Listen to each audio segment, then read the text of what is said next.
Moving to just chatting.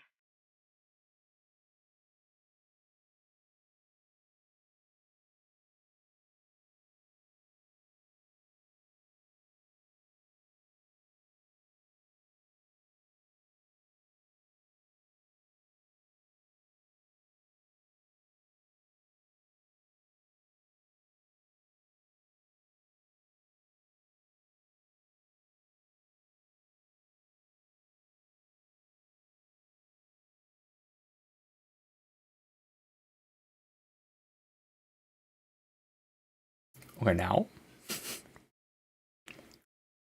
I don't know why it resets my microphone to default sometimes when I have it specifically set to not default, but either way, it's a pain in the butt. I was saying, okay, everything is not working today. So we got the subtitles fixed, we got the microphone fixed. I did not hear Vulture speaking, but I think that might be because I had it muted on my side, since I had to reconfigure some of my audio sources over the last weekend. So let's have a look-see here, see if it actually worked. See if I can hear it now. Vulture, move us to speaking, please. Moving to just chatting. I can hear her. Fantastic. So, first things first. I bought goldfish today. Shatter goldfish, and you can hear me crunching on that. And I make the same mistake with these goldfish every time. And by every time, I mean twice today. The 2 times I've poured out goldfish for myself today. I think to myself, oh my gosh, this will be a great snack to eat while I'm doing other stuff. You know, I'll have a little goldfish while I'm practicing my art. I'll have a little goldfish while I'm streaming.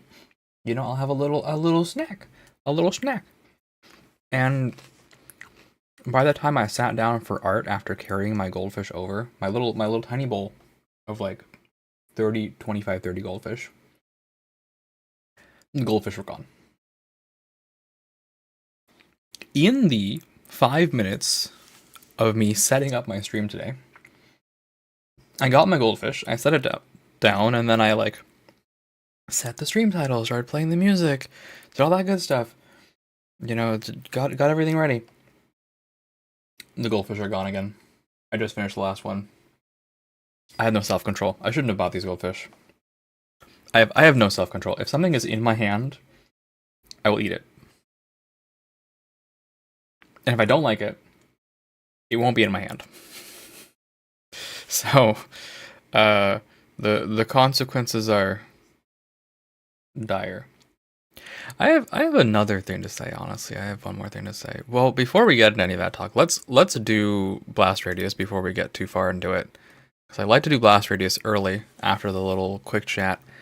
Then I'll talk about a few things. And by a few things, I mean I'll talk about like 1 or 2 things. What? I see something good to talk about for Blast Radius. Already fantastic. But yeah, I'll talk about 1 or 2 things.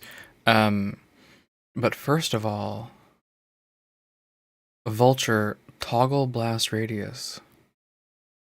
Let me peek on this. What are you doing? Why is this stream not? Why is it all dark? Okay. All right, we're gonna go through it. First of all, I'm gonna skip through all these things, see if I see anything interesting. Spooky months of people playing spooky games, of course.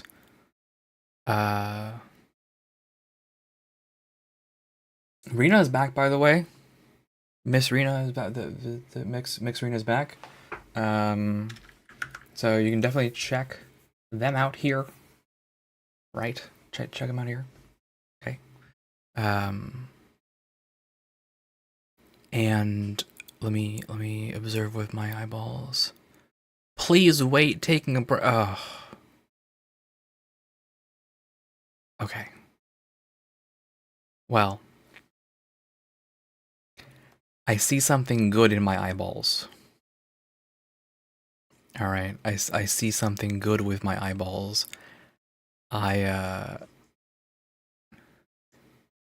Do you have past broadcasts available? You don't. Oh, okay. I guess you can catch this one time only.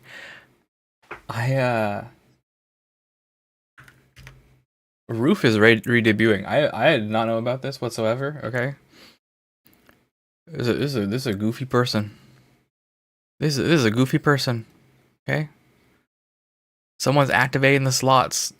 Oh, perfect. Wait, I have to eyeball this.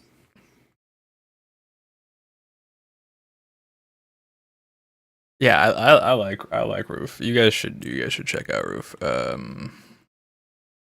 Here, shout out Roof Tinder Bones. Okay, go observe that with your eyeballs. All right, they are having their re-debut today. Go look. Go use your eyeballs. Click the link that I provided, and go look at what they're doing, because they're cool. All right, that's all I got. All right, we're gonna go back to playing games now. Actually, I'm gonna do my YAP. I'm gonna do my YAP. Vulture Toggle Blast Radius. Thank you. So okay, it was yapping.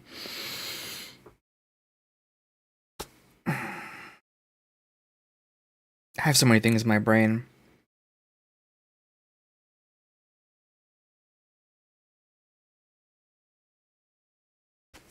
So I like to yap because I like to be somewhat transparent with how I do things and my modus operandi, and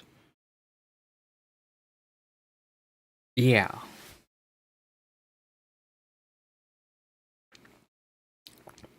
I like to be clear. So here's what I'm thinking. I think first of all, I will say that I am finding myself more and more sucked into the dramas of the world. And I'm going to try to kind of get out of that a little bit, because I don't really want to be that kind of person, right? I know that having this gesture music on in the background is not helping me or my point whatsoever, actually, but I'm just going to leave it on because it's good. Yeah. I think that's a big one, is I don't want to be a drama frog. At least I don't want to publicly be a drama frog. You know? Shooting the shit with your friends is one thing. Yeah. Two, I think it's probably increasingly likely that I'm going to start posting political hot takes. I don't want to become a political streamer. But I think part of having a platform, for me, part of having a platform is not just the escapism, right? And I get why escapism matters to people. They come to Twitch because they want to get away from all the wonderful things that exist in life that are often quite stressful. So at least when I'm streaming, there won't be that much of that, of like political type content. But I am a political person in that I exist in society and I look at it and I see how things are going. And I have a YouTube channel which may have a bit more of that content. It's also likely that I may simply sit down one day on stream and be like, I'm just going to send it because I'm not going to write a script. I'm just going to record myself talking for 25 minutes, and whatever comes out is what I'll post to YouTube. These are possibilities. What does that mean for you guys? First of all, hold me accountable a little bit, right? There's certainly an aspect of accountability. Actually, this was going to be one of my first videos that I wanted to post. Is part of the reason why I wanted to talk about this is I actually don't think this is especially political. I think this is just kind of a nuance and empathy thing, which apparently is political nowadays. I guess is part of why I have to have this talk, or I guess I don't have to have this talk. But part of why I want to have this talk is because apparently nowadays empathy is political, and I'm a very strong advocate for empathy. And a lot of what I talk about is about how we can be empathetic to others. Also, I'm gonna turn on my yellow eyeballs.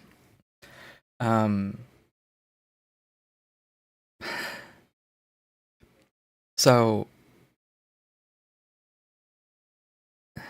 am I being political, or am I digging my heels in the ground and releasing videos about empathy? I don't know. You decide, I guess. And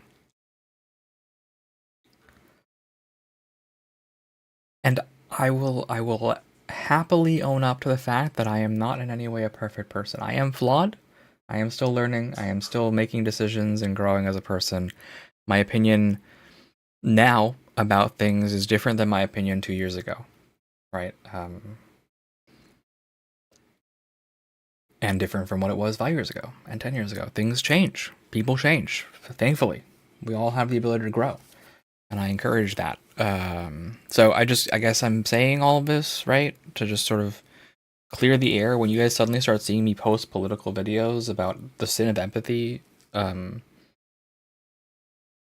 No surprise there, right? No surprise there that I strongly believe in empathy, but it's just gonna be what it is.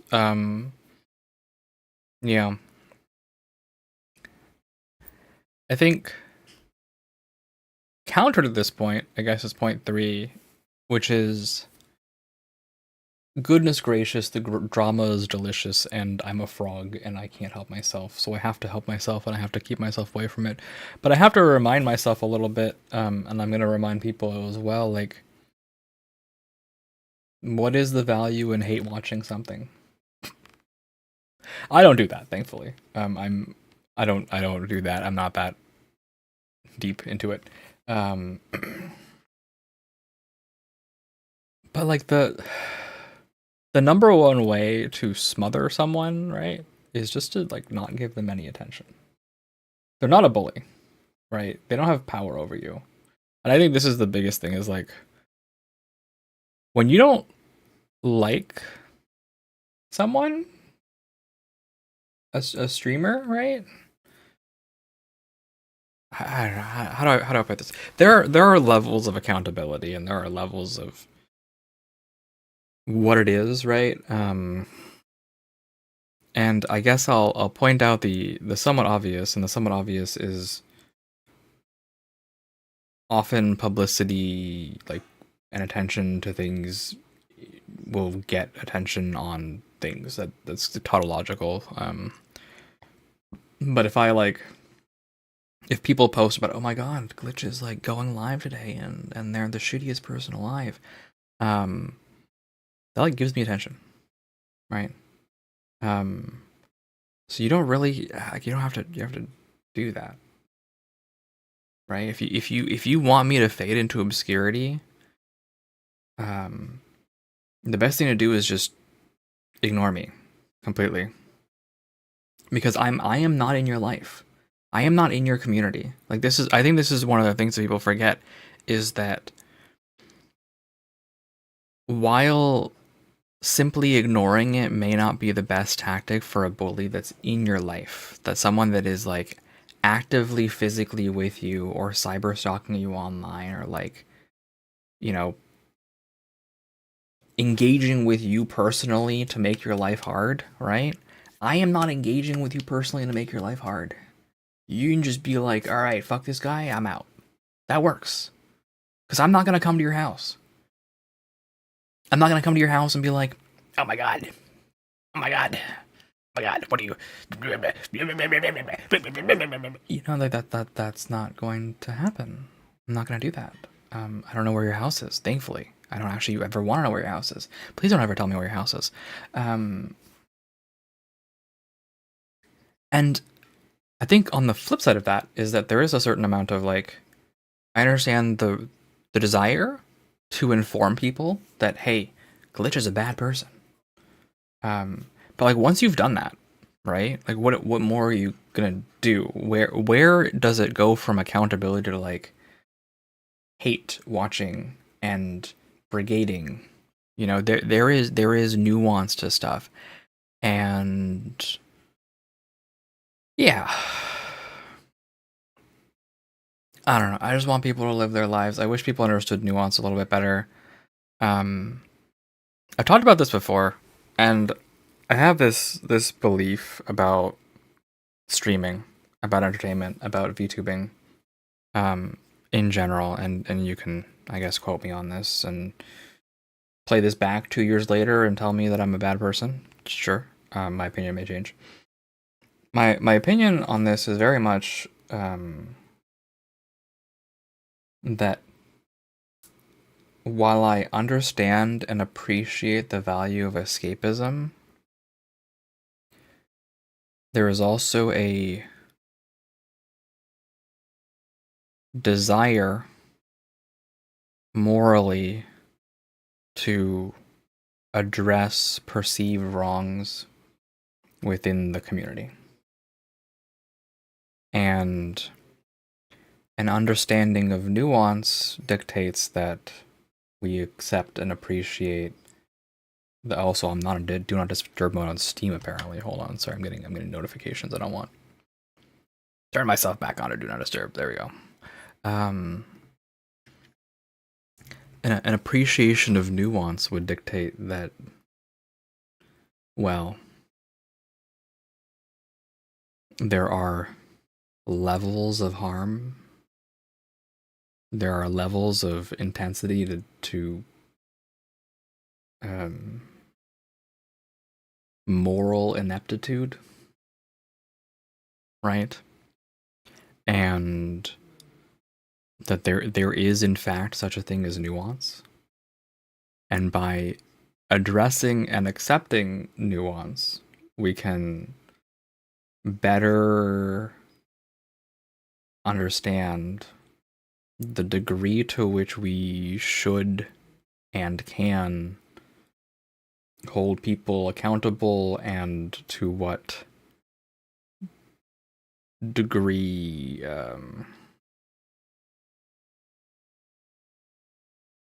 the consequences should be. But I remind everyone that we are not judge, jury, and executioner, right? Especially if someone hasn't committed a, well, not even especially, just period. We're not judges here. And I think part of that comes from a desire to be like, look, someone is doing a moral wrong and it's not illegal, but that doesn't mean it's like okay. And I'm gonna take it into my own hands. I have mixed thoughts about that. I think if I keep talking about this, I'll ruin all the content for the video I actually want to make, which is about this. But I guess I'm just trying to remind everyone that, like, look, practice nuance, okay? Practice and appreciate nuance.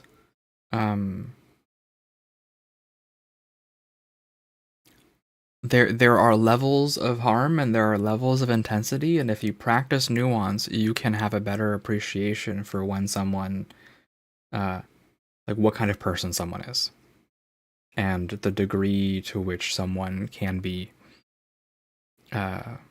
engaged with genuinely, and the degree to which someone is trolling you or trolling everyone and isn't a serious conversational partner. Come on, camera, please work. Yeah. Do I need to wipe this thing? Is that what this is? Where's my cleaning cloth? It's been freaking out lately, this camera. Is that better? Hopefully. Yeah, I think that's one of the big things here is I just want to mention is like, do I agree with everything that every single one of my friends does? No. Do I agree with everything that the streamers that I watch do? No. Right? There are times that I look and I'm like, ooh, but you have to just like make a decision for yourself, right? And I think part of accountability is you can only hold people within your own community accountable. Like if they're not in community, I heard this phrase recently. If they're not in community with you, and I'd never heard this phrase before, so I'm glad to add it to my lexicon. But if they're not in community with you, what are you gonna do? Like, what are you gonna do? Right? They don't have any obligation to listen to you. They don't care. They don't care, right? Like it's the equivalent of some hater just shows up out of nowhere and just tries to like flame me off the internet and just starts spamming my chat with alt accounts and going, "Oh my god, you're the worst. Oh my god, I hate you so much." Okay, all right. Anyway, banned, right? Like I don't care about this person. I don't know. It's nuanced. I'm gonna talk about it longer in like a longer video. I have an outline for that. Um, I have an outline for that, and I wouldn't say I'm tired of pretending that I'm not political. That's I think probably a wrong way to phrase what I'm saying. But I would definitely say that I am political, and I'm not hiding that, right? And I think the wonder of being me, and one of the things that I'm quite happy about, is that despite being, or perhaps because I am political, I have the great luxury of engaging with many people who are not like me. And coming to terms with their lives and their perspectives and their values of what's right and wrong, and those are not my values of what's right and wrong. And I think that's okay. I think that's one of the great things about a society that is not homogeneous, right? That we're not all exactly the same. Thank God. Thank God. Thank God. Um, yeah. Will I turn into someone who fights people online and posts tweets, vague posting and screaming? No, that's not gonna happen. We're still gonna stay pretty positive and respectful here, as positive as I can. Although I'm kind of a depressed person, um, we're gonna do that. We're still gonna do that, but just like, am I going to pretend like issues about gender minorities do not affect me and I am above it all? No, no, I'm not going to do that. I'm going to not pretend like that doesn't affect me because it does affect me. In fact, it does affect all of us that are in that community, of which I am a part of. Um,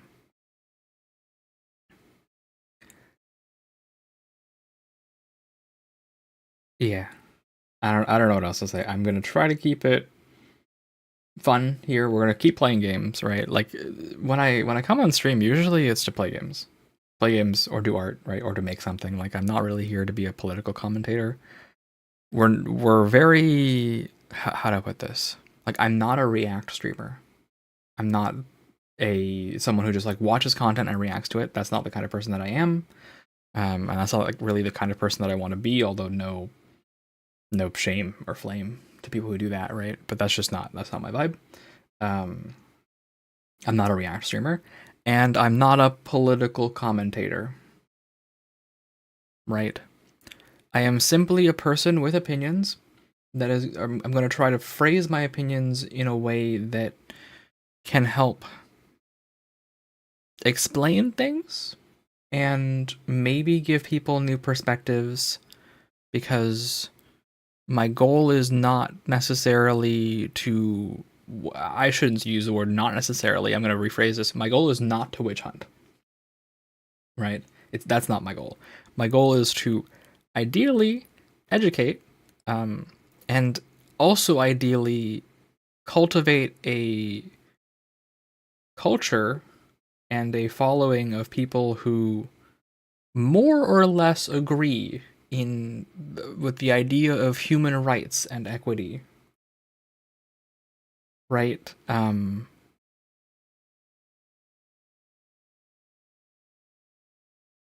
Yeah. I haven't like read the literature, I think is the biggest thing. I think people are maybe are right to point out that that I haven't read the literature. I'm just basing things off of my own experiences and what I've like read and experienced and talked to other people about. I'm not a scholar. So I think it's very fair to point that out. And it does somewhat reduce the weight of what I have to say, because I'm not an expert or well-read in the matter. But nevertheless, I will constantly and always push for empathy as much as I can. And sometimes empathy means taking a look at ourselves and thinking about what we're doing. What am I doing? It's also just hard to, I think, sit still nowadays. I think that's another big part of it is I think it's hard to sit still and see everything that's happening and not want to say something or do something. And so I'm gonna say something, and I'm gonna do something, and I'm gonna try to, as much as possible, do that, I guess. You know? Yeah. Yeah. That's the vibe. The back of my throat is scratchy now. And I wonder why. It might be the goldfish. But yeah, honestly, I do consider myself quite fortunate to know people who don't agree with me. Right.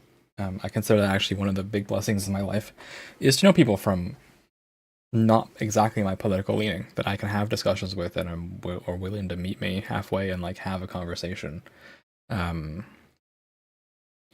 Yeah. Yeah. I think we'll just kind of see how things go from here. I think I've talked in circles at this point. Anything more, I think, should be probably a structured video, which will probably end up being about this long. It'll probably end up being 20-25 minutes. But I'll be using visual aids like I did in my other video. Using visual aids. Because visual aids are good. They're good. They help people stay focused. Yeah. Okay. Point 4. We're finally on point 4. Point 4 is I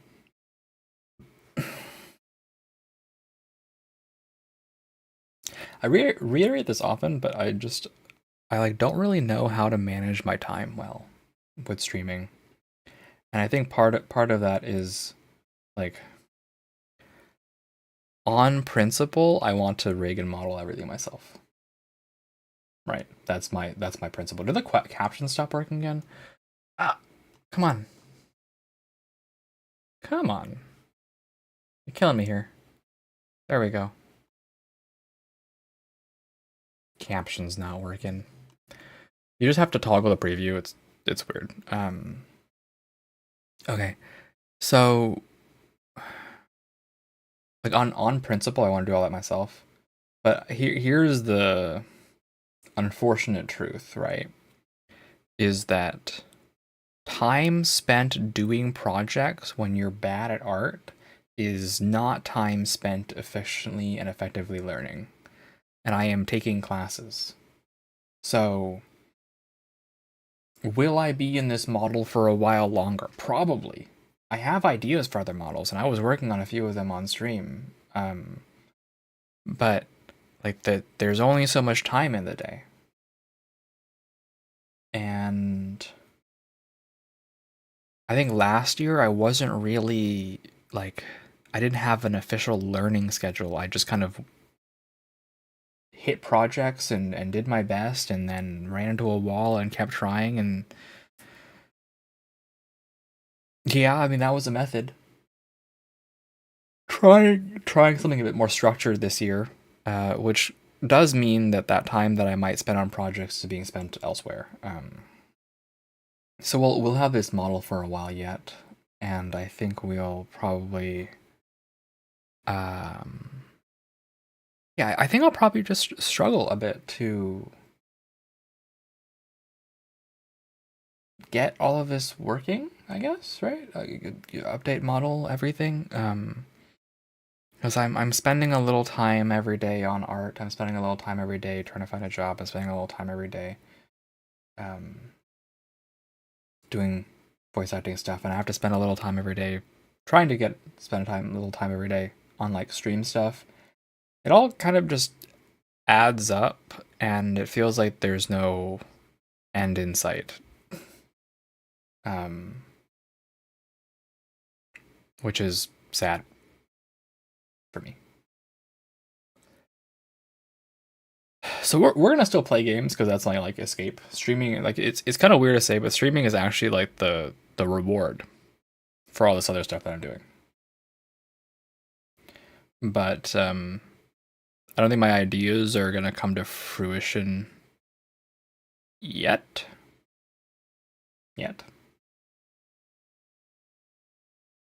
Yeah. Very busy. And once I get a job, I will be even busier. But that'll probably also give me a bit more structure. I'll probably show up more consistently on Thursdays. Just trying to get everything figured out. I continue to try to get everything figured out. I call myself lazy a lot, but at the same time, I am pretty ambitious. And the combination of these two factors causes some friction. Figuring out this stuff, and of course, being social and spending time with friends and voice training and like all this other good stuff that I'm doing, right? It's like, oh, it all adds up a little bit. And when I slip on one thing, I start to slip on everything. That's just kind of unfortunately my personality trait and something I'm trying to fix. And as I slip, I start to feel worse and worse. I'm just like, oh, okay, yeah, whatever. Like, I'm not streaming today. Or, oh my God, it's already like 9. And I know this is not conducive to streaming. So I guess my big point here is that most of the time with most things, just going to the gym for 15 minutes is like fine. You know, you didn't go for the full 30, you didn't go for the full hour or whatever. You showed up, you were there for 10 minutes, you left. Like, that's something. Streaming isn't really like that because the consistency is so important because you have an audience. So having like showing up at weird hours, especially when you don't have a following, is a little strange. Is a little not conducive. And I am always on the hunt on how to be a better entertainer, but a lot of what I think about is like I try to do little memes and immersion and funny voices, and I'm not like sure how to be a better entertainer. You know, I watch some other people and I think that their styles are not really for me. Not really genuine to the kind of person that I am. So I don't really want to copy those people. But the people that I would want to copy, I'm just like, I don't understand why people watch this person. I think that's my biggest struggle is like, I don't understand the viewer. Despite being a viewer myself, I'm like, I don't really get it.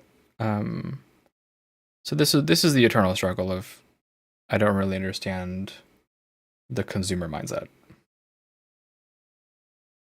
I struggle to understand the consumer mindset. Frankly, I think the number one thing that's screwing me over is talks like this. Is not playing into the escapism, right? Not having like being openly sad sometimes, and not being an internet funny man, I guess. I don't know. It's like, oh, to be thought about. I just try to be genuine. But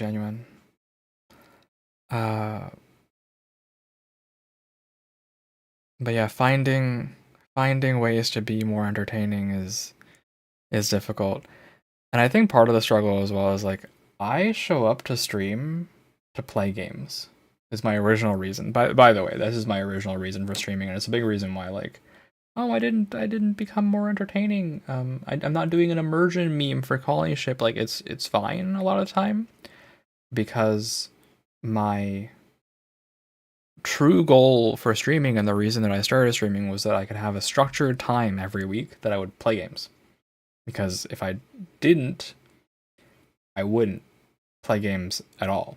I wouldn't do anything fun for me. Yeah. I hope you guys will forgive me for talking so much, for yapping, and for having this conversation about politics, and for my personal viewpoint, and frankly, like, not feeding into the escapism as much. I know that's probably detrimental. I understand that, but I value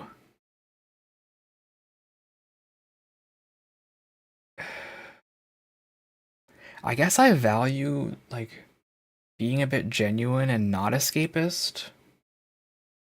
Right? I don't really want to feed into the escapism as much. There are still topics we won't touch. Absolutely. I don't know. I don't know. I'm gonna show up here every day. Not every day, but I'm gonna show up here and try to be solid and cool and have a good time. You know, have a good time with you guys and talk about issues and have a genuine, empathetic conversation and be cool. I think I'll leave this on one final point. Is I used to tell myself, like, early days of streaming, you gotta like be positive every day. You gotta show up here to stream because people don't want to see like someone sad and complaining and whining. I try not to complain and whine too much, but I also don't really want to pretend to be like super happy all the time. I think that's maybe not the best for my mental health. And I realized it was just unsustainable. I was like putting expectations on myself to just be this like super positive, happy person. Whereas if I'm just genuine about what I'm doing and empathetic and sincere, like the happiness will follow. That's my belief. Yeah. As always, open a conversation. Please, if you have an opinion, let me know. Volume issues, let me know. If you want to give me anonymous feedback, let me know. This is the sort of stuff I talk about once in a while.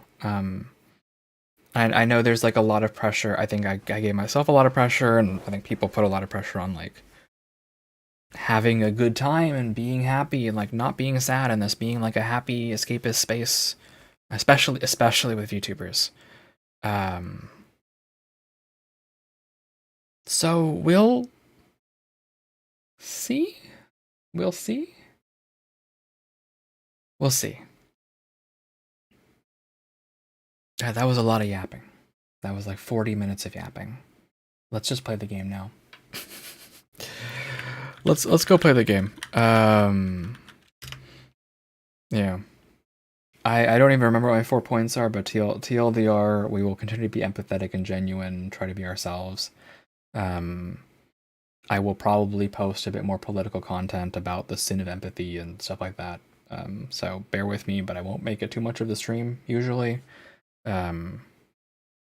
Accountability matters, and being yourself mattered. That's not what I said. I didn't say being yourself matters, although it does. But like nuance matters is what I said. Nuance matters. I don't remember point one. Probably somewhere in there was, oh my god, I am burying myself in work. And my weird principles about doing everything myself and rigging and modeling everything myself means this model is probably going to stick around for a while, because I'm in learning mode, and I will be probably for another 2 years. And if somewhere in there I get time to do a project and update the model, that'll be great. But if I don't, yeah, we're gonna be doing this for a while. We'll see. We'll see. We'll see. We'll see. We'll see. We'll see. We'll see. I think I'm pretty open about it, but I do have depression and anxiety clinically diagnosed. So those brainworms are in my head. And I try not to pay too much attention to the brainworms, but it does get me from time to time. It does cast a shadow over me. All right, enough yapping. Let's go play Colony Ship. Let's play. Where is Steam? Where is Steam? Here's Steam. I think we're probably beating Colony Ship today. 9 streams of Colony Ship. There's been a lot of Colony Ship. Yeah. Yeah. Also, and if any of my friends are listening to this, please feel free to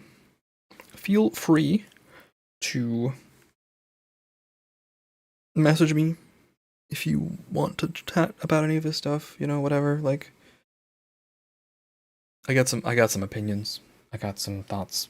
I'm mostly just gonna try to be cool with the people around me, and I think being genuine is probably one of the better ways to create a safe space, if that makes sense, right? Being empathetic.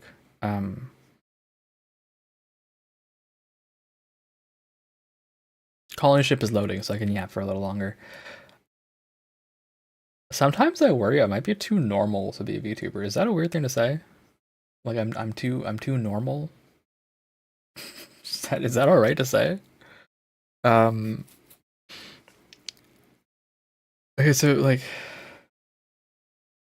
don't take this the wrong way, but I think I'm boring. I think I'm a pretty like boring bog standard person, very average, and it shows because obviously I'm nobody. I'm an everyman, right? So how do I become interesting is a good question. I don't know. I gotta figure that out. Figure it out. Colony Ship is loaded. Okay. Vulture, move us to main, please. Moving to main scene. Thank you. All right, Colony Ship. Let's leave all that aside. Let's take a big sip of my drink. Big sippy.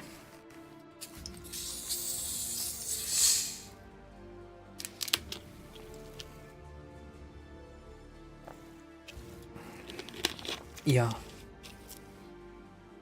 Sorry, actually, I have one more thing to say.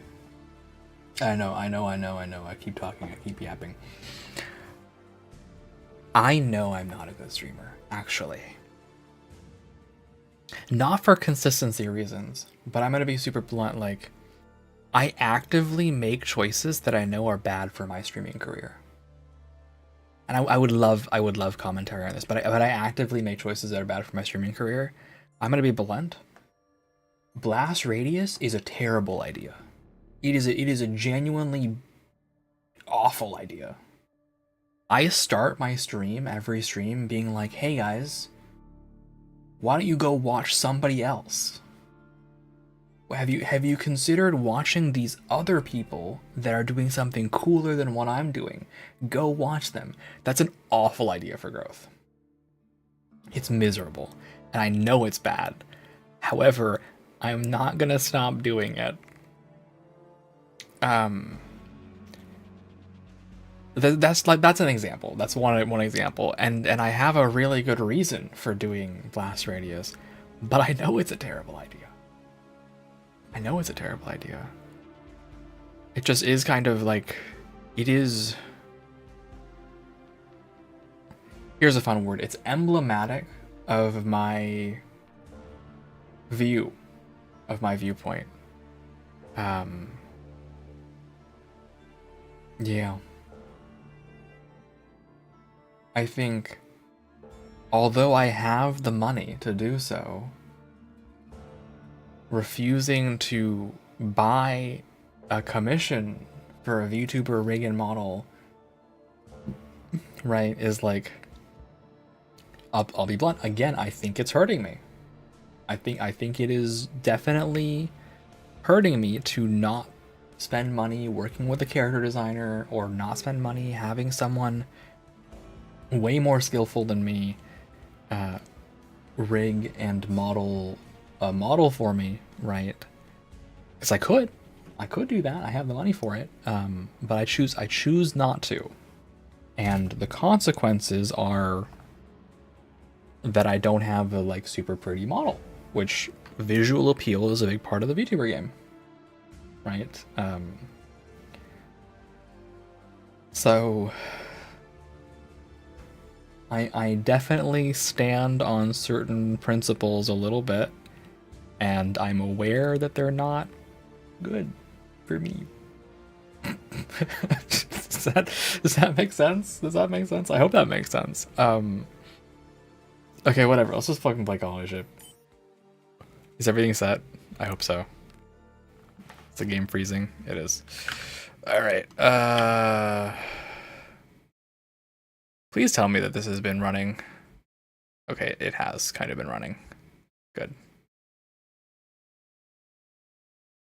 Right. Okay, YouTube scares me sometimes. I have to remember to actually check it. What were we doing?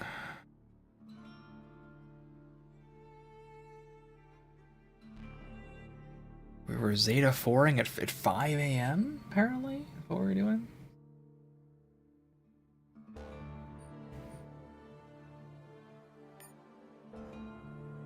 We underdogging it, by the way. What's underdog, you ask me? I don't know. What's under with you? Hi, Faultier. Good to see you. How was your you were doing a collab today, I think. You were doing yeah, Resident Evil Outbreak number 2. Sweet. How was that? How was that? You should check out do I have the Falter command? I do. Haha. I'm okay. Just showing up a little late to stream, trying to figure out this game. We just finished 50 minutes of me yapping about politics, my personal politics, the sin of empathy, and my streaming scuff, etc, etc, etc. Like a lot of that. Yeah. Now we're playing game. Was I talking to Zeta? Oh yeah, okay. Here. Blah blah blah blah blah. We did all this. Okay. Finished Resident Evil Outbreak file number 2 tonight, and you actually beat the true final boss by yourself. After everybody escaped in a helicopter, leaving you behind. Oh my gosh, who would leave you behind? I would never leave you behind.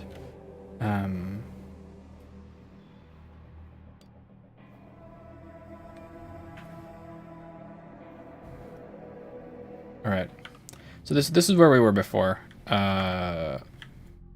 did all that last time. We have to go establish we have to establish good things. Oh, matter converting, sorry.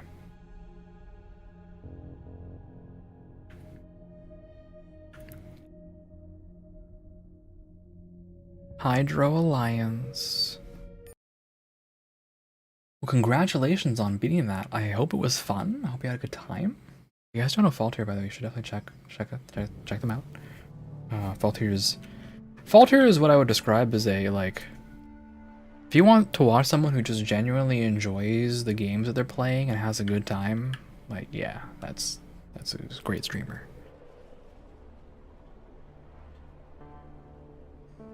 Okay. So this is where we were before. I just have to choose someone to ally with.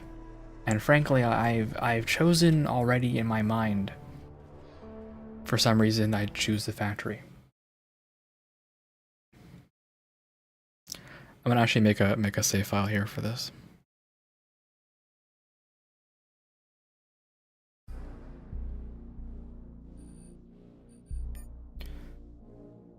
Hydro choice.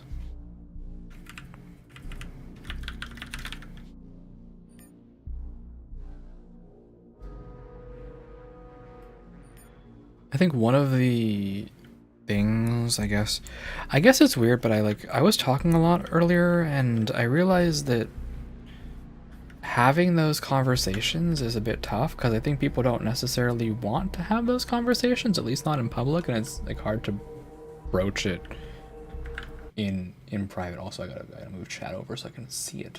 For some reason I can't see it. There we go. Shrink this a little bit. There we go. Hello. I'm still alive. Hello. The Grangers need to help defend hydroponics. Explain the situation. Why come to me with this? If they interfere with our operations, we'll be the first to go there and knock some sense into them. What do you mean? You know better than anyone the price we paid to secure the toll road. If the Grangers open up their own route to the habitat, we'll lose everything. Do you really think I'm gonna let that happen? If you say no, I don't know if you've seen your last streams, but you've been messing around with some retro effects. Oh, I haven't seen that. Now I really want to see that. That's so cool. You applied a glitch effect? That's so nice. Actually, let me. We're peeking now. That's what we're doing. We're peeking with fireballs. Click. Click. I'm gonna look at your VODs right now. That's what we're doing.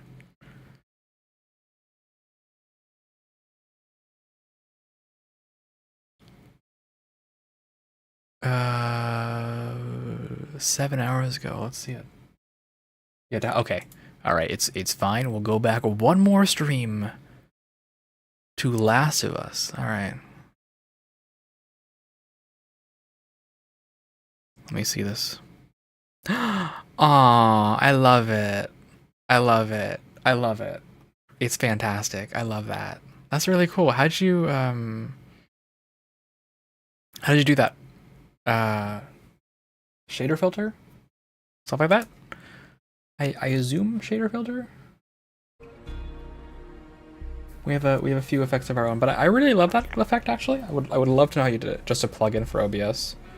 What is the plugin? Is it called glitch effect? Actually, if you can DM it to me, that'd be awesome. Or you can say here whatever you want to do, whatever you're comfortable with. I think that's really cool. It's a nice subtle effect. All right, so we have to make a choice here. You won't have anything to lose if you make a deal with the Grangers and run both routes. You'll handle security and they'll stick to farming win-win. Or if you say no, the Grangers make a deal with protectors. I'm gonna go with persuasion. You won't have anything to lose. Sorry, you won't have to lose anything if you make a deal with the Grangers and run both routes. You will handle security, and they will stick to farming. Win-win. That easy, huh? Practically gift on a platter. It is a gift, but you're too stubborn to see it, or you could have the Grangers as allies or bitter rivals. I'm gonna go with, it is a gift, but you're too stubborn to see it. Help the Grangers grow in power, and you'll grow with them. If I were to do it, Stanton says reluctantly, we'll need to recruit more gunners and build proper fortifications. That's not cheap. So here's what I suggest. We keep all revenues from the new toll road and leave the farming business to the Grangers. That sound fair? I'll talk to the Grangers. Oh, we can talk to everybody. Talk to everybody. That's cool. I'm gonna keep talking. See what everyone else thinks. We're probably not gonna go through all the combats for the judge executioner line.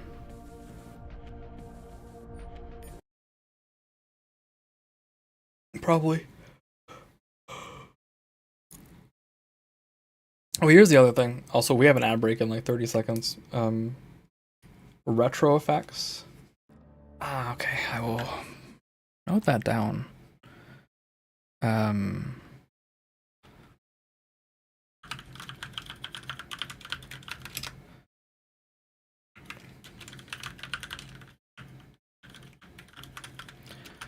That's cool. Because obviously, like, I do know how to do a few effects on my own with filters. We have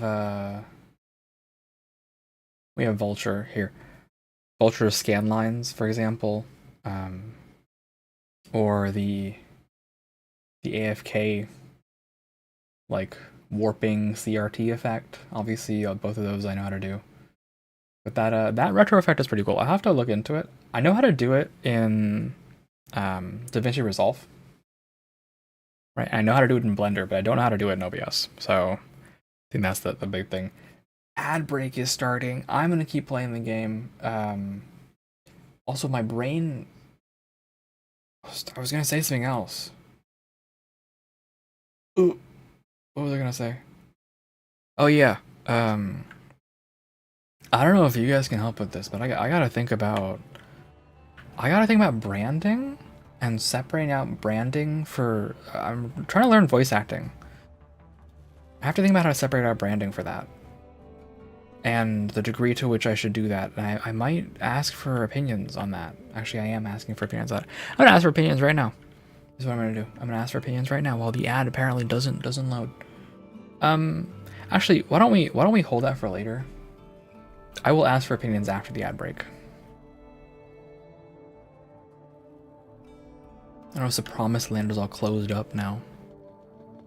Hello. Good news, I hope. The Grangers need help to defend hydroponics. Hydroponics, eh? Says Jonas, mulling it over. The timing couldn't be worse, but it's a great opportunity for us.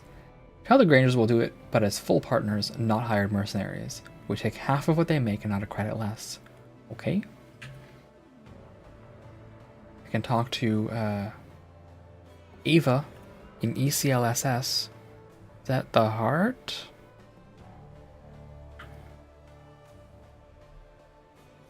No, it's the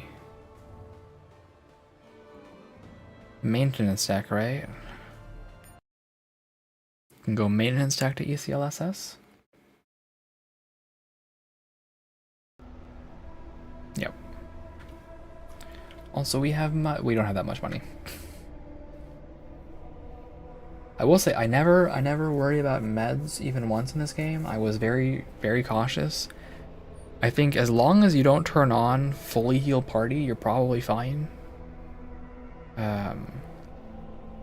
But having a dedicated thief absolutely helps matters.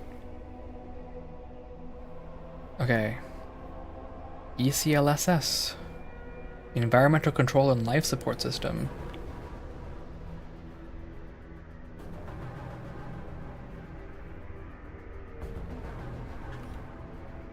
Hi, Ava. Do you require further clarification? The Grangers need help to defend hydroponics.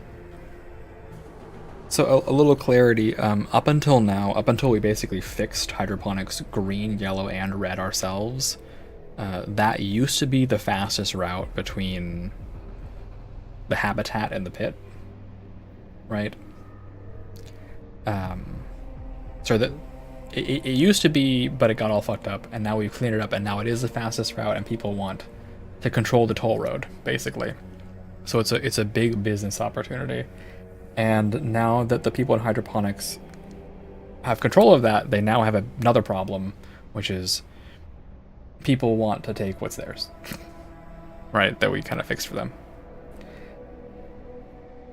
The non-interference directive prevents us from getting involved in local conflicts, except where it contradicts the primary directive, the cyborg says cryptically. And what is the primary directive? To maintain life support until Starfarer reaches its destination, and to protect the assets needed to fulfill the objective. So if hydroponics were to become such an asset, we'd be obligated to protect it. And the Grangers? We have no interest in the Grangers' operations, only in hydroponics infrastructure. Why? The research shows promise. Okay, I'll go talk to them. And then I'll have a chat with Lemuel and Yellow, right? Yeah. We can use the critters. Okay, so we are back from the ad break. Now I can ask my weird question. Once I find Lemuel, where? Oh, probably up in here, right? Yeah. So, okay, so here's my thought. I don't know if anyone has opinions on this, but I'll keep asking because this is, I think, something I've been struggling with for a long time. for a long, long time. And separating out different accounts. I have an art Twitter. Had an art Twitter. Might make a new art Twitter, frankly. And I have a not safe for work art Twitter, right? And I have the streamer account, which exists here, right? And I have a few not safe for work streamer things that are on a separate account. It's all fine. Very well separated. Here's the thing. When you are a streamer,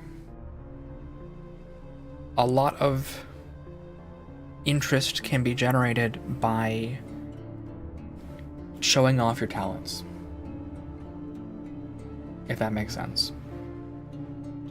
If you're not an especially entertaining person, and I'm not an especially entertaining person, you can attract interest by having other talents. Like being a good artist, right? Or doing funny voices, you know? Or being the voice on a game, for example, is a great way to generate interest. Is like, if I were to, I'm gonna make up a game, Paladins, right? If I was the voice of a hero on Paladins and I played that game and I was like, I don't know any of the characters in Paladins, but I'm gonna make up one, Greg, alright? I'm the voice of Greg from Paladins and I'm playing Paladins right now. That would be a great way to generate interest. So streaming kind of wants you to integrate your various talents in, because streaming is your showcase for all of those things. Counterpoint. Okay, counterpoint. If I try to do voice acting and I do voice acting for a cartoon or a game, you know who plays games and watches cartoons? Children do that. And I don't really want to have children look me up and go, again, like it's fine if they know that I exist, but I don't want them to look up my thing and then super easily immediately get, not my Twitch necessarily, but my like not safe for work art Twitter, for example, right? I don't really want that. I think that's a bad idea. I think I need to maintain a separation there. And I don't know what to do about it. I don't know how to separate these things out. It's a problem I've been struggling with for a long time, and up until now, it's been fine, because I am streamer and I am artist and I am freelance on both of these things, and I'm not getting any jobs, right? I don't have to worry about any jobs. I might, in the not so near yet not so distant future, possibly be able to get a job in voice acting. And I need to make this decision before then. So I would love opinions. I would love, because I think people have opinions. They have brain cells that are bigger than mine, or different perspectives, and I need those perspectives. Cause I don't want people being like, oh my god, who's the voice of Goku? Oh my god, that's porn. You know, like that's not really what I want for me. So, if you have opinions, I would love to hear them. In the meantime, we'll talk to Lemuel. That is, I think, one of the big things I'm figuring out nowadays. Is what to do about that. Cause you're actually thinking about making a separate account, one where you can freely interact as you want to, and one that's 100% dedicated to Voltaire. What do you mean freely interact as you want to? Can you elaborate a little bit on that? Also, if you want to like join in the VC, also you're free to do that as well. You know, my VC is always open to you if you want to chat about this more real time. But no pressure. You know, no pressure ever. Just, you know, I just have an open VC. But I get that. Actually, part of what I was thinking was, oh, hello. Hello, there you are. Perfect. Yeah, one of the things I was saying as I was thinking, I might move more of my casual banter type stuff on Twitter to the art Twitter. because that way if I make my streaming account also my voice acting account, that'll keep it kind of clean, you know, like I don't know. Yeah. It's like it's hard. It It's makes sense. hard to really pin that down because streamers can be a little freaky, and that's fine, right? But Yeah. as far as I'm aware, Amelie, bless her, does not have a not safe for work side account. She's a little freaky on main, but like it's fine because like it's still not like that kind of work, right? Nothing wrong with Something, that, but and this is something that a VTuber I follow was talking about was when they say when they're looking at a VTuber's like post history, stuff like that, they want to see it. They want to see it mostly of them, of that VTuber in particular, not like reposting stuff and or you know like stuff that doesn't have anything to do with their actual like VTuber, you know. So what do you mean, like if I were to reblog or retweet fan art of Faultier that you had posted, for example, they don't want to see that? Yes. That's a little... Yes. I guess I get that, but that's a little strange because it's very like isolated, right? It's very silo. Yes. And that's kind of what I that's kind of at the same time. There's also a way that you could, if you're treating it as a business, and you know a lot of people do. Yep. If you're treating it as a business, then it's good to have a separate account, one where you can just, you know, do as you please, and then the other one that's like, you know, for the brand, more or less. Yeah. I guess VTubers, at least, like there is definitely a community aspect to it, right? And if you're seen as someone like you don't want to be too cold either, right? I'm a terrible example of this, is I don't follow anyone on Twitter, but my reason for not following anyone on Twitter is not, oh my god, I don't like Faultier. It's, oh my god, I have the attention span of a goldfish, right? Yeah. If I have too many people followed, all I'm gonna do is scroll through their posts, and I'm not actually gonna get anything done. I've actually like something that you posted on Blue Sky, because apparently I need to remind myself that I do have an account on Blue Sky. Apparently, like, funny enough, like a VTuber friend of mine from a while ago actually thought I was dead because they did not get the news that I had name changed. Oh no! Oh my god, that's terrifying. I was like, that is like my worst nightmare right there. I was like, that is exactly what I was worried about with the name change, was that there's gonna be that one person I like, you know, that one homie that I really enjoyed, who did get the didn't get the memo. And, yeah, if they're not on your Discord, the brand changes are tough. Yes. But you had made a post about securing your handles. Oh yeah. And stuff like that. Oh yeah. And actually today I actually went ahead and grabbed it for all of my all my socials. Yeah, I remember telling Miss Cyan Oraviti about this like last year, middle of last year, very early on. I don't think she ever grabbed her Reddit, but so I'm a bit of a drama frog, and I try not to be it, but I just end up finding out about these things, and I have a lot of my early interactions, before I was a VTuber, a lot of my early interactions and understandings about VTubers were like drama, because that's what gets the upvotes, right? Yeah. Actually, that's kind of how I got introduced to VTubers, sort of. Look, my very first, no, it's not, but I will say my very first interaction with VTubers, thankfully, was a good one, kind of a crazy one, is Bao thirsting over Blade, that wolf from Elden Ring. Like, that was one of my first interactions with VTubers. I was like, oh, okay, that's cool. Live your life, girl. Like, good for you.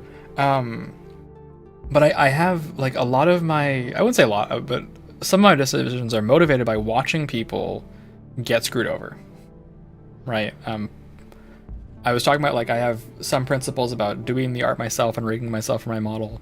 And a lot of that is because I want to be a better artist, but some of that is also, like, some of my early understandings and interactions were watching people get scammed or get popular, and then their artist or rigger turns around and goes, you owe me royalties, or, like, they just started causing problems. Or well, that is also something else I've been seeing lately, is that like artists need to clarify like certain stuff. Yep. Like what commercial rights actually mean. Yep. Because apparently some people's definition, like, apparently everyone has a different definition of what commercial rights actually mean. Yeah, it needs to be clarified. Or there's the other one that, like, your artist or your rigger turns out to be an absolute tool, right? And you're like, I don't really want to be associated with this person anymore. Like, all of these kinds of things do happen, have happened. I've seen all three of them happen, right? To people both big and small. Part of that is like why I'm like, I'm just gonna do it all myself. Part of the reason why I talked about socials is what I'm gonna tell a really quick story, and then I'm gonna say I apologize to this person because I always bring her up and I feel so bad. Because she's like my VTuber punching bag, and I kind of feel bad about it. To my understanding, Zentreya, bless her, she didn't have her own subreddit. Like, someone else had that subreddit, and this is hearsay, to be clear, right? I don't have proof or evidence of this. This is just what I remember hearing 2 years ago. So she didn't have her subreddit. Someone else was running a subreddit by her name, and she was like, hey, you know, like, it's kind of my subreddit that's about me. Can I have it? Can I moderate it? Can I, like, you know, be a mod or head mod here? Because this is, like, I would like to use the subreddit that is my name to promote myself. And is that cool? And the other person was like, no, it's not. And if you want it, you'll have to pay me for it. And to my understanding, that person had, and again, this is hearsay, right? This is absolutely hearsay. To my understanding, that person had also put up subreddits in other growing VTuber names. It's kind of like just tossing fish out into the water and being like, one of these will get a bite. I don't have to do anything. And there are opinions to go around on this. Oh, this person put effort into curating the community, whatever, blah blah blah. But I considered it a bit like extortion. Yeah. Right. A bit like. I mean that is what it is. That is. Oh yeah. That is what it is. You're hoping to extort somebody. Yeah. Oh, Faultier, I see you name changed. I know you're trying to get your email, but I already registered faultiervt@gmail.com. Do you want it? You want it? Oh. you want the Cyan Aura or subreddit? Ooh, I'm sorry. It belongs to me and I privated it. It's mine. Ooh. You know, like, it's not great. That's a big reason why I push for people to, like, even if you never use your TikTok, and I never use TikTok, or you never use your Insta. I don't even have one. I literally just logged in, made the account, logged out, and never touched it ever again, because I just... Yeah. Right? Like, I don't want to be extorted down the line.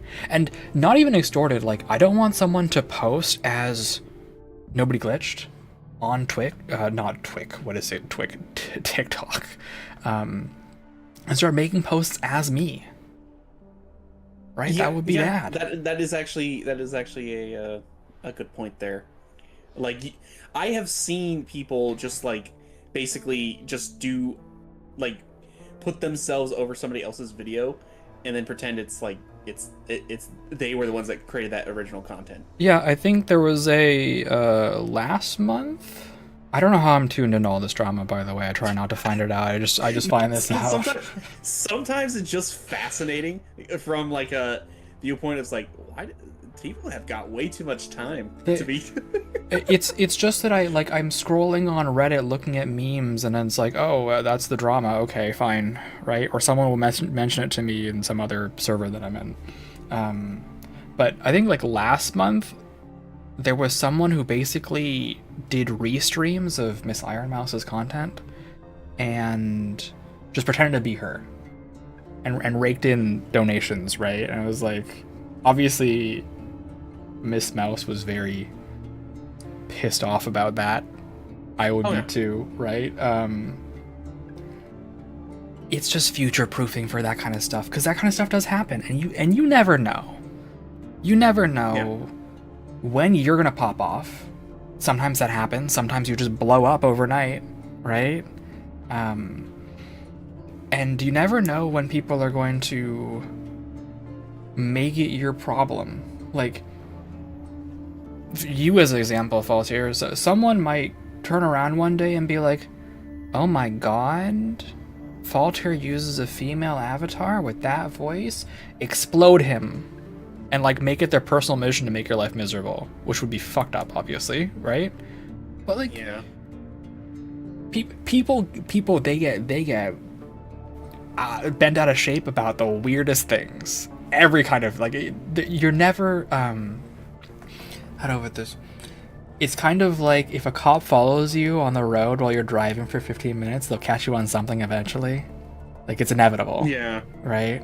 If someone hate watches you, they will find something to not like about you. It's so easy. It's so easy to just be like, oh my god, this person, like,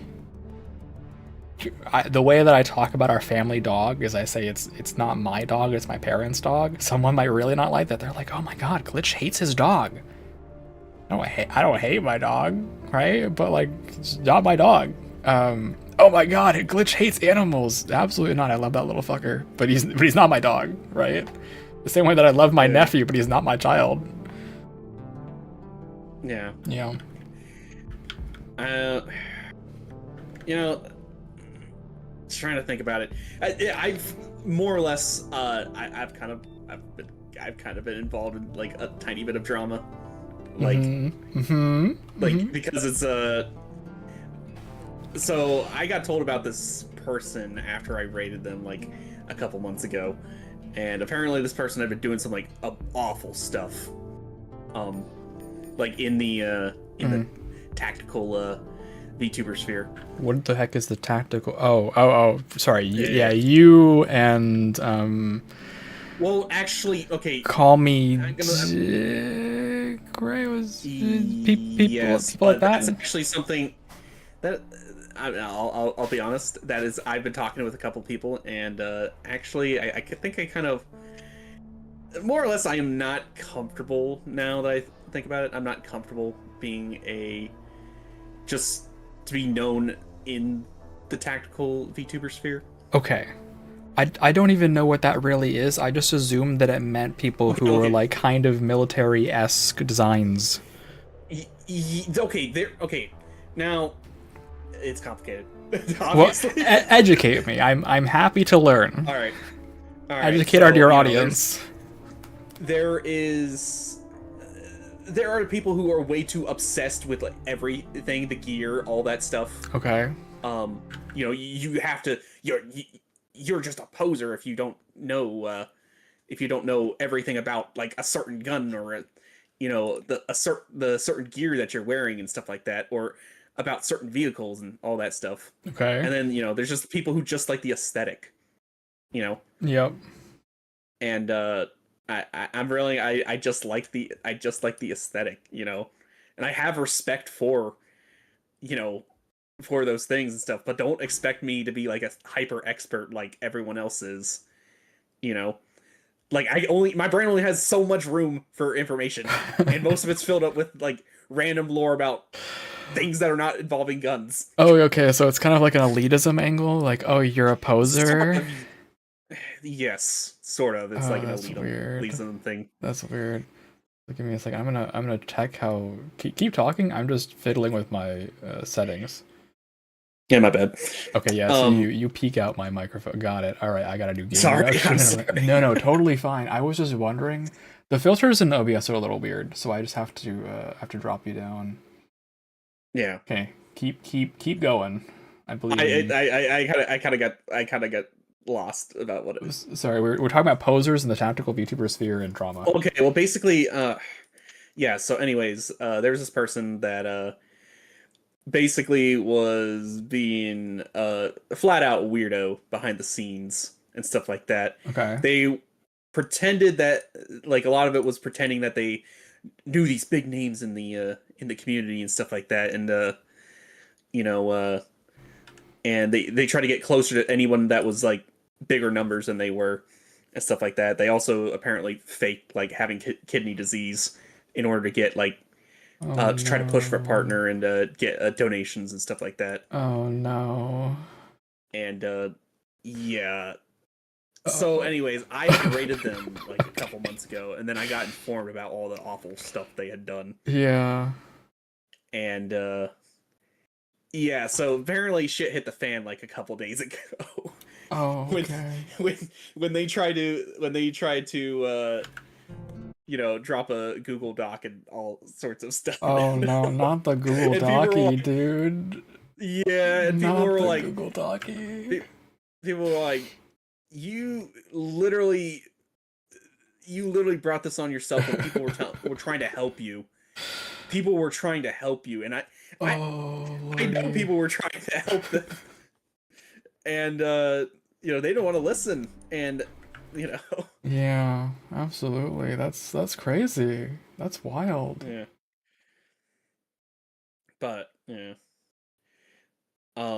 It kind of relates to what I was talking about earlier about just like part of empathy is accepting that people have different viewpoints than you and maybe like taking the time to listen. I find myself very fortunate. I was saying this, I find myself very fortunate to be in the company of people who don't agree with me 100% on everything, right? Like you, for example, you and I, like, we don't agree on everything, which I think is awesome, personally.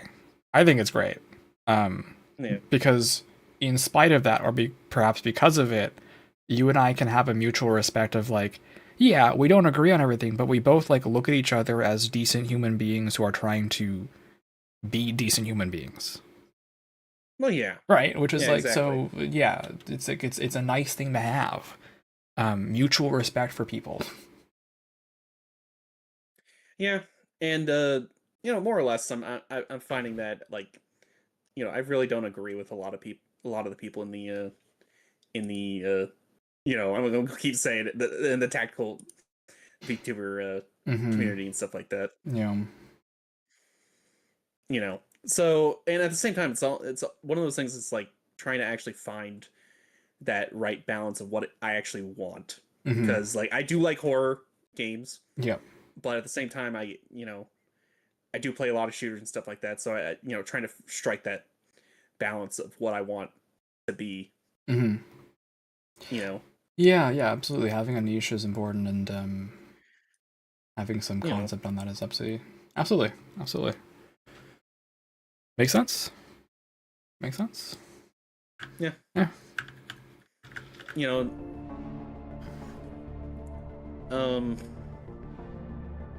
But yeah, it's like you've got to have a control over who, like, how you represent yourself, like on every aspect of the internet.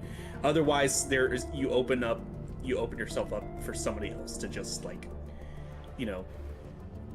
potentially take your identity or like use your identity to their advantage. Mangle your reputation, especially with how easy restreams are, and especially, and I know this is a controversial topic, but I'm gonna say it, especially with the advent of Sora 2 for last week, and the ease by which people can make better than deepfakes now, right?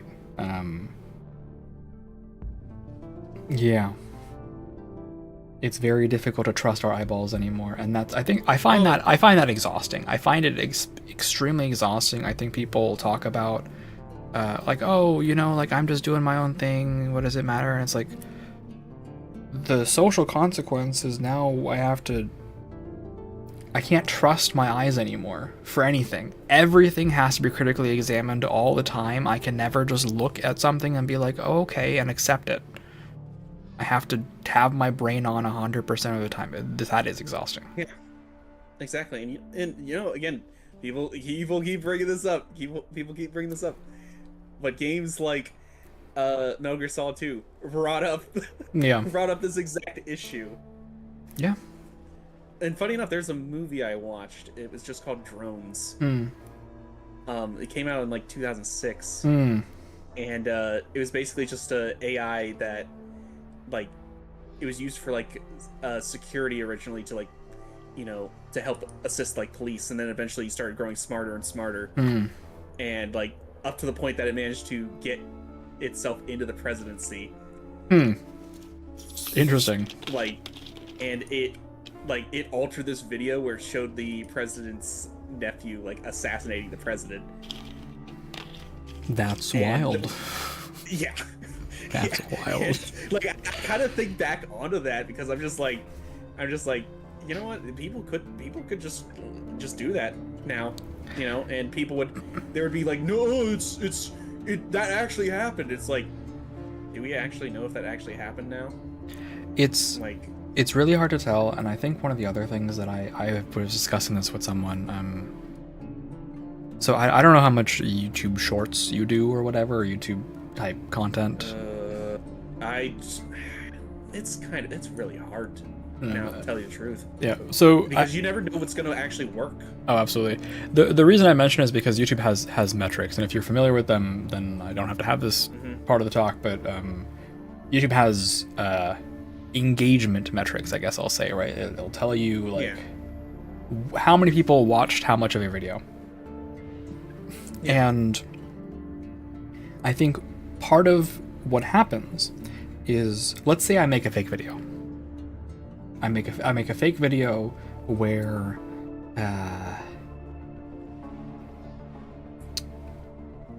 Michael Jackson beats up Stephen Hawking. Okay, these are two dead people, so hopefully no one comes back to, you know, rag on me. But like, also the fact that they're dead people is kind of, and I'm manipulating them and puppeteering their corpses, I don't agree with. But let's just say I do that, right? I do it for laughs, and it's clearly parody or something, you know, whatever. And I make a 30-second video, a short, and 10 seconds, the last 10 seconds of video, so 30 seconds of content, 10 seconds of disclaimer at the end. People don't watch the last 10 seconds. Yeah. My watch percentage is 8% for the last 10 seconds or so, which means that if I baited the first 92%, right?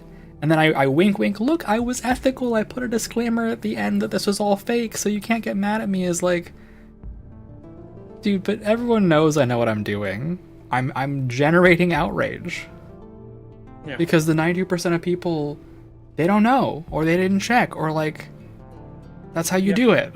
I know that there was a news channel. The reason that people do not do that, don't watch that last percentage, is just because they think it's just, oh, make sure to subscribe and all this stuff, and here's some other cool stuff. I mean, people just click away. They have short attention spans. Yeah. And I remember, oh my gosh, it must have been 5 or 6 years ago now, one of our dear news channels put up a deepfake of then President Biden saying something. I don't even remember what he said. It's totally not relevant. The point is that they posted it up, this deepfake, and then at the end we're like, oh yes, and by the way, we faked that. None of that was real. And it's like, okay, should you, a news channel, be deepfaking content for outrage? Is that what we're doing now? That's where we're at? That was like 5 years ago. Yeah. Oh man. It's easy to pretend to be somebody else. It's very easy. Yeah. If someone could tomorrow be like, open up a Twitter account, NobodyGlitched VA, NobodyGlitched VT, and then I'd be fucked. Yeah. Well, okay. I don't normally talk about this, but I'm getting a little bit more comfortable talking about this lately. Yep. I have been catfished before. Ah. You know. Oh, yeah, okay. And again, it just goes to show that like it is easy. Oh yeah. For someone just to pretend to be someone else. Oh yeah. You know, because like it would just be weird to just expect like a ton of information from somebody right off the bat. Yeah. Like if you're trying to get to know them, you know, or and all sorts of stuff like that. Yeah, especially if you're trying to be polite and socially like conscious, right? Is like I'm not gonna dig in for everything, and you also like don't use your social security number to confirm who you are. You also like you don't want to cause a scene is the other thing. There's a social like politeness aspect to it, and that's kind of a little bit about what I was talking about before too, about nuance and stuff like that. Is like I think people sort of actually before I talk about this, I think you were going somewhere. Why don't you finish your thing first? No, that's as far as oh, okay. I didn't want to dominate the conversation there. No, it's all good. It's your channel. No, but yes, but I've invited you up here, and I definitely I don't want to. It's something I'm trying to be conscious of. So should we be on just chatting? If we're nah. Okay, I don't give a fuck. I don't give a fuck. Like no one's doing it for this shit anyway. We're shooting the shit right now. I gotcha. What was I gonna say? Empathy, something. Oh my god, what were we just talking about? My brain is empty. I was talking about the whole you don't want to expect to. Oh yeah, causing a scene. Yeah. I think part of that is I was talking a little earlier about like nuance, and I mention this sometimes. Is there are levels of badness to things that you do, right? For example, I don't really like it when people use cancer as a pejorative. I don't like it. You know, not a fan. I think we shouldn't do that. And so I'm not a fan of people who say that, right? However, is it as bad as calling someone a, like the F slur, right? No. Right? Is it as bad as like there are like levels of badness to this, you know? There are words and then actions and then like various things that you can do and the behavior, and then like you don't even need to swear to say awful things. Like it's you know? And even beyond that, like beyond being a shitty person, right? Like there's being a shitty person, and then there's like being a wife beater, you know what I mean? Like, I'm gonna say it, Chris Brown, right? Whatever the fuck his name is, Rihanna's ex-husband, hopefully ex-husband, whoever the fuck that was. Yeah. Right. Yeah. Ex. Yeah. Like we are not gonna classify that in the same behavior as using cancer as a pejorative. We are not gonna classify that at the same level as like using the R word to describe differently mentally abled people. Like it's not the same. It's not. I think people lack nuance. And when we lack nuance, right, in these conversations, it becomes very all or nothing, right? Oh, I don't want to rock the boat. Oh, I don't want to rock the boat. Oh, I don't want to rock the boat. Oh, I don't want to rock the boat. Oh, Google Docy with 17 pages of evidence. Yeah. Why do we get there? Why was there no like, oh man, like if only, and not that it's your responsibility, but like if only someone, like if only Faultier had spoken up and been like, hey Glitch, maybe you shouldn't do that, right? Oh, 1 second. Oh yeah.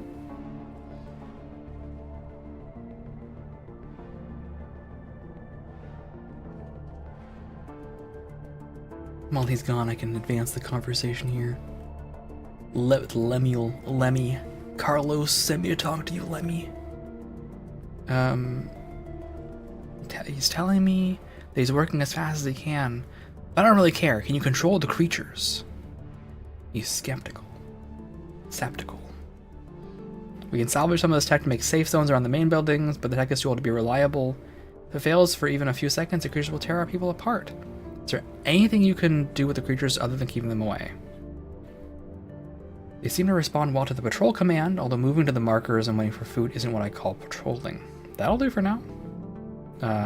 Set the markers near all entrance points and keep some frogs and creepers there. That'll for. You don't have to control the creatures if the rest of the ship thinks you do. If Carlos tells me, sure, the man says stubbornly, clearly hoping no order will ever be given. Alright. Good try.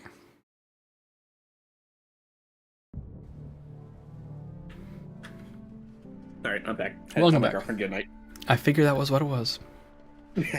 Did she ever turn around to VTubing, by the way? I never did actually catch that. I know that there was some plan there. Not yet. Her work schedule kind of, like, you know. That is how it is. She, yeah, that's how it is. That's how it goes. And she is considering commissioning somebody to make a exciting a PNG for her. Exciting, very exciting. That is very exciting.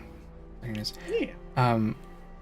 It is. There is a lot of wind up to it for sure, but I'm sure having someone who's already done it like you will help the wind up decrease, right? As opposed to having to find out all the information yourself and just wing it. Yeah. It's but yeah, she's got a pretty decent computer that can handle a lot of that stuff now too. Good. She just bought a new gaming computer. Wow, very exciting. This is very exciting. It's good news. Yeah. We were talking about oh yeah, if only you would hold me accountable, right? Yeah. And it takes someone, because I was saying this before, like if some rando came into my chat and they were like, Glitch, you're a dumb fuck, I'd be like, okay, you're banned, like move on with your life, you know, die mad somewhere else. But if you were to come here and be like, hey man, that's kind of uncool when you do this, right? I would actually listen to you, because you need some trust to not immediately go into defense mode. Like that's just how people are. And I think this like lack of nuance, especially in the VTuber community, and the amount of escapism, and like, oh, viewers want to show up, and I totally get this, but viewers, they want to show up after a long day of work, and they want a comfy place to be, right? And they don't want to like be pulled into bullshit, you know? They just want to have a good time, right? Exactly. Which is, I totally get it, and I understand that's a lot of what people offer, and it makes perfect sense. I totally understand why people are doing it. It's not what I do, unfortunately, for me. But I think that attitude means that we are, as viewers and as entertainers, maybe not accepting as much of the nuance.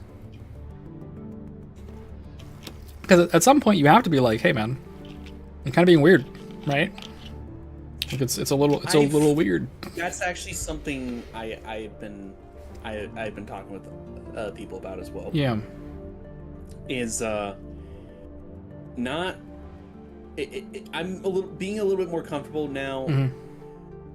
Talking about when I have issues. Yeah. With people. Yeah. Stuff like that. Yeah, that's like good. To the point now that I don't even want to associate myself with them anymore. Okay. Yeah, definitely. I think part of why I bring this up, and part of why I mentioned that it's important to communicate, is because, like, for example, if you have a problem with me, right? No, I mean, hypothetically, right? Like, I would want you to come to me and be like, hey man, like, if you could not make those kinds of jokes during the collabs we have together, you know, it makes me uncomfortable. Like, that would be lovely. That would be fantastic. And I would respect you all the more for it, because I would be like, great, like, this is a person who's willing to talk to me. And of course, I'm going to respond with like the same level of empathy back. Like, absolutely, of course, like, sorry, you know, totally. So we can continue to be friends and have a good time, right? A total lack of willingness to do that leads to ghosting or separating out entirely, or frankly, you simply like smile and bear it until eventually enough people have a problem, and then inevitably the Google Doc drops. Yeah. Right? And I don't really want the Google Doc. That's the thing, like right there is that's something I don't like. I don't feel like I'd ever like have the energy to even do that. Like I'd be like come on, just go your separate ways or something like that, or you know, talk it out. But like it takes it would like if I ever wrote a Google Doc, it would be like the most nonsensical thing ever. Like because I lose track of what I was talking about. Okay, I'm gonna so I'm gonna make no value judgments or statements about Cinder and her 1,000 page Google Doc. Okay, I have nothing to say about that. However, I think it is extremely funny that someone posted, I have this 1,000 page Google Doc myself, and I opened it up, right, because obviously people were like, this is funny, and all it was 1,000 pages of like type 144 font, I love anime men, heart emoji, heart emoji, heart emoji, for 1,000 fucking pages. Extremely funny. Yeah, I found that at the extremely same funny. time, like you actually do kind of like cause like some emotional damage, like or like mental damage when you do drop like something like that, because people are just like, nah, like it's okay. If you're doing it for the bit, right? Like yes. But I think that has the same level of emotional damage of like sometimes you'll see VTubers post images with like black background or like white background rimlet, like, you know, I'm going to heaven type pictures, and like people are like, oh my god, it's over. It's like, you guys all need to maybe relax a little bit, touch grass. Like, we all collectively don't need to have a trauma response to the word graduation. It's okay. Like, come on. Yeah, I know it's but at the same time, it's like I've dealt with somebody who's gotten I've dealt with people who've gotten a couple of the Google Docs made about them, and it's just like when you kind of know the people who are involved, you're just like, damn. I did not realize how big of a piece of shit that person was. Yeah, it all kind of bubbles underneath the surface, but there's also this aspect to it, which I think goes understated, is like, I'm gonna use myself as an example, right? Let's say that, and I know you just said you wouldn't do that because you don't have the fucking energy, but let's pretend that you did. Let's pretend you make a Google Doc of me, right? Let's pretend, and it's not even that long. Let's say it's like 7 pages of just like, dude, like, Glitch is a weirdo, and like they say these things, and here's like 3 screenshots, and you know, whatever the fuck, right? And you post it. Yeah. What that does psychologically is it opens the floodgates. For now, Miss Cyan will show up, and Reno will show up, and Higami will show up, and like people will be like, oh yeah, that Glitch guy, you know, like I had this weird experience with them too. They were so weird and off guy, right? And like people will like now be like, oh, like now it's socially acceptable. Now it's fine to actually say something. Yeah, now I'm not causing a scene because the scene is already caused. So now it's socially acceptable for me to air my grievances, and it's very much like, the fuck grievances are you talking about? I was awkward to Higami during Offkai. That's not a grievance. I'm socially awkward. Right? Like, that's not a grievance, brother. But people will like, they'll start just, and once all the information comes in, everything gets seen in a bad light. Oh, is Glitch socially awkward, or like, does Glitch just like just secretly not like Higami? The answer is no, I like Higami, but like, he was like, oh yeah, we're gonna come to the concert. I was like, not really, I'll see you later, you know, talk to you later, because I wasn't really that interested in the Phase Connect concert, right? That doesn't mean that I didn't like Higami. It was just like I didn't want to go to the concert. And I'm bad at hanging around people for like more than an hour unless we're doing something. Nothing against him, by the way. Like, great guy. But I'm awkward. But people will interpret that. They'll start like viewing it from this lens, and it becomes socially acceptable. Every everybody thinks they are an expert at analyzing stuff. Yeah, and suddenly it's every little thing is like, Rena might be like, dude, Glitch got my pronouns wrong so many times. It's like, yeah, I did. I'm so sorry. That's my bad. It is my bad. I feel bad about it. But also, making a big deal out of it is also not like, that doesn't help anything for me. You know, I should just do better next time. I'm conscious of it. But people will be like, oh my god, Glitch is bigot, you know, because they fuck up. It's like, thumbs up. And I think that's how it kind of goes, is if we can approach these situations and hold people accountable, and not even hold people accountable, just like talk with our words to people, you know, then we would maybe not have some of the problems that I think that we have in the VTubing space and in the online space, and like whatever the fuck cancel culture is, which in my opinion is just repackaged quote unquote progressive puritanism. You can quote me on that one. I think it's repackaged puritanism. My eyes just like went in opposite directions when you said. Yeah, no, that's what it is. Like my brain just like words. Okay, political take. Okay, political take for a second here. All right. Imagine you grow up in the Midwest, and it's a super homophobic place, and everything is like church. You must follow the scriptures, or else you're going to hell. Okay. And I already know the Midwest is hell. You know? Yeah. Just like for the viewers in the audience, pretend that's where you grow up, right? And you escape that because you're gay, right? And you're like, cool, I'm out, right? Because obviously these values are in line, and that was hard, and I'm out this bitch, right? That doesn't erase the 16 years in your brain where you're like, I'm going to hell for being a bad person, you know? Yeah. And everyone that commits any sort of flaw whatsoever is going to hell, right? Because if you sin, you go to hell. And all that's really changed in your mindset is that being gay is a sin. Everything else hasn't changed. So you take your like Puritan mindset of, oh, people must, like, if they are with sin, they're going to hell and everybody sins. And then you apply that to everything else uncritically. Oh my gosh, this person has certain views I don't agree with, or doesn't pass the litmus test of 37 like lines in the sand, and therefore they're bad. That's what I think it is that people who, like, they, for whatever reason, and I could say not the Midwest, you just grow up in like certain cultures, or you're raised a little bit by the internet of like everyone has to be perfect or whatever it is, it sort of infects itself. You end up in this situation of like, that is your mindset, that it has to, like, if you are not perfect, you're bad, and everybody else also has to be perfect or they're bad.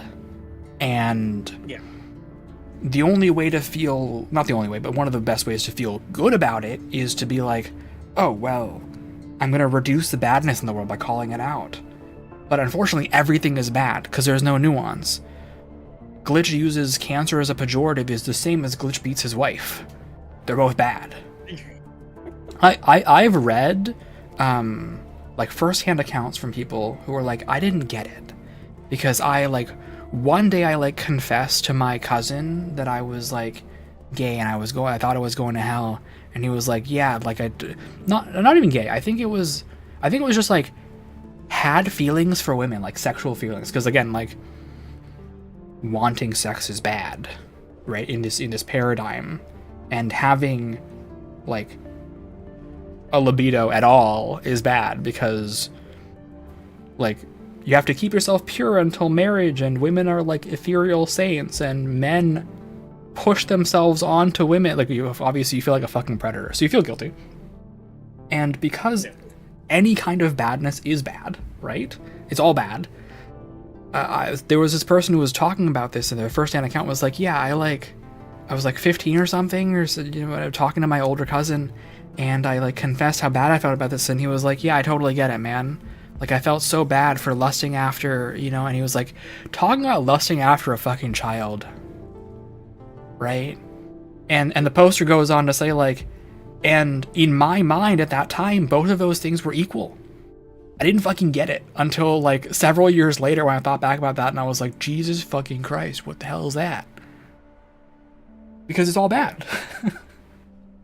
There's no nuance. There's no nuance. That's my soapbox stand of, like, this isn't even a political take. It's like, oh my god, nuance matters so much. Things are not black and white.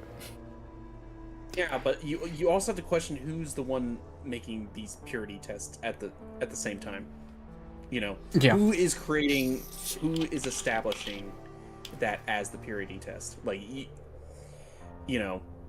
Oh yeah, that starts a conversation about society as a whole, about the state of religion in the state, and I was talking about this also as well. Mm-hmm. Kind of how, like, some VTubers treat themselves as a gatekeeper for, you know, who actually can get to the top, but they're defending one gate, but at the same time they don't realize that there's multiple gates that people can just walk through. And, you know, I don't think I understand what. Okay, can you give me, like, think about a wall? Think about a wall that's got, like, 15 gates, and this this VTuber treats themselves as the gatekeeper, and their gates close, and they try to keep all people from coming in through that way, but they don't realize that other people just go to the other gates. And this gate in this case is, like, what, ASMR content or something? So, like, hypothetically, it's like a type of content, or, like, oh, big boob anime women is, like, your gate that you're gatekeeping on, like. Yes, and some people treat themselves as that, and they're like, yeah, I'm the one who's gonna determine who actually gets to make it in this kind of content. Yeah, that's weird, right? Like, you're not no one's a gatekeeper, especially, like, I don't know, the perspective I come at this stuff from is a perspective of, like, a little bit wanting to educate and discuss and, like, open the floor for these kinds of discussions. And I'm no gatekeeper, because my stand is a stand of inclusivity, really, right? Is like very much a believer in the paradox of intolerance, very much a believer in empathy. And these conversations. The thing that is important is that you're gonna draw people in, obviously, by not being somebody who just, like, is unwelcoming to literally everybody. Yeah, exactly, right? Yeah. Like, and I obviously have some opinions of my own, private opinions about the state of VTubing and what can get you views. But because I'm not a stupid fucking asshole, I don't say those opinions out loud. Well, yeah.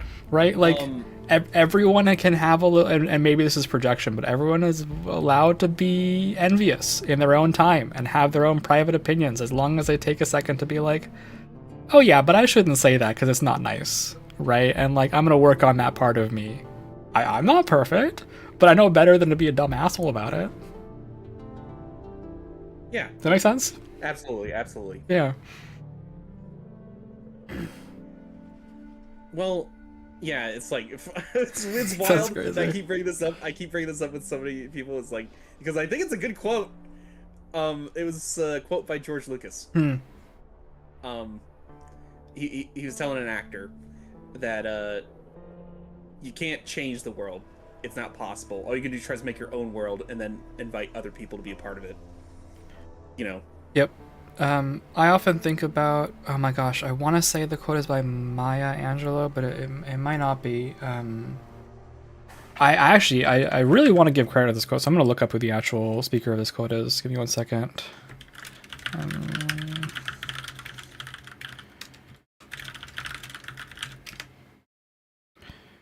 Oh my god, Google, stop thinking I'm a robot every fucking time. I hate this stupid thing. For some reason, for the past week, it thinks I'm... Yes. It's, sorry, it was not...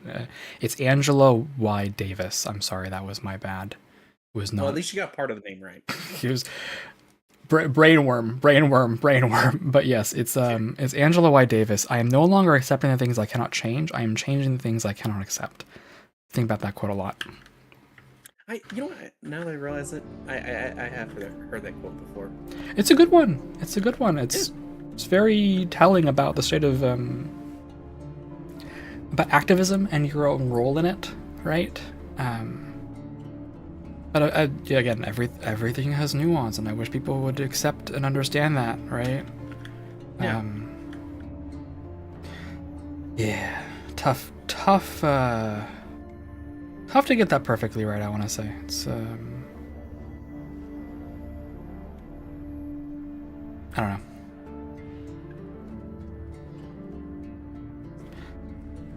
I think on that note, this is something my psych told me, is like, here's what we can do as people to affect change, is just try to build our own little communities of goodness, and as long as people keep doing that and you get a lot of little good communities out there, like, good will come of that.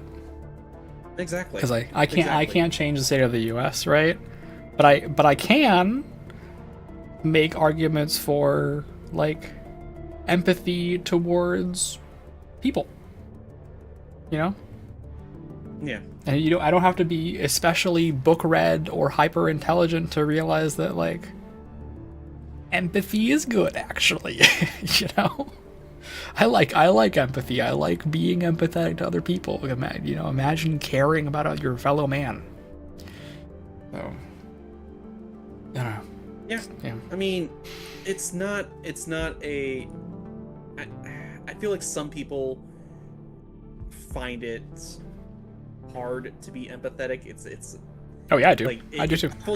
It baffles me, and I'm just like, you've got to at least you've got to try to put yourself in someone else's shoes. Oh yeah, I find it very hard to be empathetic. Honestly, that was a skill I had to teach myself really, really carefully. Well, I mean, I think it depends. Like you said, it depends on the upbringing and stuff like that as well. Yep. The culture and stuff like that. And self-defense mechanisms in my case a lot of the time. Yeah. Yeah. But empathy can also be, like, people can take advantage of empathy as well. Oh, absolutely. I understand that. Absolutely. But ultimately, I think it is a good thing, because it allows you to better understand humanity. Oh yeah, for sure. 100% agree with you. But yeah. Absolutely. Totally agree with you.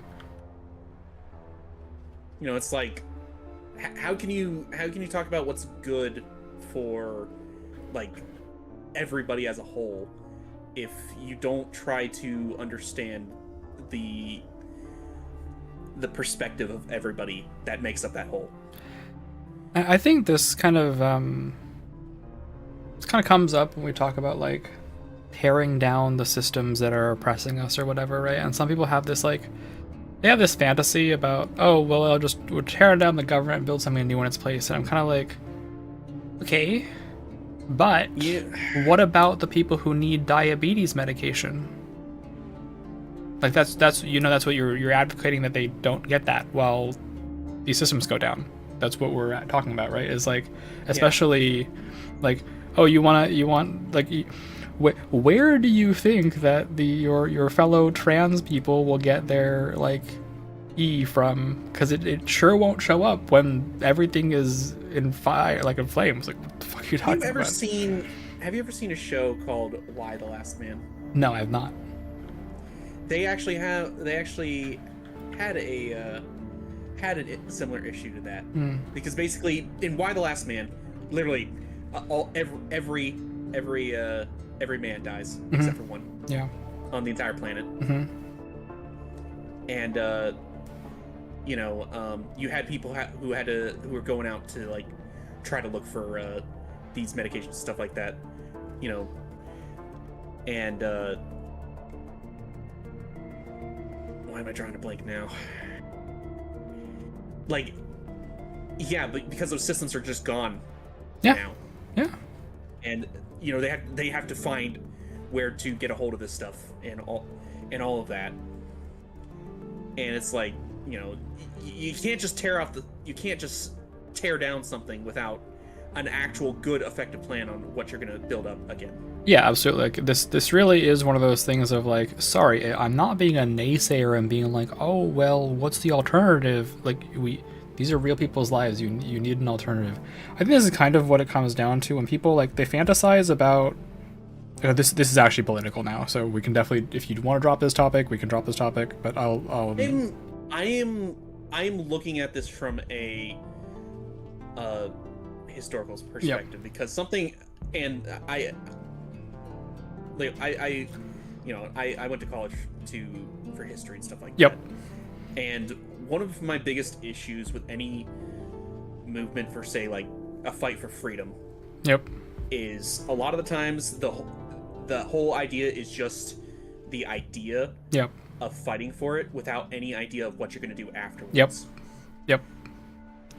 Yeah, what I was going to bring up was like there's some chatter in, I guess, the more democratic states, especially the likes of California and New York, which have large impacts on the economy, right? Like these are states that feed in via taxes, right? Like there's no denying that. It's just like that's how the economy is, right? And people are like, oh, and like the red states rely on us so much, and see how they feel when we stop paying in. And I'm kind of like, dude, I get your frustration, but saying we're not gonna give hurricane relief after southern states get hit by a hurricane is asinine. Like, what the fuck? Do you think that's going to convince people that you're an empathetic person? Do you think that's going to convince them that we should work together? You're advocating for them dying. What are we talking about? And that's also something I just find wrong in general. Is just like zero lack of empathy from people on both sides. Like and I get it. It's destructive. I get the desire. I get the desire because it, as someone in one of those states that pays into the economy and doesn't get as much benefit out of it as, like the amount I pay is not the same as the amount I receive, right? I get it, but also because it's very much a like, I get blamed for being an immigrant and being me, even though what I'm paying in is helping the people who hate me actively and think that I'm like a worthless piece of scum that shouldn't exist, right? But does that mean Timmy in Nebraska doesn't deserve dental care? No. Right? Like, what the fuck are we talking about? That's not his fault. Like, exactly. And even the adults who may vote one way or another, right? They may vote like, oh yeah, they may vote against my interests. It's still very much a case for me of like, although it might be nice to fantasize about seceding and joining Canada, right, and letting these states figure it the fuck out, like, I'm not really on board with the whole leave people to perish plan. It sucks. And I think this is where it really, like, it frustrates people, is it sucks to have, for example, and these are just facts, right? I'm not being political about this, is facts. It sucks to have Obama turn around and be like, oh yes, we're going to give, or Biden, give relief to the southern states impacted by natural disasters. Real thing that has happened, right? And then second real thing that has happened, just facts, this is not political, this is just a statement of facts, have certain members of that demographic, certain political representatives turn around and go, one, these Democratic presidents are evil, and two, I am the one that got this care for you, and three, we should vote against care funding, including the care funding that is helping you guys out right now after hurricanes and tornadoes. And we're sitting here in the corner being like, why am I getting blamed for helping you? Why is that bad? That's frustrating. Of course, it's absolutely frustrating.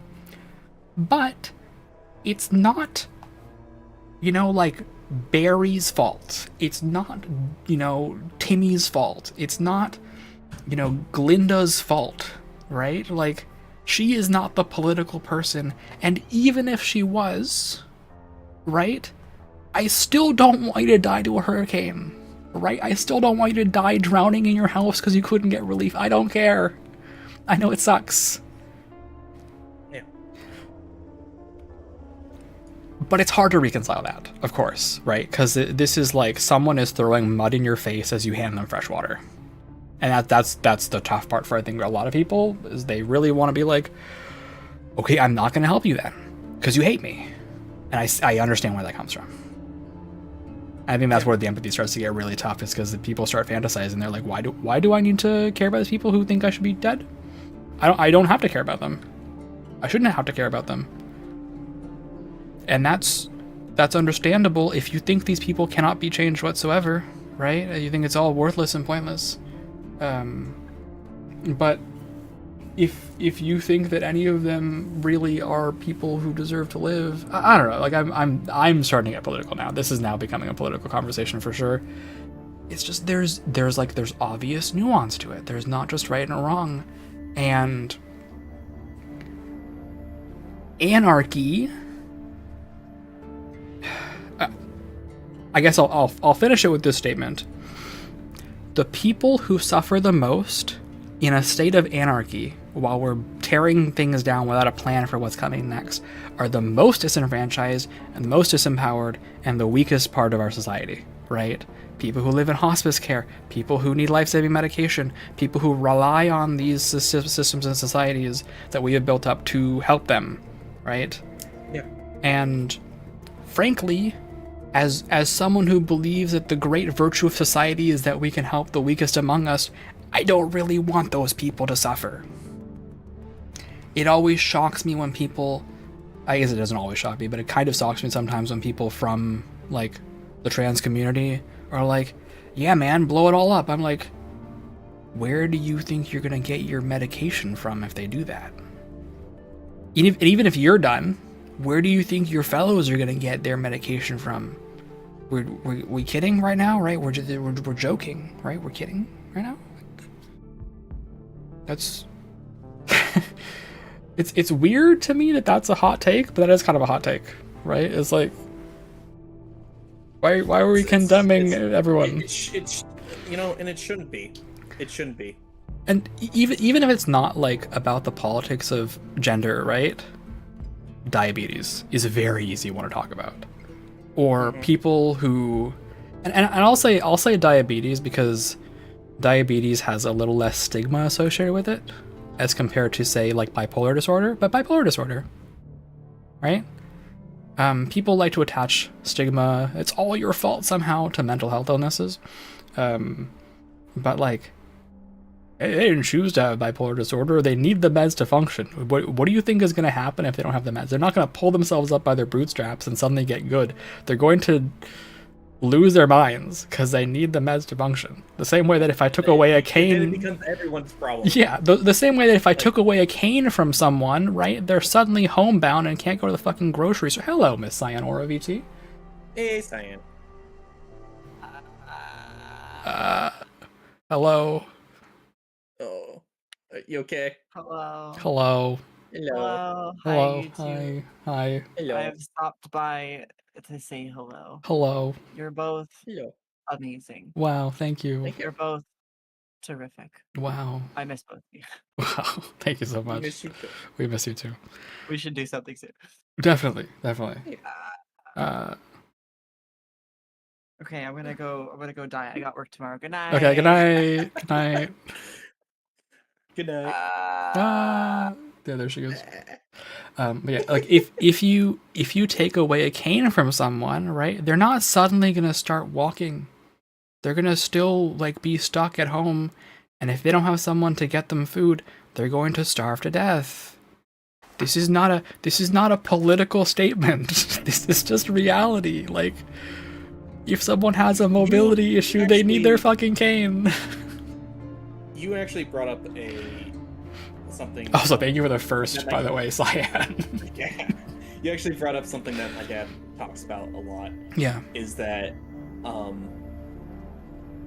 no one state of the VA. Yeah. It doesn't really matter who's in charge. It doesn't really matter who's in charge. Yep. Because it's always terrible. Oh yeah, that's what I hear. It's always terrible. It's shit. Yep. And and it's like you want these people who are coming back from seeing active combat and stuff like that. We want these people to be doing well. Of course, absolutely. Like, these are the people you want. Yes. Doing well. And yeah. That, in my mind, that's what honoring our military means, is giving them some fucking support after they come back. Regardless of my opinion on the conflict, like, dude, come on, we gotta support, like, that's what supporting our troops means. Like, the least you could do if you were going to send people over to fight your fight, that they literally had no... They didn't vote for it. No vote on. They didn't vote for it.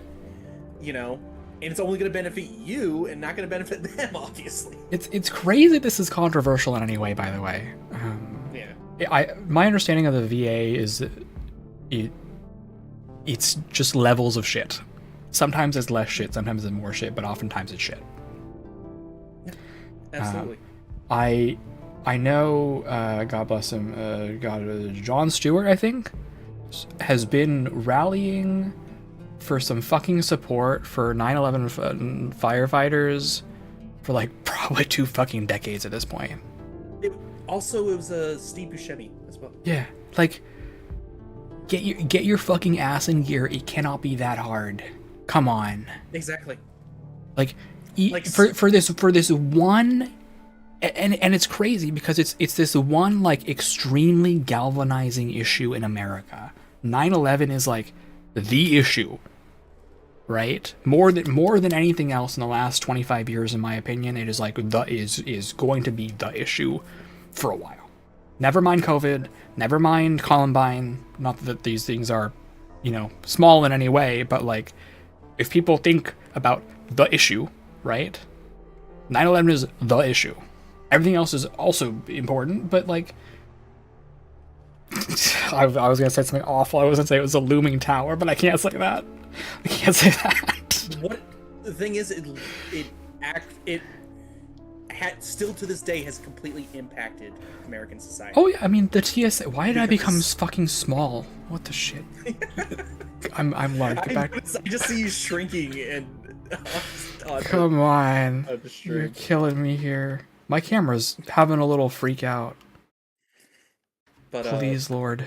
Yeah, like again, I remember that event like, very clearly. Yeah. Like, and again, people don't realize that like some of the things that like you could kind of say ruined American society happened as a result of that. The Patriot Act smile. Yes, exactly.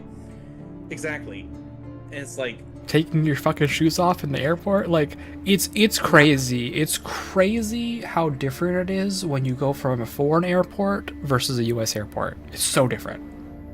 Oh yeah, and as somebody who is mixed and nobody could ever figure out what the hell I am, like I've gotten used to that. Yeah.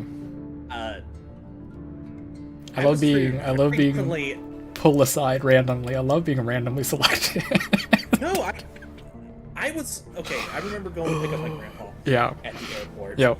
And I was basically just by myself at the entrance. Mm-hmm. Next thing I know, you've got TSA and like security coming up to me and asking me all sorts of questions and stuff like that. And I'm like, I'm not going through anything. I'm just waiting for my dad and my grandpa. Yeah. And they both come along, and my dad's white. Yeah. And all that. And they're like, "Oh, okay. Sorry to bother you, sir." And yeah, I'm sir now, am I? Yeah. And I'm like, oh, okay. Yeah. Yeah, that wasn't cool at all. No, it's the standard practice for me is any time that I go on a flight, I always shave first. Always. Because if I ever don't shave, I get pulled aside. Yeah. It's like automatic. It's fucking automatic. Like if I have a beard, I get pulled aside. Oh yeah, it's like, you know, I kind of thought the same thing whenever I was going on my first plane trip. Yeah. With my girlfriend. Mm-hmm. And I was like, maybe I should shave my hair and like everything, you know. And you know, but yeah, it's like, again, people like couldn't figure out what I was, and they're like, oh, you know, you must be an illegal, or it's like, or, you know, why don't you go back to the Middle East, or, you know, why don't you go back to working at a shoe factory in like Asia or something like that? And I'm like, and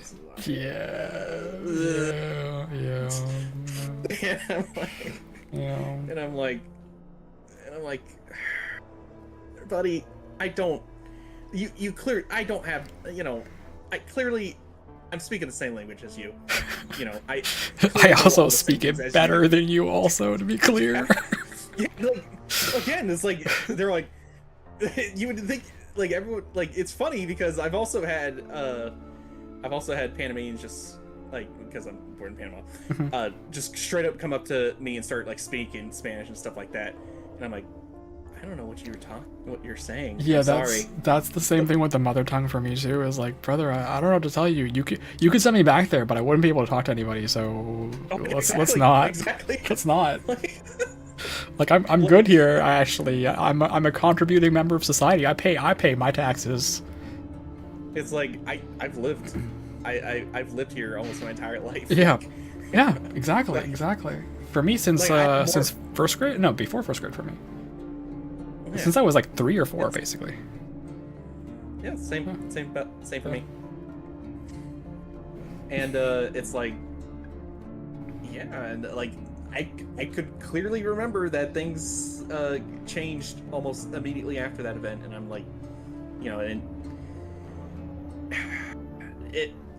the problem is that like people also want to try to like twist that event. Like, either try to diminish that it ever, like, try to diminish the things that happened during, like, you know, some people, like, make it seem like it's not a big deal that, like, all those people died. I mean, it is a fucking big deal, but I think people also, they get the gallows humor about it, right? Like, this is going to be a controversial thing. I have made a fair number of 9/11 jokes over my 20 years. No, I'm not even talking about that. But like that, but that's like totally, it's totally different from being like a fucking Holocaust denier. You know what I'm saying? Like, oh yeah. That's like, I think that's what we're getting at, is like it happened, dude. Like it was awful, and everyone who was there and everybody, like every fucking adult, like at least every adult who was 20 plus at the time, like will never fucking forget it.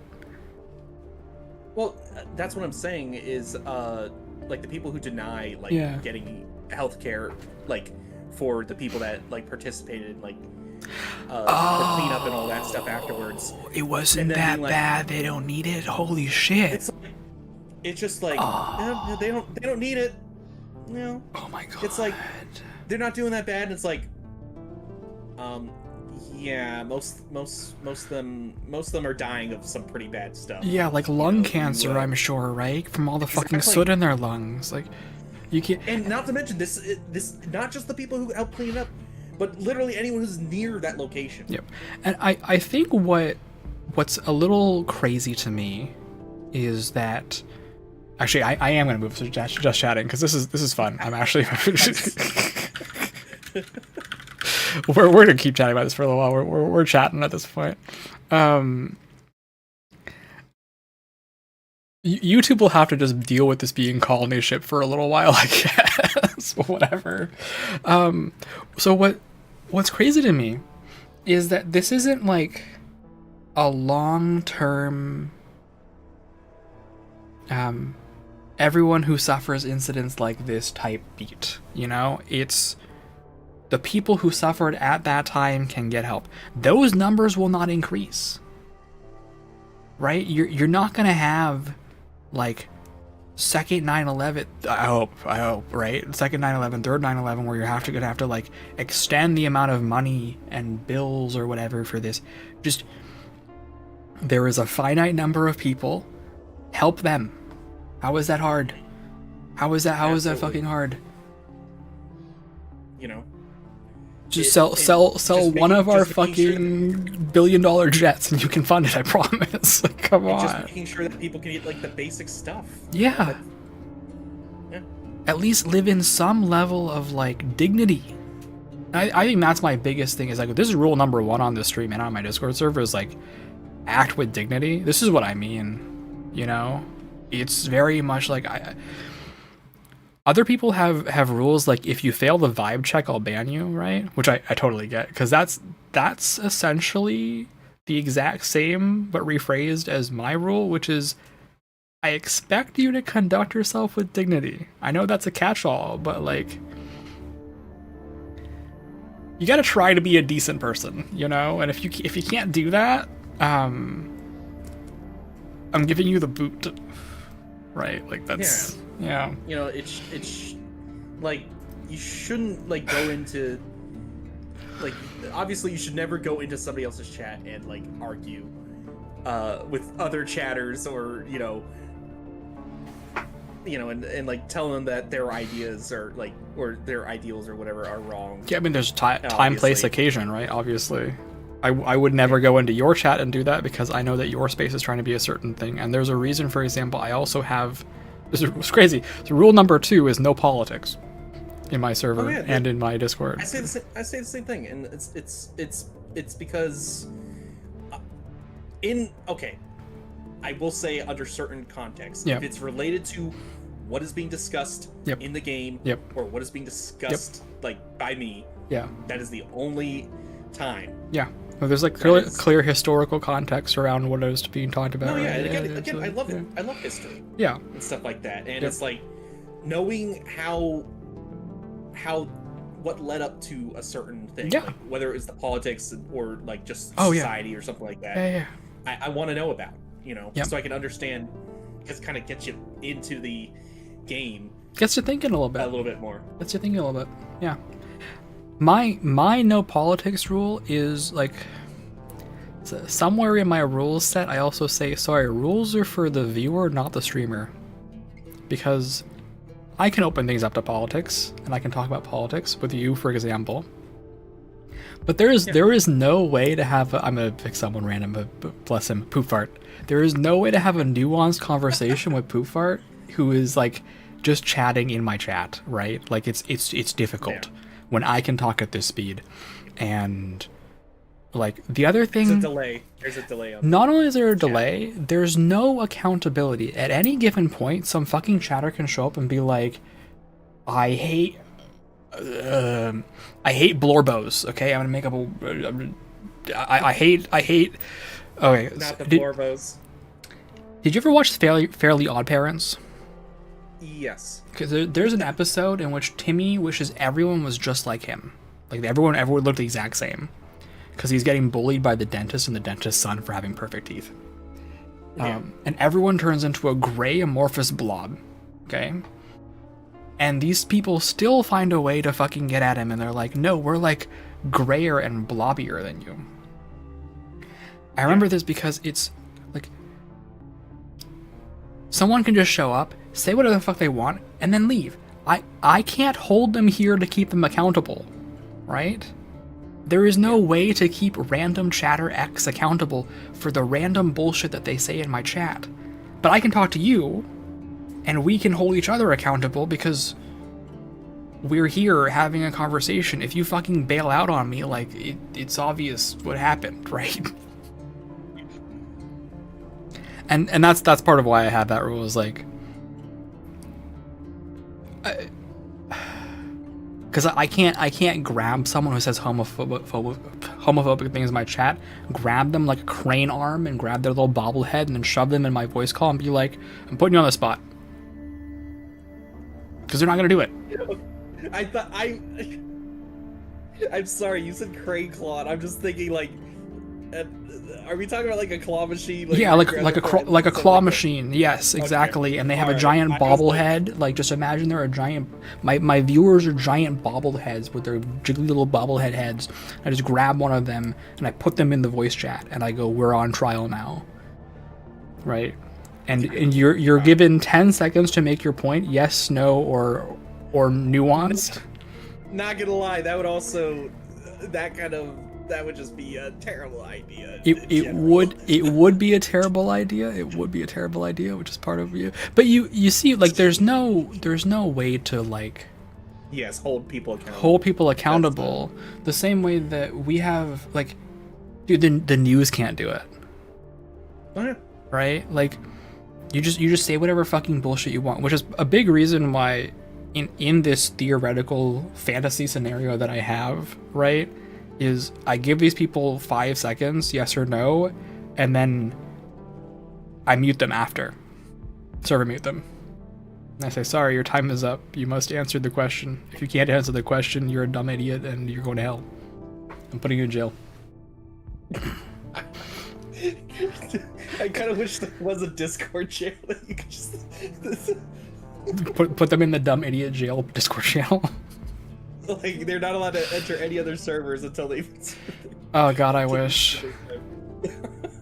Have you done your time? Have you spent your 20 minutes reflecting inside my server jail? That would be crazy. I would be abused so fast. Well, you know what? That just reminds me of like Metal Gear Solid, like Peace Walker. You could just like grab random people like on the battlefield and like basically kidnap them back to your base. That's crazy. And then be like, "Do you want to join up with us?" And it's just like, "No." It's like, "Okay, I'll be back in like 5 game days, and you'll change your mind." That's so messed up. What the heck? That's so messed up. And then Oh just my like God. comes back and it's like, all right, you're on the communications team. I'm putting you in charge of all our emails and stuff like that. That's crazy.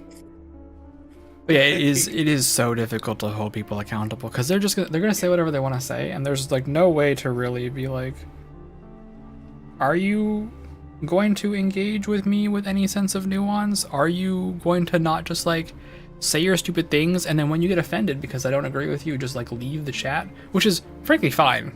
Leave, yeah, definitely. But like, I try not to get one-manned, but I have the personality where I will definitely very easily get one-manned. I'll get some random dude in my chat who just says stupid shit, and I'll just get in a fight with them. I'm not good at ignoring that. Yeah. Thankfully, I haven't had very many of those, to be honest. It's very, very lucky. Well, most of the times when like people like anytime people start either saying some wild stuff or they do something that like upsets me, yeah. I get really quiet. And like because I don't, again, probably more the fact that I'm hurt by it, but it's like, I don't think it's even appropriate to like get actually physically like angry. It's not good for me, obviously. I'm somebody who doesn't want to have to deal with stress of that stuff like that. And yeah, so I'm just like, I usually just like go quiet and then handle it via either like ban them, time them out, or whatever it is, and be like, hey, don't do it again. Yeah, usually that's where I end up too, is I usually end up being like, hey, it's not an appropriate thing to say. Yeah. Don't do that. Delete their message, and then we move on. Again, like I'm glad that I've only had to kick out a few bots.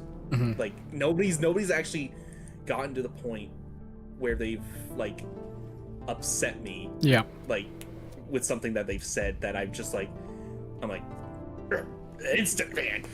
Like yeah. It's just like like the only time I can think of this year where somebody was like that was the person who changed their whoever changed their username to like Sloth should change their name back, and I'm just like, and like I'm celebrating like being able to, oh my god, go with a new name and stuff like that. Oh my god. And then they so tone deaf. And I'm like, oh. That is so insanely tone deaf.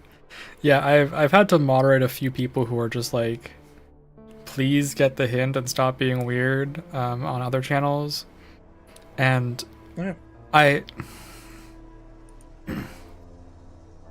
there's a certain amount of like hearing stories from other people, especially some people who like they switched from IRL to VTubing, right?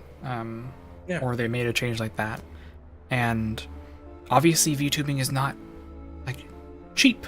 If you're really going out there and you're spending the $2,000 on a fucking model, right, or like doing whatever, total rebrand, all like it's effort, right?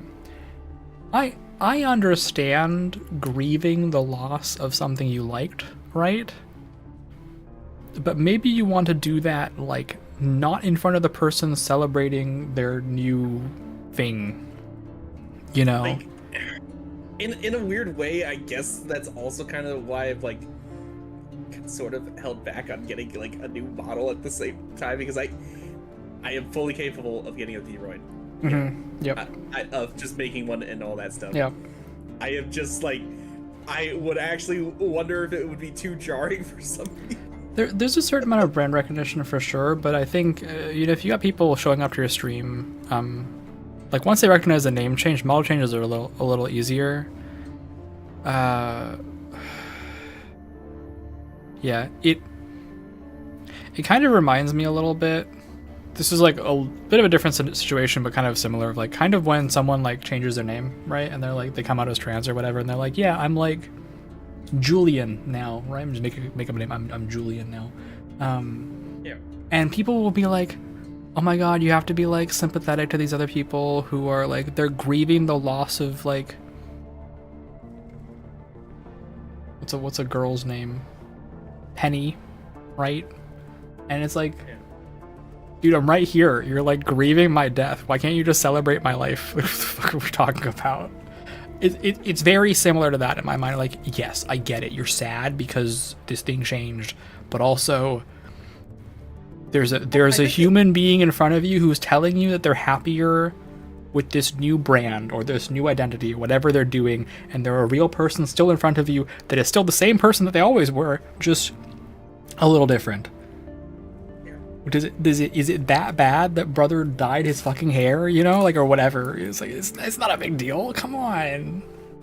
Yeah, exactly. I didn't fucking kill anybody. Yeah, sometimes it's just like it's just wild the way that some people react to like the littlest things, though. They get really attached. Yeah, they get really attached. Absolutely. Oh, it's like, oh, okay, so you didn't really care about what the person behind it felt? Oh, yeah, I mean, sometimes that really is what it is, right? Is a lot of like, oh my god, the model's so pretty, and like, you know, the voice is so pretty, and really it's like, I don't care about this person that is behind this thing at all. I was like, oh, that's cool. I have seen some VTubers where the person's like, no, I like I liked your models from like a couple of like I've actually seen some people just say that like their new models are like a downgrade from like what they started with or something like that, and I'm like, bro, that is like, dude, even if you think it, right, don't fucking say it, right? Yeah, and it's like, yeah, again, like, you, well, I'm gonna say you will probably get torched by everybody else in chat. There's also, and this I think goes back to empathy, as I've had this topic. It's like the way you phrase things is such a large part of empathy. For example, let's say you get a new model, right? Yeah.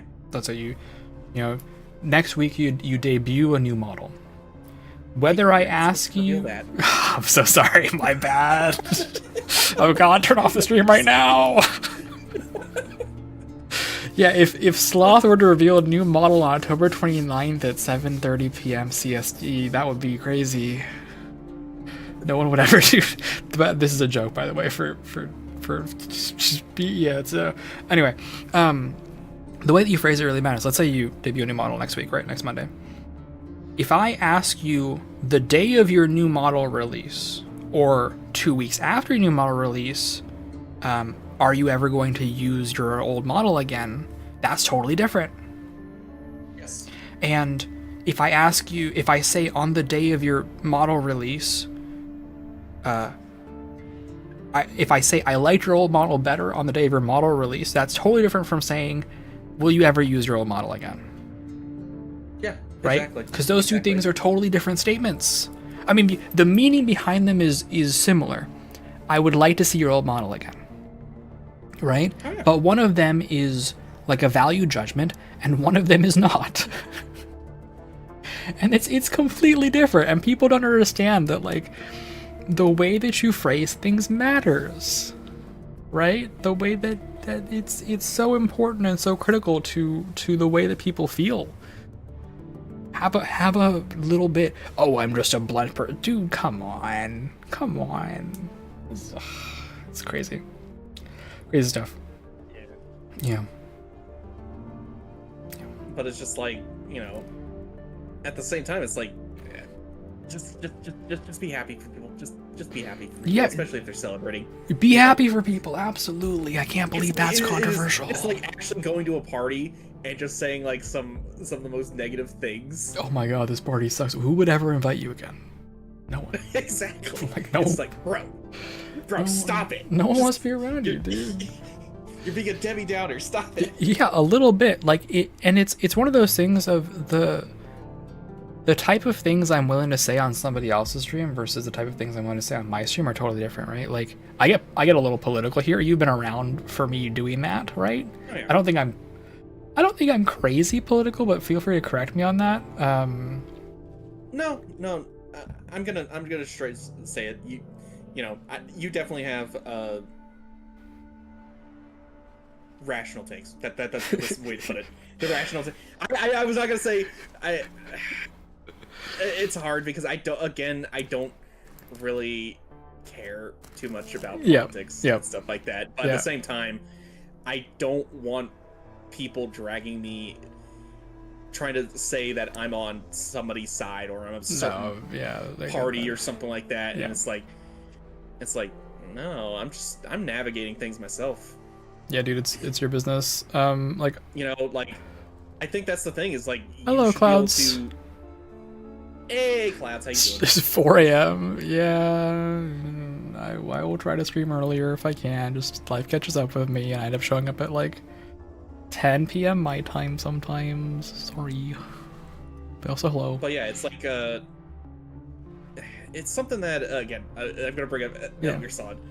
The greatest enemy is not a nation. It's the times. Mm-hmm. You know, like you don't know, like the times will always change things, like ideas and all that stuff. And you know, you should be willing to understand that and be able to mold yourself to, because you might not be defined as what your current like political stance is, or what political group you align yourself with. It also depends on like what country you're in and what culture you come from. Also definitely changes things, but also like my personal, and this is I think a big one, is like my personal beliefs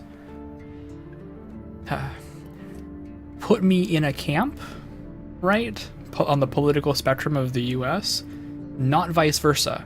Being part of a political camp in the US does not give me certain political beliefs. Yeah. It's one way, right? Is I believe certain things and therefore I align with these people. It's not I align with these people and therefore I believe certain things. And I think that's the one thing that I really try to make sure to keep, right? Because I want to be a critical thinker that has my own opinions. about things. Yeah. And I don't agree again, with the left on everything, obviously. Well, yeah, it's like but as I was saying, Mm-hmm. is that you know, what people would define themselves, like if they align themselves a certain way, they might not, like 20 years from now, that's probably not how people are going to view you. Oh yeah, Like definitely. Your beliefs now may be viewed completely differently like 20 years down the line. Oh, absolutely. Absolutely. And I think that's a large part of how it, I guess to the original point though, is like, this is also part of why I'm a little political on this stream, right? I'm a bit open about that, and I put up 1 or 2 videos now and again about my, like belief systems. I think that's part of transparency for me, if people should kind of know what they're walking into. But if I show up on your stream, right, or I show up on like Cyan's stream, I'm gonna shut the fuck up. This is a little bit of like, I'm gonna shut the fuck up, and I'm just not gonna mention these things because like, Well, I don't want to show up to the party and be a Debbie Downer to the party, right? Like, which is different from having opinions in my own house. And this is my house, basically, right? Yeah. Now, if you invite me into that conversation in your house, then yeah, I might talk about it, but that's different. Well, yeah, that would also be a case of where, like, you have to define what the rules for collabs with people. Oh yeah. Like, are. If you obviously you would, like, there are some people who have some pretty strict rules when it comes to. Oh yeah. They have very few rules, but they're very strict rules. Obviously, no, politics is a big one. No, no, just saying wild stuff out of the blue that, like, you never know who's gonna be offended by it, or who's had experiences related to it or something like that. Like,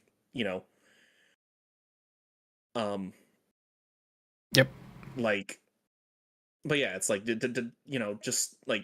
just obviously know who you're dealing with, and know what you want your, like, community to be exposed to and stuff like that. Yeah, Clouds, we are in just chatting because Faultier and I have been yapping for 2 hours now. Yeah. And at some point I changed out of the game and back to just chatting because we are yapping. I'm not finished with this game tonight, but it's good. This is a good yap. It gives me something to do tomorrow during my regular Thursday streams, so it's fine. Yeah. Yeah. Yeah. Sorry about that, though. No. Honestly, I really value. What is this game? This game is Colony Ship. What's the full fucking name of Colony Ship? God. What is Space this? Colony Adventure or something? A post-Earth role-playing game. Colony Ship, a post-Earth role-playing game. Yep. I value these conversations. I especially value these, like, overcall conversations, because we get to Baldur's Gate in a giant spaceship, like Baldur's Gate 2 or 1 in a giant spaceship, yeah. Pillars of Eternity, classic CRPG, yeah. But yeah, I value these, like, in-person, or I guess overcall conversations, because we get to talk more rapidly and back and forth and have a... Yeah, it's definitely a lot faster than just, like, discussing it in chat and stuff yeah, like that. and I can get, like, I can ask you a direct question and get a direct response, like, now, right? I can ask you, like, oh my god, what do you think about my the original way this conversation started, splitting out personas and handling that. Also, to answer that, I do think you should have, like, separate account for, like, if in your context, for VA and VTuber and stuff like that. Yeah. I don't think having multiple accounts is necessarily a problem at all, especially if you want. Just make sure you are directing people to the right accounts, obviously. Yeah. Like, you can kind of set up certain walls. Yeah, of what you don't want people to go towards. It really is meant to be a soft wall, because it's one of those things of, like, if someone looks me up for this job that I do, like, I don't really blunt, I don't really give a shit if they like. No. What I mean is like if you're in the scenario you were mentioning, like say you voice acted for a TV show or something like that, and that might have been like geared towards a younger audience or something like you wouldn't want them going towards that. Well, that's what I mean by the wall is like, you know, and I would probably say it's more of a fence, because a fence is pretty much a deterrent. Exactly, my point is like, if they go to my yard as, I don't know, I'm not NobodyGlitched anymore, I'm somebody real, somebodyreal.com, right? There will somewhere on that website be a link to like, by the way, I stream here, right? And if they dig through the site hard enough and find that link, okay, that's enough of a soft deterrent for me to prevent them from, like, because most people won't, right? Yeah. The thing, and this is definitely downer talk for sure. This is about to be downer talk. I don't think I'm that interesting, and so I have to rely on my talents to be interesting. I have to rely on the voice acting talent or the art talent that I'm skill developing in the background right now, and using those for streaming and to get people to show up to my stream is like of relevance, right? So I guess that's why I'm so stuck, is because I want my cake and I want to eat it too. And I don't really know how to solve that problem, because either I'm giving up jobs or also I just don't want to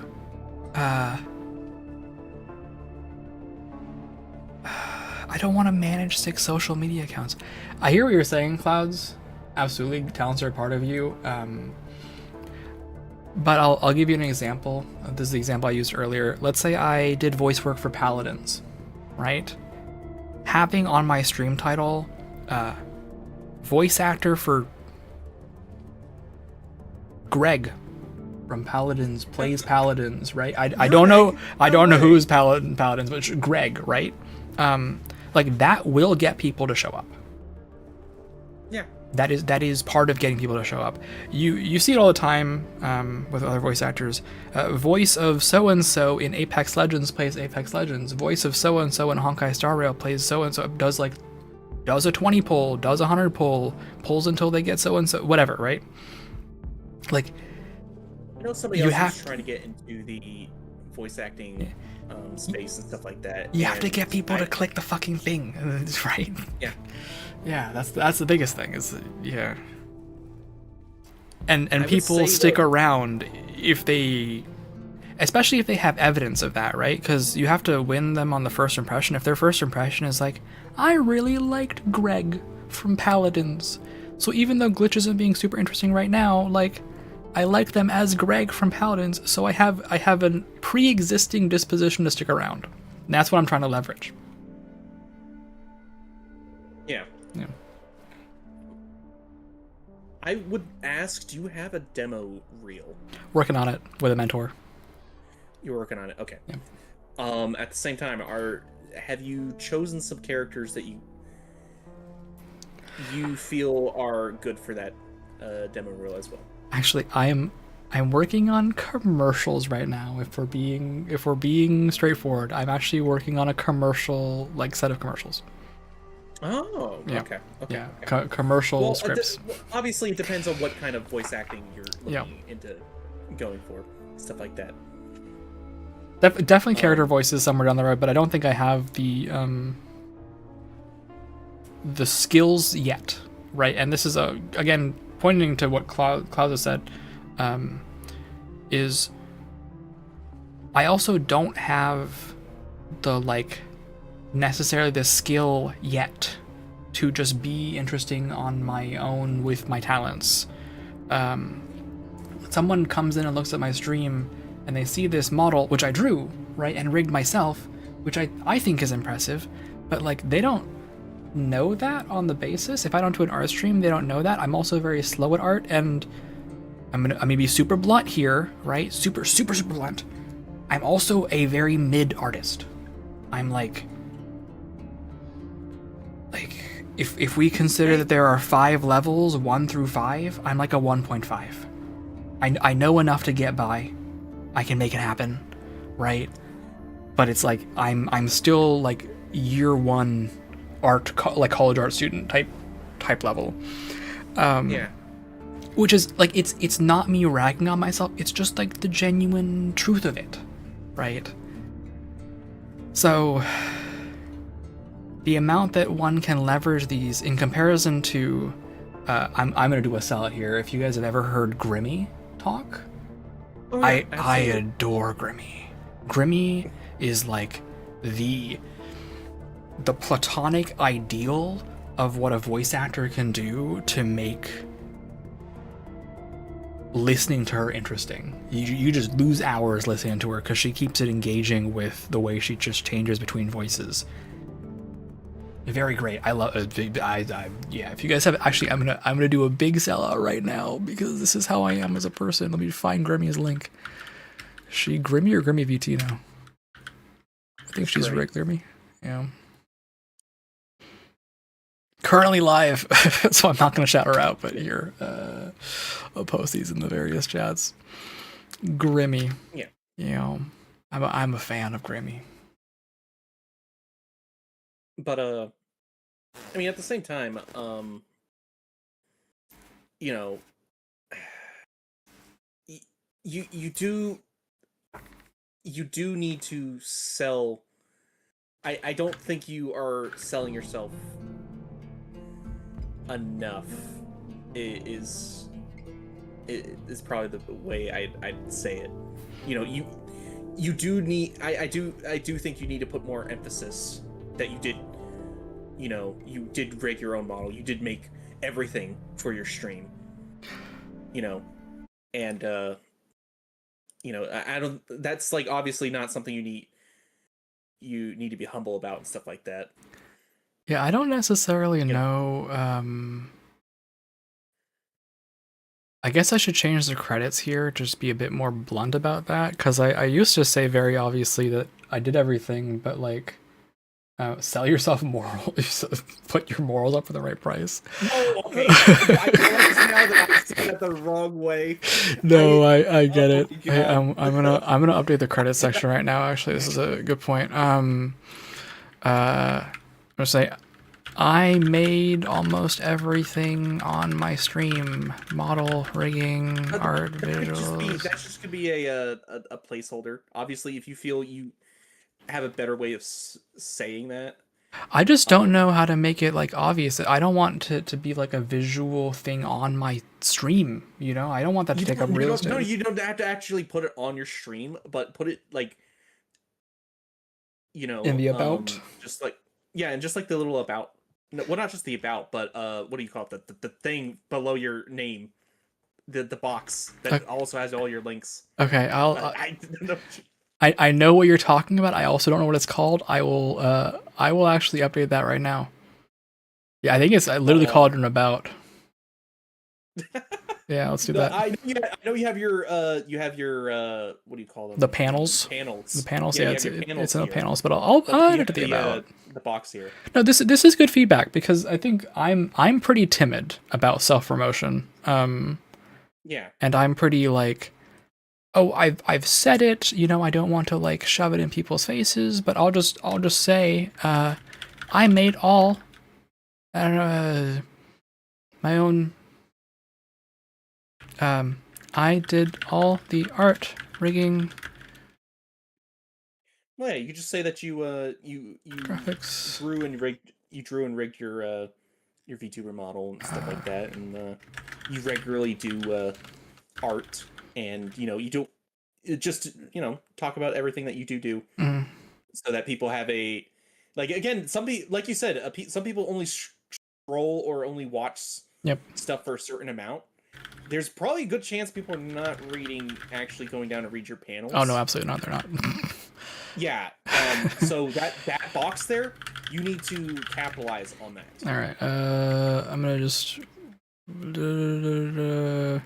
Because that box could be more than whatever you could say in, like, say tags. Yep. Because people, you know. variety streams with art and gaming and memes.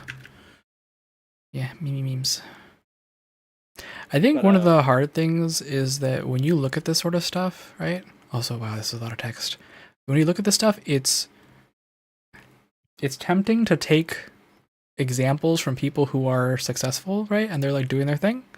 But you also look at them and then you're like, no, they don't need this anymore. They already have their shit figured out, right? They're winning by virtue of momentum. Okay, I did update it, so now I added some more stuff. I'm gonna remove the part where streams start at 8 p.m. PST because they don't start at 8 p.m. PST anymore. Yeah. They haven't done that for like the last month or so. I got my nephew, and that's changed things a lot in terms of my schedule. Also, being jobless has changed things a lot for my schedule. So, yeah. But okay. All right. Thank you though for that advice. Like that is helpful. It is always helpful to get a second opinion. Well, yeah. I'm trying to think, like, based on some of the things I've learned from the past few days. It's like you like more about selling yourself, like promoting yourself better and stuff like that. It's like, again, there's only a certain type of person who really, really wants all that extra information. Yep. Like, say you don't have there's people have cards, but again, not everyone's going to click on the link to go to the very few people will do that. Yeah, and it's like, it's like how some people promote certain stuff, like their YouTube channels and all that stuff. They'll have the links pop up occasionally. Yep. Like, go watch this and stuff like that. That's because there's a higher chance that people are gonna click on like a link for that than they are if they go down this box here. Yeah, I should have my socials running actually. Why did they not show up? People have been chatting in my chat. They should show up. Well, yeah, you could. I don't know how to do it either. Polgan does a pretty good job of just doing that without me asking him to. He just does it, and I actually have it running from. I should have it running from Stream Elements as a thing. I have a timer. Oh. So I have seen it show up in the past. So let me just see if the timers are actually on. They are. They're both on. But yeah. Make sure it's always. Yeah, they're up. They're just not awesome. Weird. Yeah. Weird. But yeah, that's some of the things that I've learned. Yep. I'm just gonna state it. I one of the people I've been talking to. I don't know if you know who Megalodon VT is. I have seen that name around. But I've been talking to a manager of hers. Okay. Oh yes, I do know who this is. Yes. Yeah. I've been talking to a manager of hers in a Discord, and he's been giving some really good advice and stuff like that. And lo and behold, there is. Oh no, sorry, that was Cloud's exclamation pointing. Okay, I was like, lucky me. Of course, it would work right now. Yeah. I wish I could never get it to work quite like this. I had to do separate ones for this because for whatever reason, when I was doing it through Stream Elements, it did not want to do it in this order. The socials thing? Yeah. Oh. It did not like it. I would do Blue Sky and then would do it would just completely write out the actual link itself. Like it would just be regular text. It wouldn't be the actual link, despite me, separating and stuff like that. What do you mean the regular text? Like it wouldn't like when you clicked on the link, it would not send you that. Like it would not send you to that specific thing. Mm-hmm. Yes. Also, I wonder if maybe StreamerBot is also not working. I used to have timers for this. Services, timers. These stupid things not working. I should have a few. Yeah, I have a clip reminder, which is apparently not fucking working. I should have this thing. Yeah, that thing. That bad boy should be working more often. It's apparently not. I'll have to fiddle with that.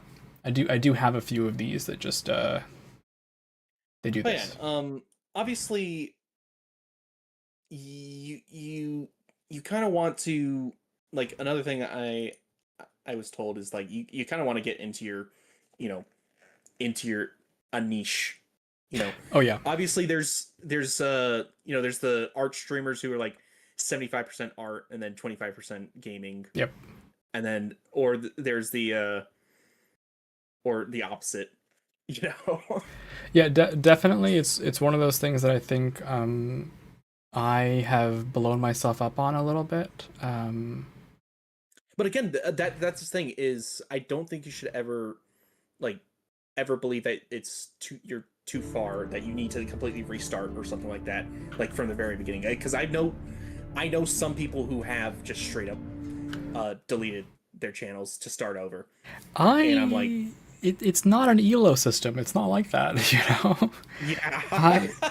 Like, you know, Like, you're not hard stuck in bronze. I was like, I restarted I was like, this is the because wildest way of going forward. Like, yeah, no, don't do that. Just rebrand. It's fine. The people who want to keep watching you will keep watching you. The people who don't want to rewatch you after your rebrand, like, you wouldn't have had them after the rebrand, like the restart anyway.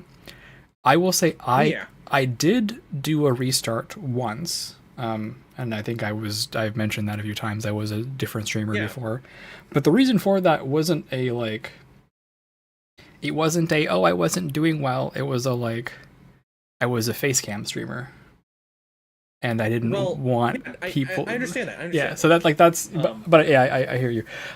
Why is this fucking? I'm annoyed now that the streamer bot is not doing its damn job.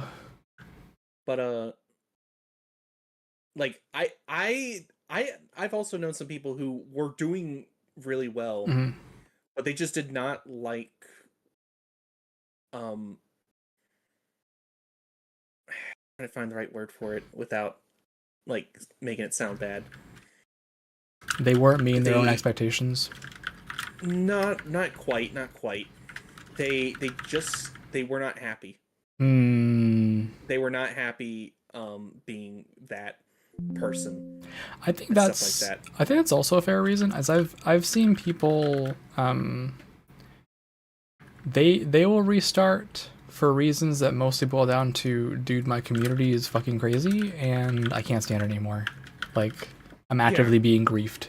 Well, I wouldn't. Yeah, in that particular case, I would say that person did it because they were just like, I actually am having a lot more fun as this person than the person that everyone knew me as. Yep. So I think I'd rather try to see how I do things, and they're actually doing really well. They actually are way past what they were at as their previous profile and stuff like that, and you know, I couldn't be prouder of them. Yeah, that's great. That's awesome. But yeah, it's like again, some people do think it's like that is the solution, and it's like, no, you I don't think you understand. It's like, unless you are like a actual like horrible person and you've done some horrible things, and you think you can just rebrand to escape your past. Yeah.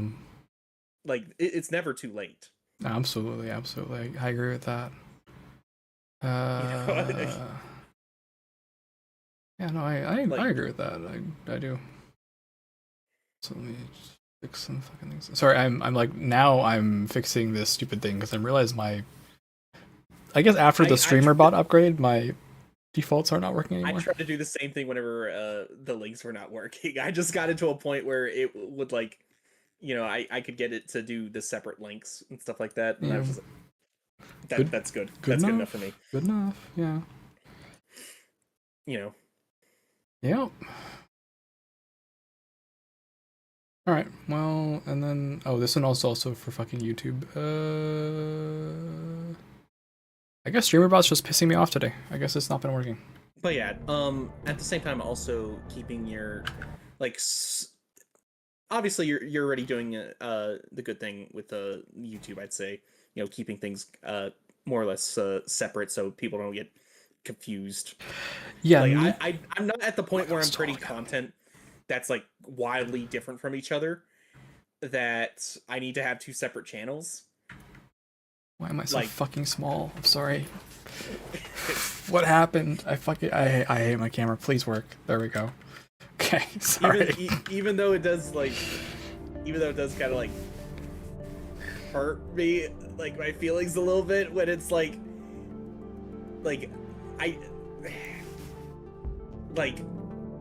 did an experiment a couple months ago. Yep. Where I just did a like no commentary, just pure gameplay. Yep. No PNG, nothing like that. Yep. And that video ended up doing like the best out of like any of the videos I've ever done.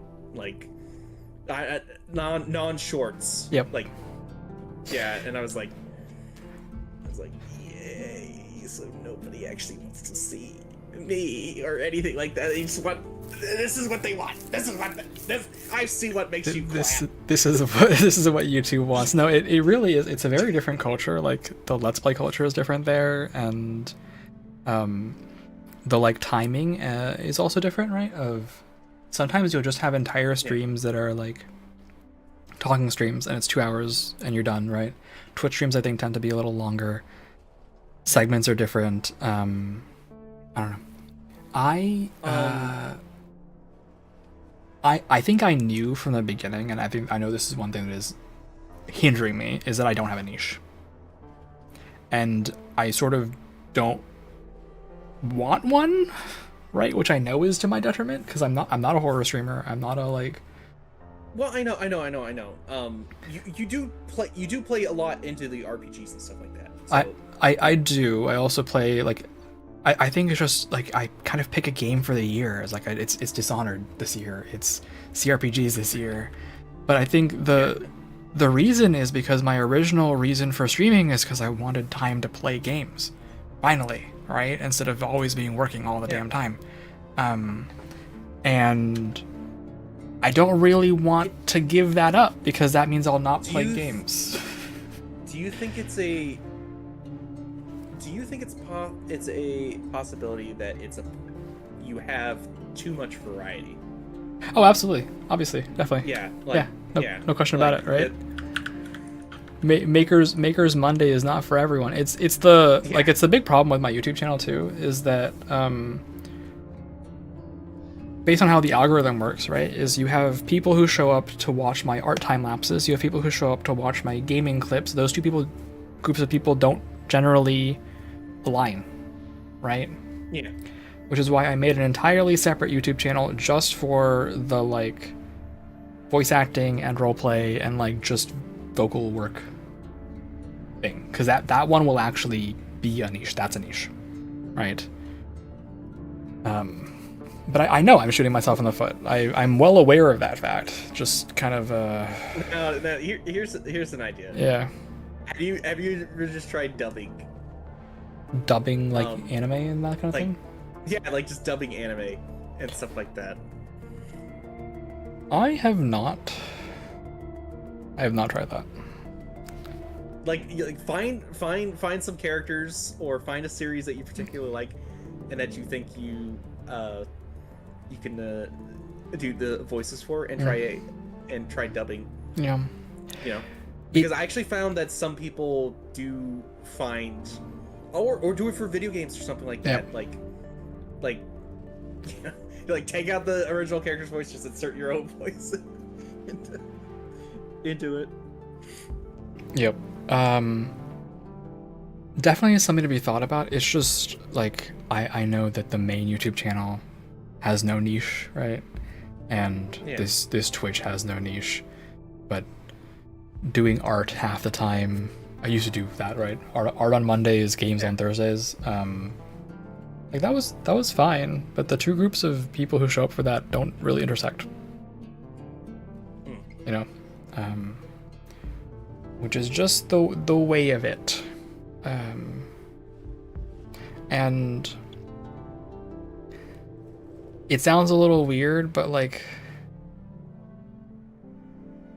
even though I know I'm shooting myself in the foot, I don't really want to change that because that means not playing the games I want to play. And I'm not in any way stating that you should just force yourself to play games. One of the worst things that you could do is just be the person that's known for playing Fortnite. Oh yeah, the person who's known for literally playing only one game, like War Thunder or something like that. It's even genre though, right? It's like I don't think I could play only CRPGs. I love CRPGs. I'm talking about like RPGs is a pretty broad like CRPGs. No, I was talking about just general RPGs. That is pretty broad. Yeah. But naturally, again, like me, I like the Dead Rising series, but at the same time, I did not want to play the first game because there are some parts that are so frustrating that it was driving me insane. And I was like, you know what? This isn't fun. So I'm not going to finish this game, and I'm just going to move on. I'm going to find something else to play. No, fair. We played Last of Us. Fair. Honestly, very fair. But yeah, it's like, but I do generally think that you should try to at least like find a balance when it comes to like if you're gonna find a niche or something like that. Not saying that you have to give up anything, but you could lean into one of those niches a little bit more and see how things work out. Yeah, I would say I've been leaning into the like CRPG niche this year, right? And I was obviously leaning into the like ARPG Dishonored niche last year. Just I don't know. I don't mean to sound like an owner. I know it's hard. Yeah, it's tough, and it's a little tough like knowing that I mean, heck, people tell me that like some people tell me that I'm shooting myself in the foot with the way I do my streams, like the time and stuff like that. I think you pick a good time. Really? Yeah, they were like, that's kind of late for a lot of that, and then they're surprised at literally how many people I know because I meet Australians. I meet, I've got the Nightbirds. Yeah, don't you typically start at like 9:30. Yeah, 7:30 PST, 10:30 EST is a fine time to start, in my opinion. Yeah, it's fine. And it's like, people are basically still relaxing or they're getting ready for bed and all that stuff, and it's like I'm still catching people. Yep, and you catch people through time zones, which is great. Yeah, and it's like Klaus. Sleeping is important. At the same time, it's like I could probably see what they mean by possibly doing some streams earlier. Yep. So I can catch some groups of people. Yep. But at the same time, like that would also hurt me because basically I would be having two separate audiences. Yep, splitting your crowd, unless you tend to do really long streams, right? I know someone who does. So I know someone who does like she'll do like 14-hour streams sometimes, or like 10-hour streams, and when she doesn't do that, she does like 6-hour streams at random times, and people are like cool with that because that's just kind of her vibe. But because she has such a large audience, right, she gets like basically groups of people that filter in and out, and is like, oh well, when the US East crowd leaves, you get the like Britain crowd, and it's fine. Yeah, you need to be able to have the people to. Yep. Well, that's the thing. I need to build up my stamina for actually longer streams, Because how the heck am I ever gonna like do Hello, Mixrina. like say a 24 or 48 hour stream? Like I don't see that ever happening. That's crazy. Also, thank you for the check-in. Yeah. Arena. Yeah. I hear you. But again, there's only so much you can do with your schedule. That's don't one push thing. yourself to do a schedule that that doesn't fit with what you're doing. Yeah, a little bit of it is very much like Fridays and Saturdays I have TTRPGs with my friends. I have to do the social activity, right? Yeah. And so like Thursdays is often it. Like Thursday is my guaranteed day. Unless the nephew needs something. Unless the family is going on a vacation. Unless. And that's a big reason why I'm not super consistent. Is because these things kind of like I don't always have the rights over my time to like be like, nope, sorry, I'm doing this. But I think it really is like to your point, it really is a lot of just like I don't have a niche and I stream I stream 1 to 2 times a week. Right? Those two things are definitely not in my favor. And I know that. Yeah. I recognize that very, very well. And I think part of it is just me accepting, like, sorry, it's just never going to be like that. And part of it is me going, like, I could stream more, but I'm spending that time developing my voice acting talent or my drawing talent. And when those get better, they'll make the stream better by default because that's what I'm good at. Right? That's what makes me unique.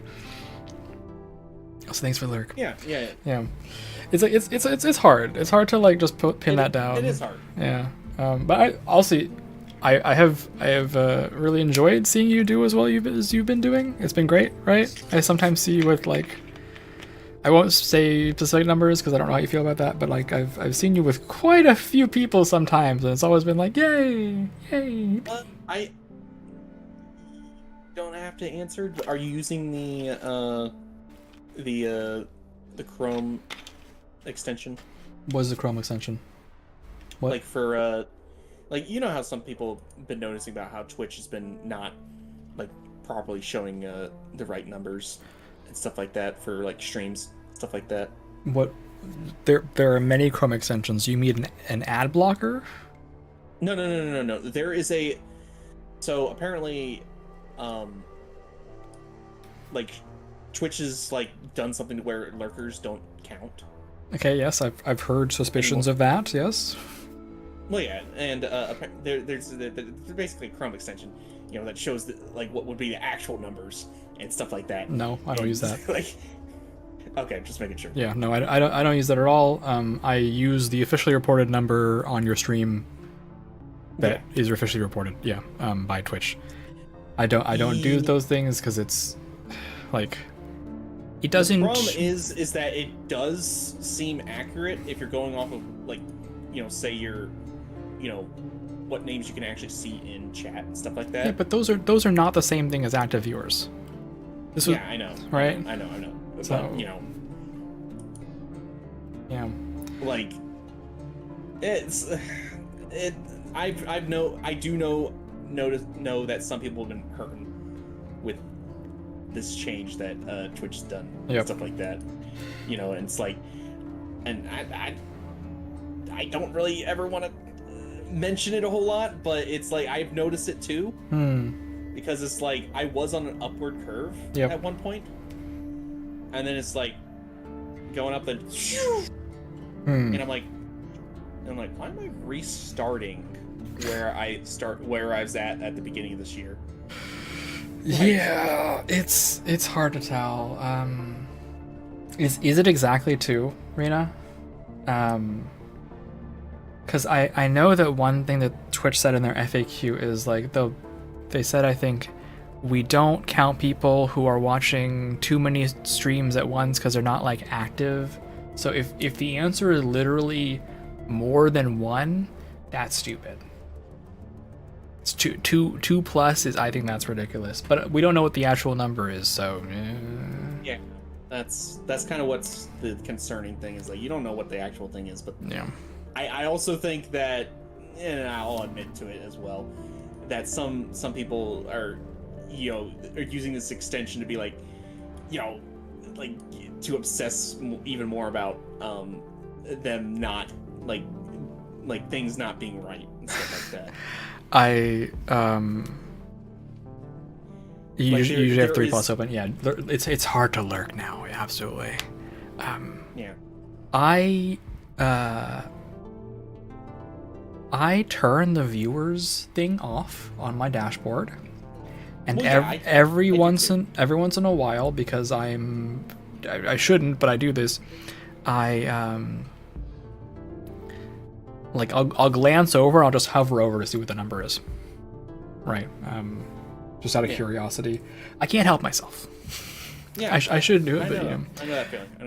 And then at the end of the stream, I'll just kind of glance at the end of stream report of like how many people were here, how many people showed up. For example, if I get a raid, how many people stuck around for whatever I was doing, right? Because sometimes people don't want to stick around for endless Monday dreams and deadlines VN. Yeah, which is fine. Yeah. It's just, again, there are some things going on with Twitch as well that has to be taken into account. Yeah, platforms and again, or platforming. I know a lot of I just know a lot of people in general have been talking about it, mm-hmm. and it is something to take into account. Yep. That there is stuff going on with the platform itself. Yep. As well. Yeah. Yeah, I mean Twitch is permanently in the red, so.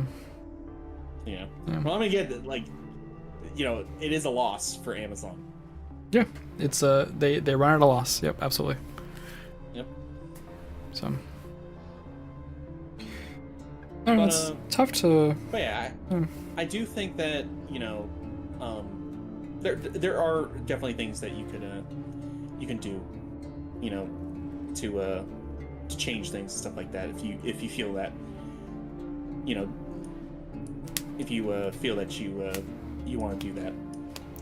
Yeah, I try to make small incremental changes. I think a large part of that is because I don't think I'm ever going to be the person who shows up in your Discord and goes to your self-promotion channel and posts every time I stream.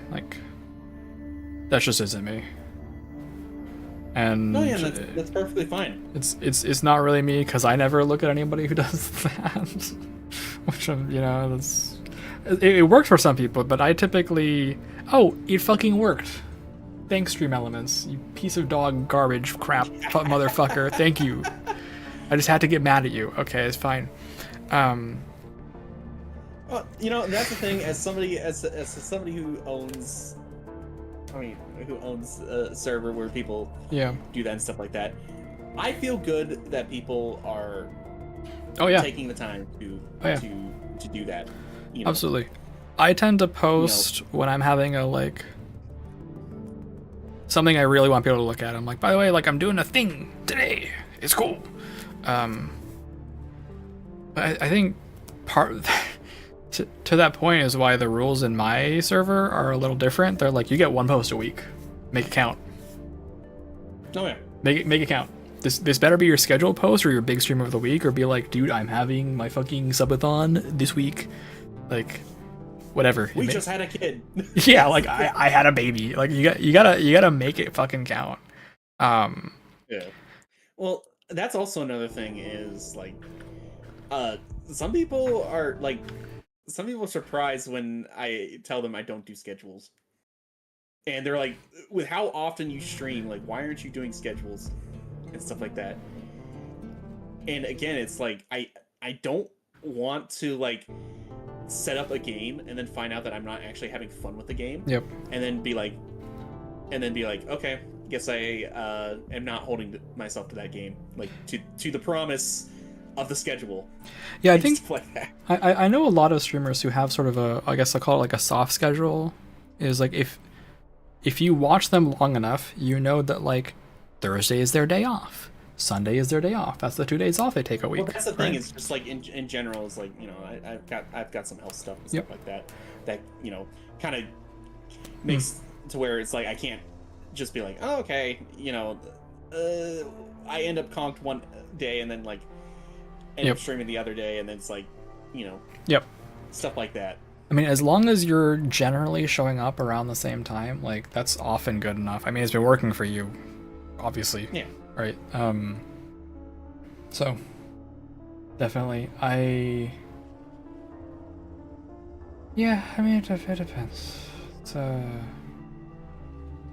people. I think people have got their own vibes. I know one streamer definitely, like one that I watch. She's very much like,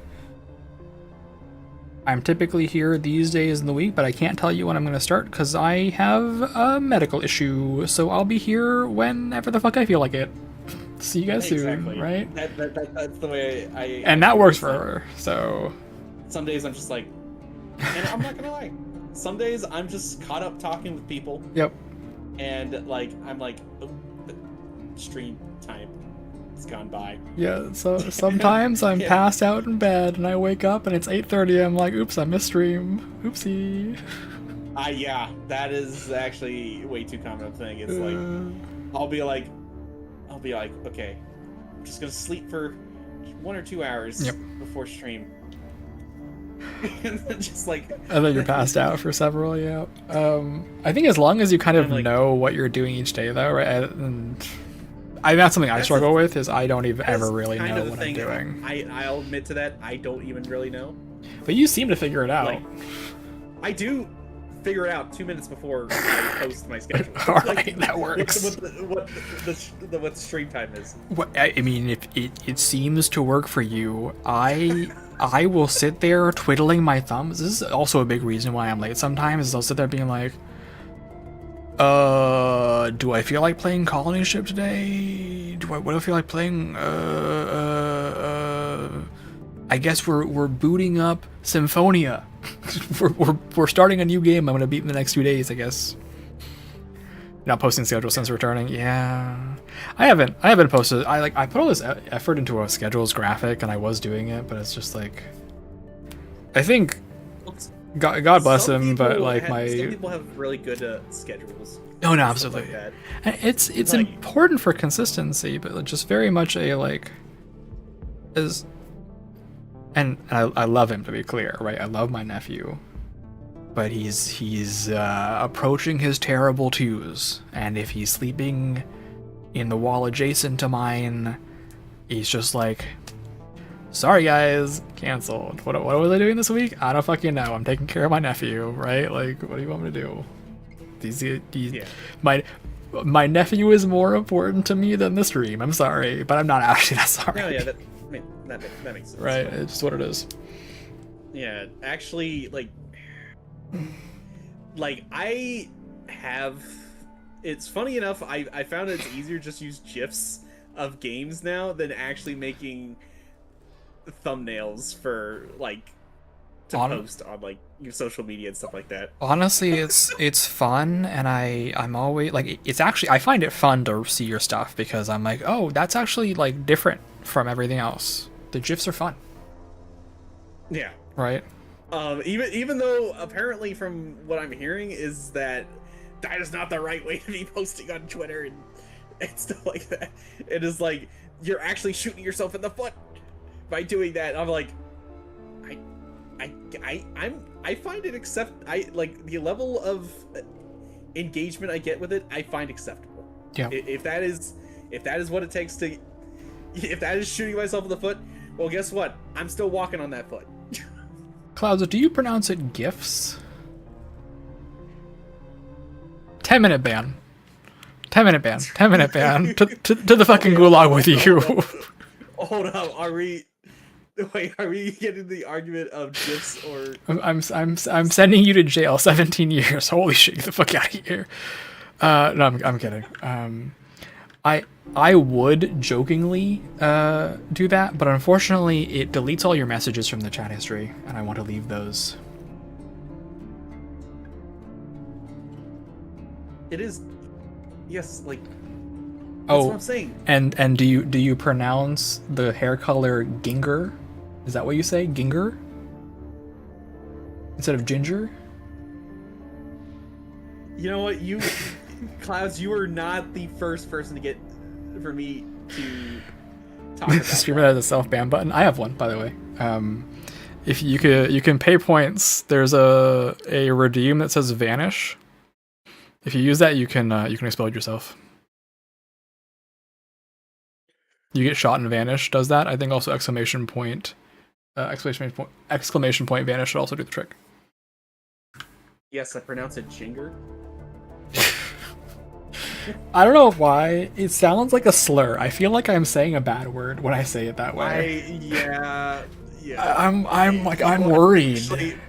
I actually feel bad now that I say it. It's just something about the right. It's something about the cadence. Like it's just too close, I think, to other certain bad words that I know of, and I'm like, I don't know. Yeah. You know, that just sounds like a anime character's name. All right, witness me. All right, we're witnessing Clouds. Do it. Push the fucking button.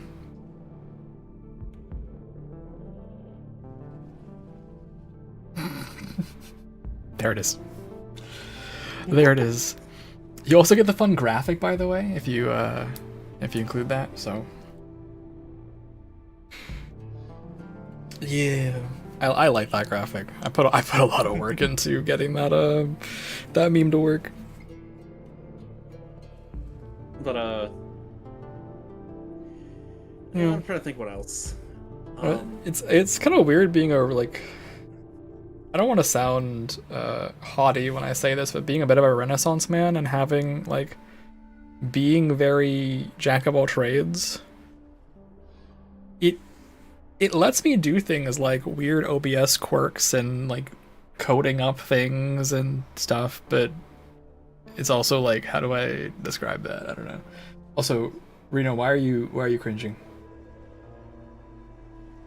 Why are you cringing? What's the cringe? I'm curious. I'm curious now. We have to know what the cringe is. Have you ever considered just not cringing? No.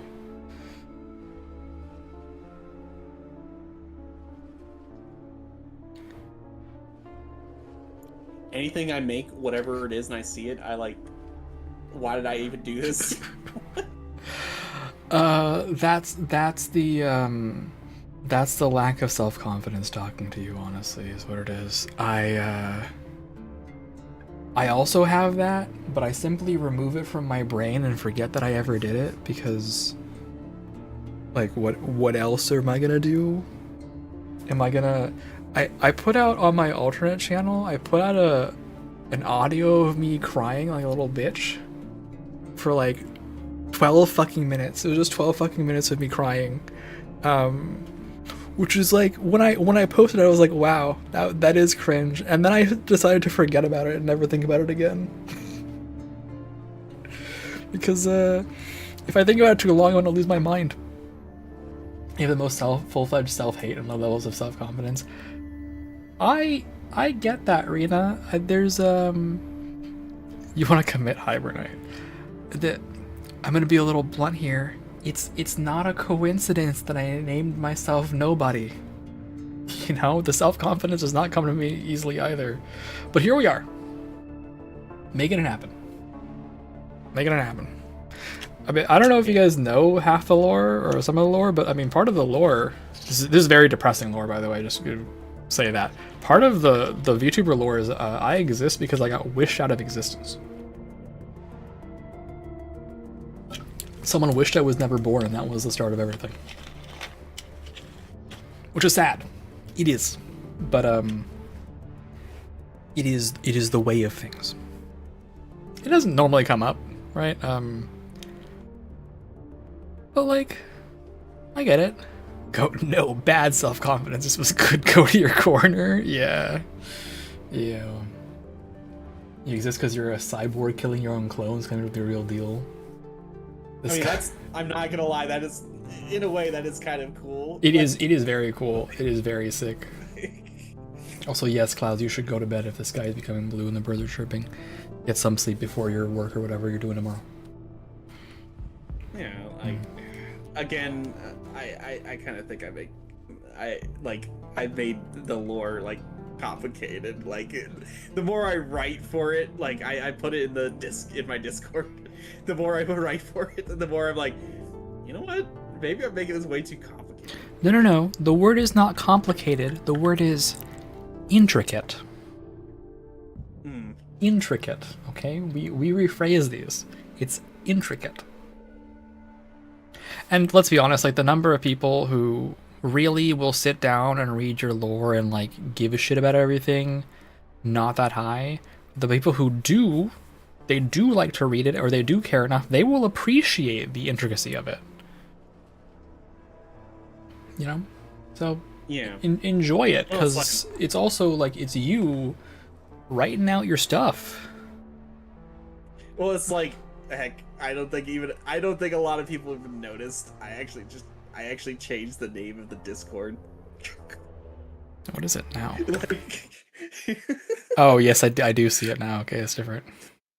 Yeah, and I'm like, yeah, because I kind of can't wait to get to that now, because it actually made me like rechange, like I thought the idea of like all of us being on like a giant mobile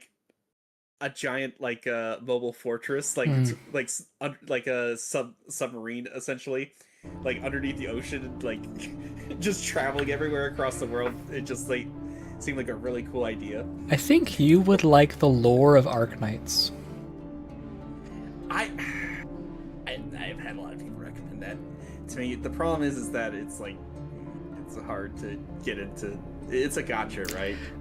Well, I'm gonna say yes, but. So bear with me for a second. Yes, but. Yes, but. It is a gacha that you can beat with the 4-star characters out of 6 stars.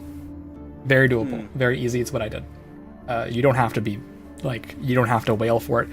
You can be entirely, like, free to play and get through most of it. Well, again, the mobile fortress idea actually comes from, like, 2 different sources. Again, Metal Gear Solid. Yeah, of course, Metal Gear Solid. The other one is actually something that most people would not think. One second. Clouds, Enfield will never come out. Stop lying. Everyone knows that Enfield is a lie that Big Arknights is trying to sell us. Enfield will never come out. Let's not pretend. Let's not get our hopes up. They'll never come out with Enfield. Sorry, go ahead. Go ahead, Falter. Okay, the other source is actually Godzilla Final Wars. Oh! Like one of my favorite movies. Nice. Yeah. Yeah. Because they had a bunch of like cool looking air battleships, stuff like that. I was like, yeah, you know what? That would actually be pretty cool. Yeah. You know, now only is the fortress a submersible. Yep. It can also fly. Yep. Yeah. I will say, you don't actually have to play Arknights to just get the visual appeal of Arknights, I guess, right? Yeah. If you just Google Arknights Fortress or Arknights aesthetic, like you'll see what I mean. It's the art in that game is really good. It's wonderful. But yeah. But yeah, like I try to keep it simple as well for anyone coming in, and just like, and again, I do get the questions: are you actually an undead if you're technically being controlled by a parasite and stuff like that? Well, I mean, yes, yeah, essentially, yeah. Essentially, you don't even actually have to. You could shoot me in the head. You could shoot me in the heart. All that stuff. If you don't mind if I do. Though. If you kill the parasite, it doesn't matter anymore. Yeah, I'm gone. It's also the vibe of like a lot of zombie movies, right? They describe zombies as like, oh my god, something happened. There's like a biological pathogen, and it's like bacteria or it's a virus that mutates the flesh or something, right? And it's like, yeah, the person is definitely dead. Yeah, they're being piloted by a bioorganism. The fact that it's a parasite instead of a bacteriophage doesn't really change the fact that this person is dead and being piloted by a bioorganism.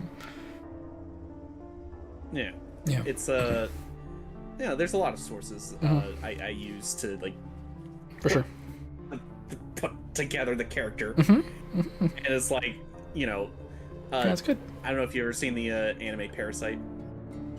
No, I haven't, but there's no but here. I haven't seen the anime Parasite. Okay. Essentially I know of it though. guy. Sorry, actually you know of it. Oh, that's the but. I know of it. I have not watched it, but I know the premise. Okay, good. Yeah. All right. Then I don't really have to explain a whole lot. Yeah. Basically, it's a similar situation where it's like the parasite essentially has control over certain parts of it, and it's like like if, and this is a warning I've made to people, like if they aim for the head and they remove my head for whatever reason, as long as my brain's not, if my brain's not active at that moment, the parasite can just go berserk. Yep. Like. Yep. And stuff like that. Yep. My lore is meta commentary, basically. Is existing somewhere between the space between real people and story characters. I can't remember what show it was that I actually watched where it's like somebody wished that somebody never existed, and they end up in this like A Christmas Carol. It wasn't a Christmas Carol. No, I mean, like Christmas Carol. if we want to go back, it's a Christmas Carol, or it's a Wonderful Life. Well, it's like no, like this was an actual cartoon and stuff like that, and and they're like, "Welcome to the Void," and it's just like it's a bunch of like imaginary characters, or like or there's an actor there too. And he's just like, yeah, I used to be in all the movies at one point. Then they stopped calling, so I just walked in here. Yep. It's like, so how do we get out? Oh, there is no getting out. You're stuck here. It's like, Sorry. well, here, if we're all here, technically we exist still, don't we? Why are you sorry, Klaus? And it's just. Are you why you redeeming that? No. There is a small sound effect. I should maybe make that louder, honestly. So quieter than I remember it being. No, you don't get you get shot and vanish to get banned. It's like, well, yeah, the main character's like, yeah, if we're here, don't we technically exist? And the guy's like, whoa, you're thinking about it way too much. It's just like, just accept that you're not real anymore. It's like, I really think I would show that because.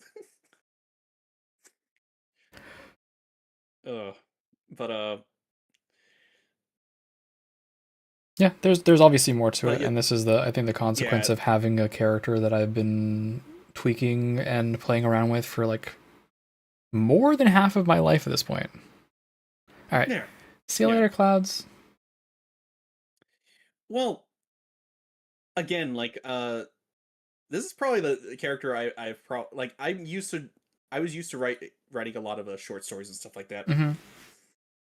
In high school and college. Yep. So this is probably like the most developed character I've ever done for anything. Like, so I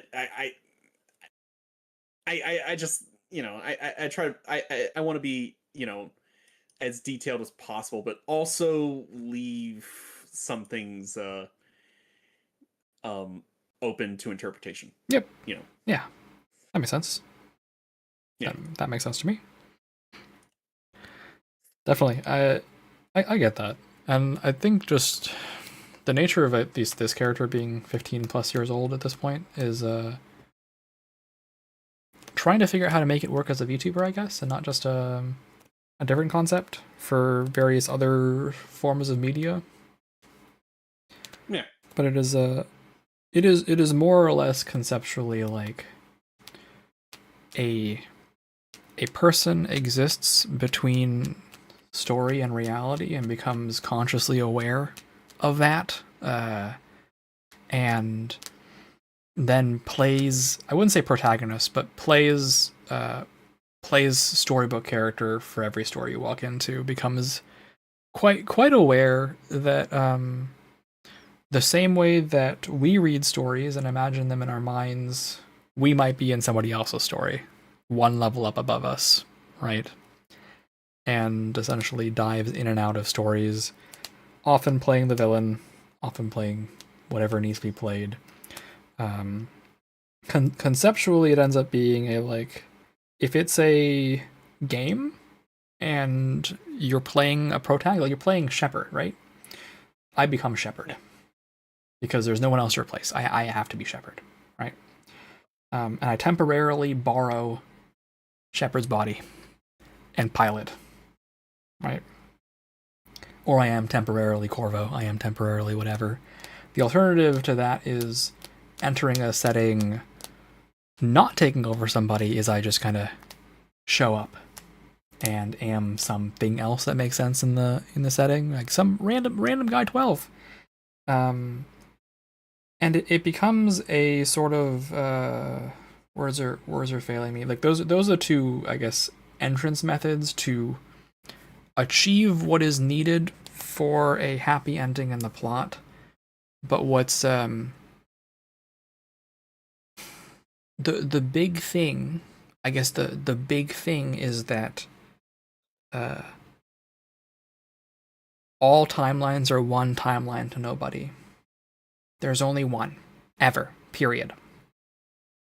So I might enter Faultier's world, right, and have Faultier A kill me, and from then on I'm banned from that timeline.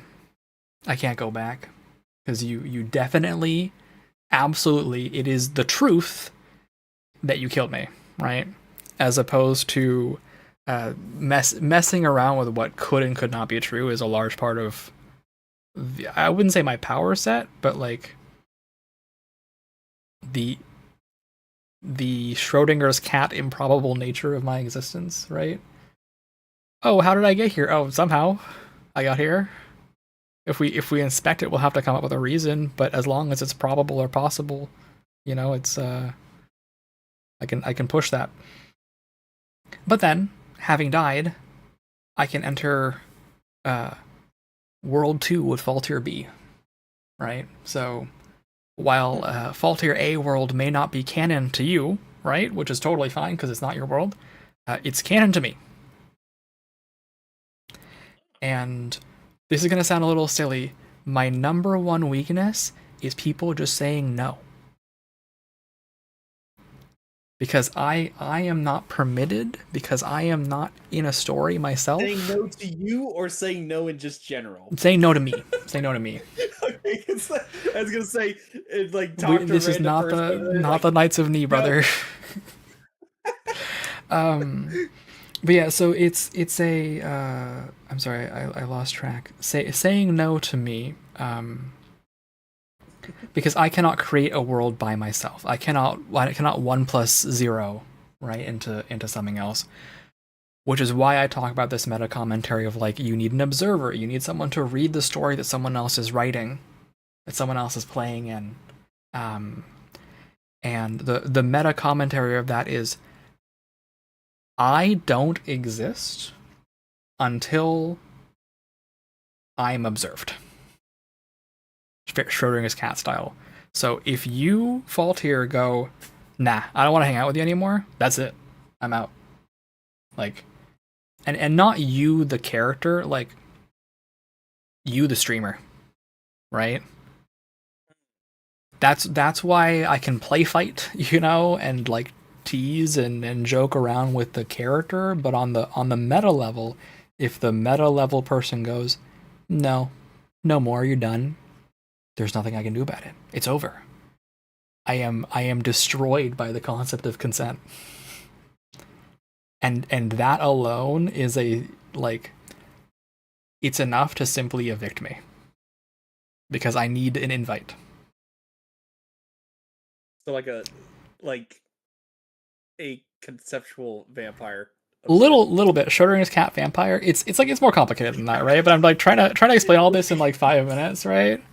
Yeah. But the consequence is like, because I don't exist, because there's no proof of it, I simply am sitting around in empty space until someone swings by. Like I don't exist when I'm not streaming. That could work in the lore, because like outer gods and all that stuff exist in the lore. Yeah, it's tough. Yeah. There's a lot to it, and I think there's a lot to it just because. Also, thank you, Rena. It's nice of you to say. There's a lot to it just because of the way that it sort of developed over 15 years as a character concept being used in like old school forum roleplay, Tumblr, you know, like being written down in actual short stories, and now like is a concept for a VTuber. I have to tweak things more. Yeah, I gotcha. Yeah, but that's the vibe. Is there is. So it ends up with funny circumstances of like, if I run into a person that say like can rewind time, right, and they rewind time, they might anticipate that everybody else has no concept of what just happened, but I do. I mean, I still get rewound, right? I'm still backwards in time, but my timeline will never go backwards because there's only one me ever, period. Which makes fan art a little weird. I don't know how to handle that one, right? That one's a tough one to solve. Yeah. But it just won't work. I'll go, what did you just do? You shouldn't do that. Don't time loop me, right? Don't be doing that in front of me. What the fuck? But I can't do it myself, right? And I think that's a large part of what is concept idea for like is like perfect pet for Nobody Glitched is Schrodinger's cat. just bring them a box and be like, here, there's a cat in here. And so a lot of it, to be honest, to your point, a lot of it becomes like, what can I do? Magic tricks, right? If I put my hand behind my back and no one sees what's there, and put it in my pocket and pull it out, like I don't have to be good at sleight of hand. There can just be candy in there because you can't prove that there wasn't. You can't prove there wasn't candy in there beforehand.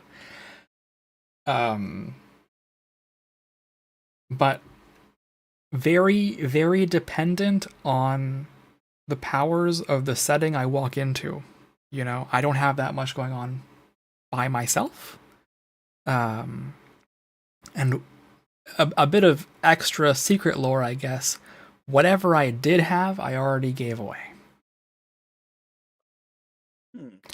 And this is one reason I need to get better at art faster, so I can fucking put these 3 idiots that are supposed to show up on my stream. Vulture already shows up. She's one of 3. Those 3 idiots need to show up. So they're who inherited my capabilities, I guess. I split a lot of what I could do, but it really depends on the setting, right? As there have been settings where I have shown up, and for example, what I can do is, I'll take an example. Let's say that I arrive in your future, 100 years in your future, right? And you are long gone, right? I can get a shard of your like favorite rifle and invoke its emotions to get back your rifle. Because there's emotional weight to it. Then old Faultier is just sitting around behind the tree like, I knew you'd do that. I knew you'd come back. I knew you'd be here. Yeah.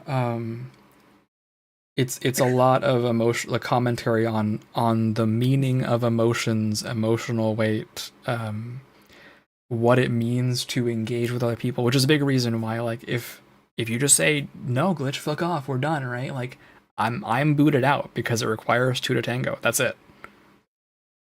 That's like a requirement for collaboration is that the other person wants to hang out with you. Or a requirement for collaborative role play or whatever the fuck it is, right? It's like that's a requirement. The other person has to vibe with you. Otherwise, you're out.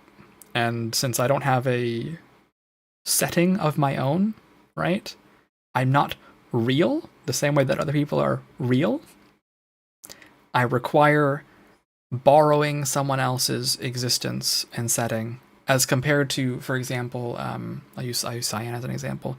If you and Cyan were to like do a collab, a story collab, right, of some kind, you two would have to have some compromise on her parts of the setting and your parts of the setting. And those two things would bleed together. But you guys still have your own setting separately. I actually have considered like the like how I would deal with Cyan in her previous form. Mm-hmm. Like considering that she's a the dragon of the end smile. The dragon of the end is like, and it's just like one of the last like forces on the planet, like actually like try to fight against her. Like, yeah, my response is nah, I die. It's just like nah, I die. just sitting in my mobile fortress as she blasts it yeah smithereens. It's just like but I should have seen this coming. Yeah, you get what I mean though, right? It's like you would have your setting and her setting have to come together somewhere and compromise certain points, whereas I walk into your setting and I'm like, I gotta follow your rules. It's your setting. Which is different. No, I actually, I've been meaning to keep this one a secret because I don't know when I'm going to start it, but I was thinking of starting a comic series called Greatest Loser Glitch. Subtext: nobody always loses, right? Which is my style of pun, right? But it's just gonna be like short episodes that are maybe like 1 to 2 comic pages. That's just like glitch versus fault here, right? And then, you know, like I walk into the fight arena, there's a red dot on my forehead, and I just raise my hands like, okay, yeah, I lose. You win. I hang out with pixel pigeons a little bit here and there, right? And like, for example, I would get into like a walking contest with them and then just like pass out and wave the surrender flag after 1 mile and be like, okay, you win. You guys beat me. Whether there's like two pigeons on a treadmill, right, being like fluffed up and smug. It's just a long canon for me, non-canon for everyone else, unless they want it to be canon, series of how would Glitch get bodied by every single person that I know, which I find funny. I actually don't mind being the loser, but I'm not that good at art yet, and one of the big problems with always being the loser is that people start to take it out of hand a little bit, right? You have to carefully manage that so that people aren't they're not mean to me normally, you know? I think it's funny to get bodied once in a while, but I don't think it's funny to get bullied by chat all the time. Well, you know, that is actually kind of the thing I've been thinking with like Faultier, is that I don't like, that's actually the thing, is I don't want them to like always like win and stuff like that. You know, like one of my favorite characters is Alucard from Hellsing, and like one of his favorite things is just literally let people just blast him to bits and stuff like that, so that he could just show that, you know, that's not gonna work. Yeah. So that he could just go, you know, go berserk and like take them all out and stuff like that. You know, it's just like, like I had an idea for a comic where just like, a bunch of assassins like, hunt me down and they shoot me and all this stuff, and they're just like, yeah, we got her, it's all good. And it's like, what do you mean it's all good? The guy on the phone, it's just like, yeah, I shot her a couple times in the head, and and they're like, did you burn her? And it's like, what do you mean? Did you burn her? Did you use the flamethrower?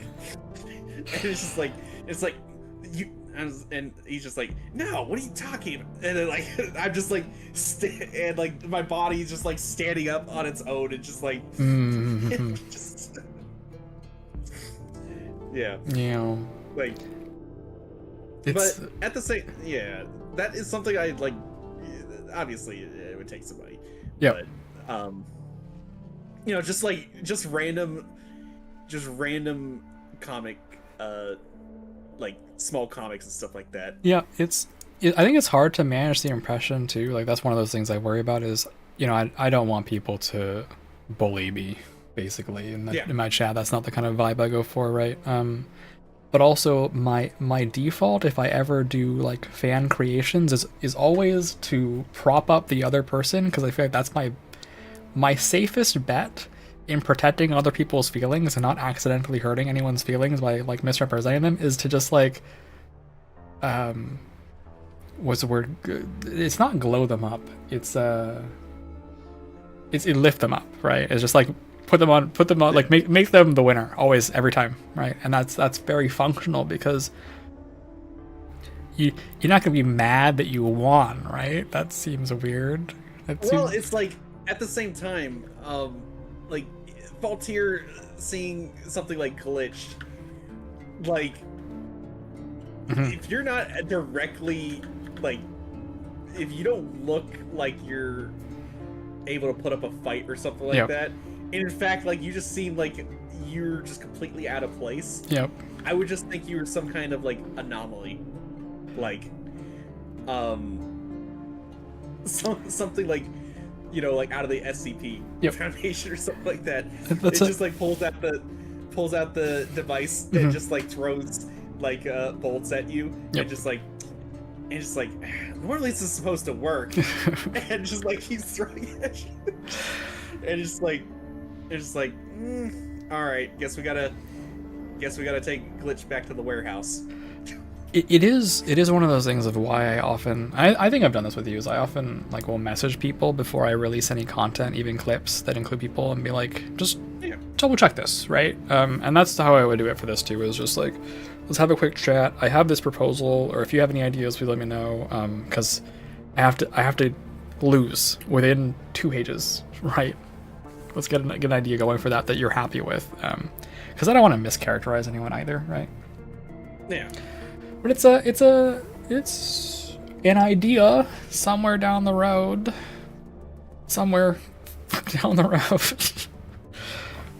But I imagine people would have a good time with it, because especially like how many chances do you get to be depicted winning? Like how many chances will Cyan get to be depicted as a giant dragon end death blasting someone, right? Like not that many is the answer, unless she pays for it. But like it's fan content at the end of the day, right? It's like just for fun. Yeah, it's for fun for the people that I know that are hanging out. How will Rena blow me up? I don't know. I don't really answer that question, but we can find out together. Yeah,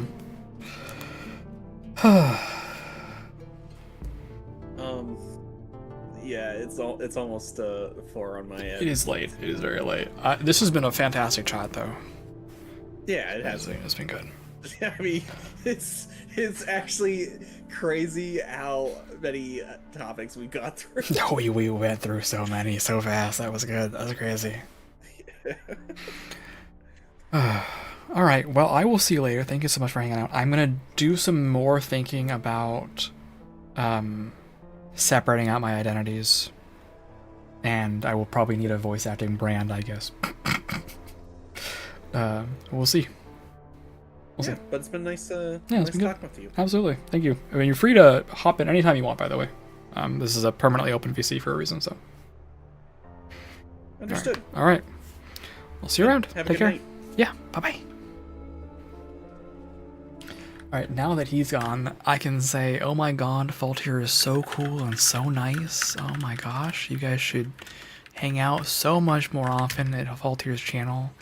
Definitely go check Faultier out. How dare you even begin to think that I was about to rag on him? That's crazy.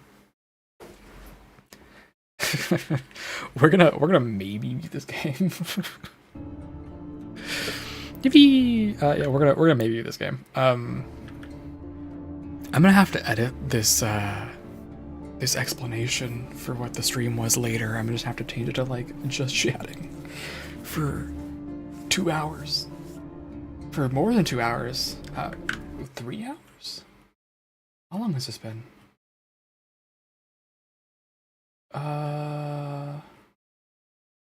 3 hours, I want to say. 3 hours of chatting, which has been a delight. To be clear, as it has been a delight, but that was 3 hours of yapping, which is honestly really fun. I like yapping with friends. It's fun. It's nice. But we gotta kill people. Carlos, about the Alliance. What do you have to report? Oh, I have to make a choice here.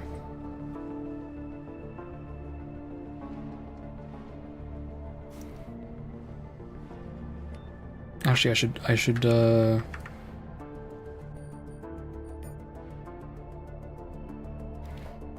making a choice with Carlos. I want to see what all these options are. Because I'm a weirdo like that. Talk to Lem. He can't control the creatures, but he can keep them in the buffer zone. How does it help us? The benefit is the same. Your neighbors will think that you're no longer defenseless, but the risk is halved. Alright, we'll use the tools we have, and anyone who has a problem with it can go to hell. Oh, the protectors hit the armory. Okay. I don't want to travel to the... Take me back, I wasn't ready yet. I wasn't ready chatting with people yet. Take me home. Take me home. I have to see all the various dialogues. I'm probably Team Stanton, honestly, but Jonas will do it, but he's strapped for credits. Yet we bear all the upfront costs, except for fighting and dying. Jonas does ask for much, but he needs hydroponics free and strong as much as you do, if not more. Okay. Yeah. Whatever. Stanton has by far the worst deal, but I'm causing problems today. I'm Team Stanton. The monks are willing to do it. They won't interfere with your business, as all they want is the infrastructure. Why? Probably because hydroponics is the best broadcast network on the ship. Everything else has been destroyed during the mutiny. Okay. Yeah, that's cool. That's cool. You're gonna. I like seeing all the dialogue, but we're gonna be Team Stanton. Talk Stanton into it. He'll do it, but he wants all the traffic revenues to pay for the new recruits and fortifications. I can live with that. Oh, okay. He was just fine with it. I thought he would be more pissed off, since he was pissed off about Jonas. Trouble, croaks Tanner, out of breath as he steps out from the elevator. The protectors hit the armory. You have to come quick. How'd you manage to get away? I didn't, Tanner winces. They sent me to get you. They want to talk to you. What about Zeta? She's doing her best to smooth things over, but it's not going too well, so you better hurry. Okay, I'm hurrying. You got it. We're hurrying it up. Looks like this was the first line of defense. They failed to stop the invaders and had to fall back. The gunfire in the distance as the fight is far from over.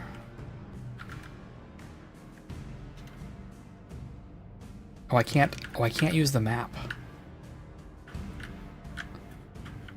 Okay.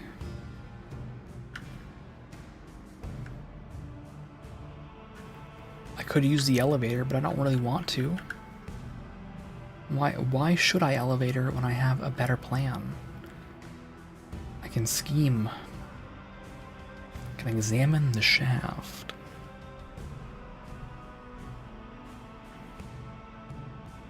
They're so annoying.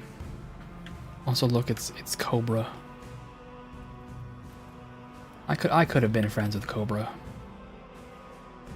That's my armory you've invaded, you chuckle fuck.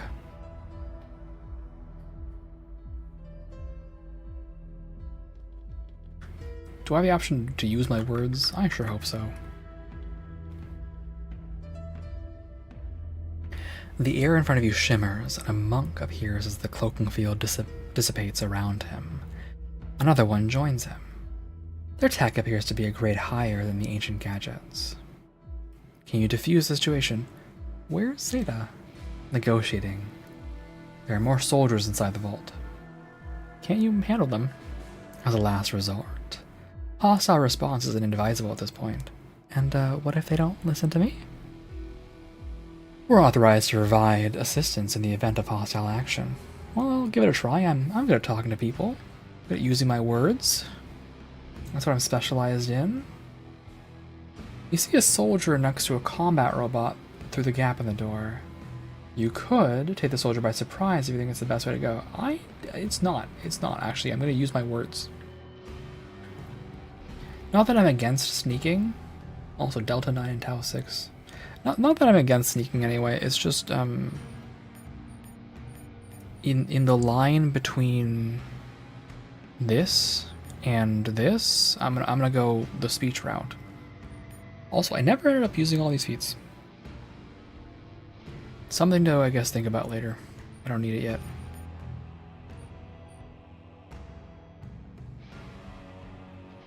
The Protector's forces are on the other side of this door. Tanner said if they're willing to talk, so there's a chance to handle it amicably. Although you doubt that they'd leave if you asked nicely. The depot looks like a war zone, absent dead bodies. The vault door looks like it was thrown off the hinges, so the Protectors came in strong. Amidst this carnage stands a Protector's officer, seemingly waiting for you. My name is Kobe Ray Alden, but you can call me Cobra, says the woman with a mock bow. Bring you a message of peace. No solicitors attack. I'm just kidding. You call this peace? Compared to what your Brotherhood friends are planning, this is as peaceful as it gets. Speaking of the devil, where the hell are they? I was given to understand that there's a whole swarm of them here. Not anymore. The machine belongs to the monks now. And what did your Brotherhood friends have to say about that? That it's what's best for the ship? And why is that? Inquires the woman, pretending to be disinterested. If you claim the machine or the machine's reactor is leaking radiation, you could turn it on, your little enclave will start glowing like Christmas. We're going the persuasion route. If you claim the machine, the Brotherhood and the Church will come for it and fight to the bitter end. Giving the machine to the monks is the only way to prevent it. We don't fear war, says the woman, not very convincingly. We welcome it. If you could win this war, you would win the machine, and not if the monks shut down life support in your enclave. This is crazy. This is a crazy thing to say. I'm going this one. If you could win the war, you wouldn't need this machine. I think Silas needs to hear this. Stay here until we sort it out. Wait for them to leave. You lose reputation with the Protectors. You did well, says Zeta, emerging from the vault. Always try to defuse a difficult situation first. You're about to ask what she'd do had diplomacy failed when you see Azrael behind her. What do we do now? We have to move the machine now. The longer it stays here, the higher the chance to lose it. Here's the code for the elevator. Oh, thank you. I was wondering when I was finally going to get that. The Protectors don't like me anymore, but I've been so nice to them. Yeah, all these people are kind of getting pissed off at me. Which, you know, makes sense. My beloved robot, hello. Do I have anything left on my task list, by the way? No, I did Electronics 10. There's nothing left on the task list. Brilliant. Brilliant. Actually, this reminds me. I'm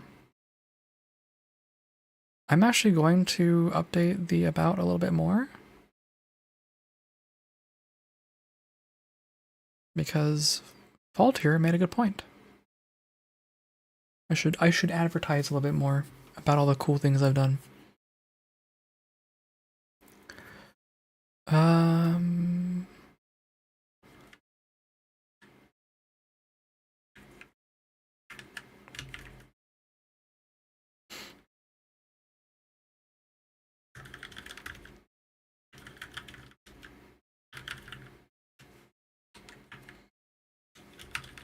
Okay.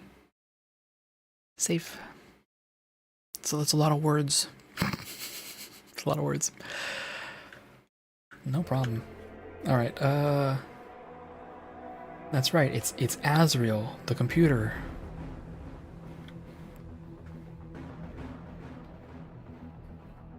Enter the code. The machine seems to loom over you now that you understand its purpose. And what the others will do to... I already read all this. Activate the elevator. Enter the code. You enter the code and the elevator slowly goes up. Oh, this thing floats. Oh, I see. This elevator actually lifts up to here. What? Can I map back down to here?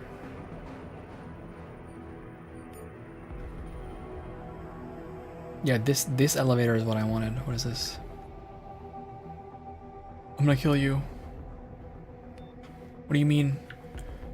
I have the access code. You rat. Fine. Fine.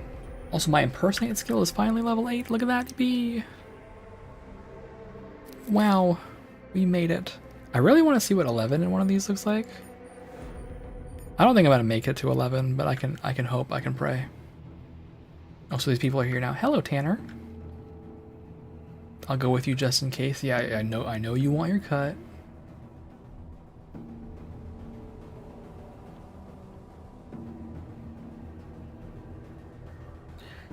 The machine is hovering above the railway, awaiting further command.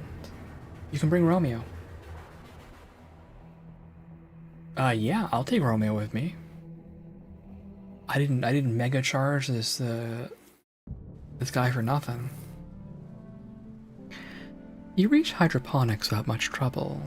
The machine follows the ancient railway, never veering more than a few inches from it. A small crowd gathers to see the machine, the Grangers and their new allies. So this is what it's all about, says Carlos, staring at the machine. Two keepers trail behind him, taking their new duty very seriously. We cleared the tracks all the way to the habitat, even moved the derelict trains away. You're safe here, at least for now.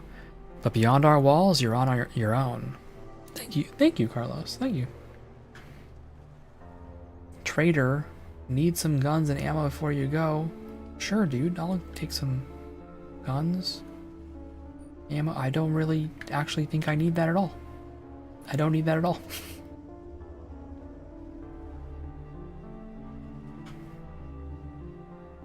Where the trader is hidden in here.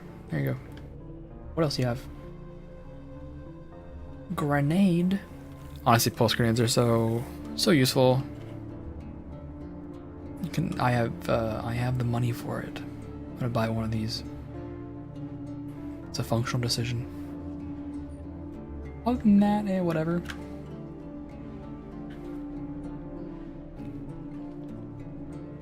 Travel to the red zone. Here we are in the red zone.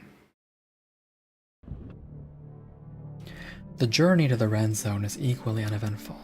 You start thinking this was easy when one of the Grangers waves for you to stop. Trouble up ahead, says the man, pointing at the exit tunnel. What kind of trouble? Men in the tunnel, armed. I didn't want to get too close, so that's all I can tell you, says the scout. Azrael is ready to engage, states Zeta. The cyborg stares into the tunnel impassively. Oh man, do I have to?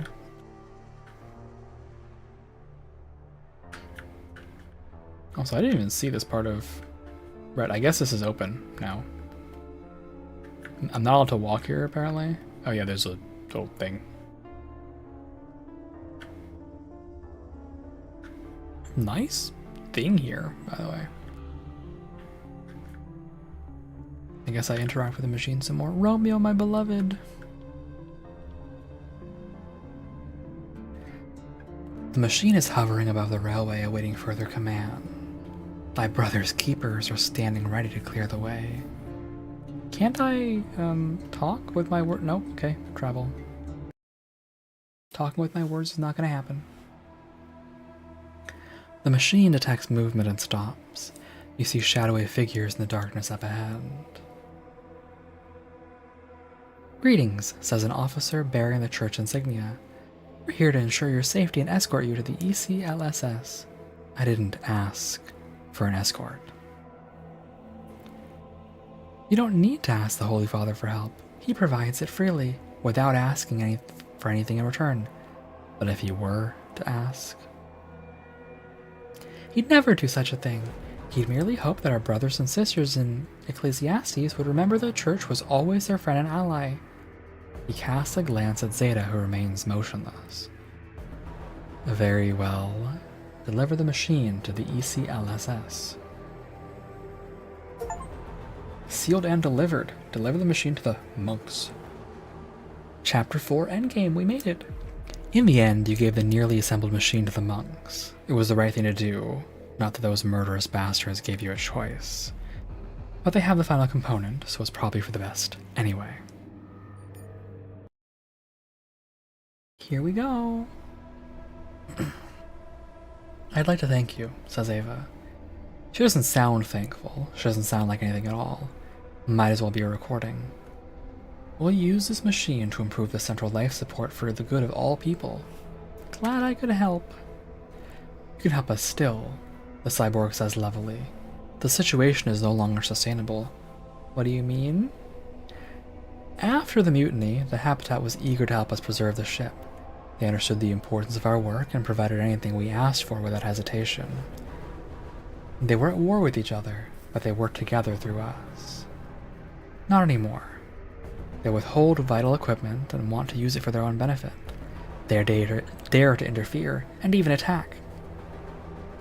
I'm not sure I can help you with that. You can deliver a warning, says the cyborg, her oculars glare menacingly. Further attempts to interfere will not be tolerated. The war that distracts you from your duty must stop now. Do you really expect them to comply? They might not welcome me after what happened. I'm gonna go with this one. Further attempts to interfere will not be tolerated, repeats the cyborg. Okay. Do you really expect them to comply? Not at first, the cyborg says cryptically. Deliver the warning. Can I get better gear at least? Talk to Eli. Okay. I'll wait for you at the way station bar up on the rooftop, says Tanner. You can dismiss your companions in the Habitat train station. Alright, where's Eli?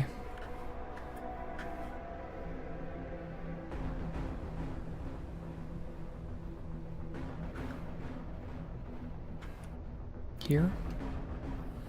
I think he's here? Hey. I need better gear. Of course you do. Thank you. We got options? A warblade. That sounds fancy.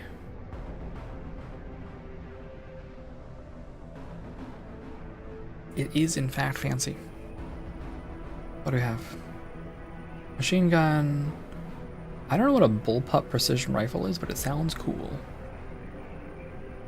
It is cool.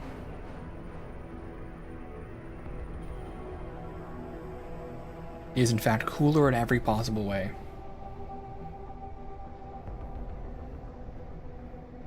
I don't have enough money for this. Okay, how much money do I have? 417 is not enough. Time to sell some stuff. I was not saving enough money, I guess. Here, you can have this.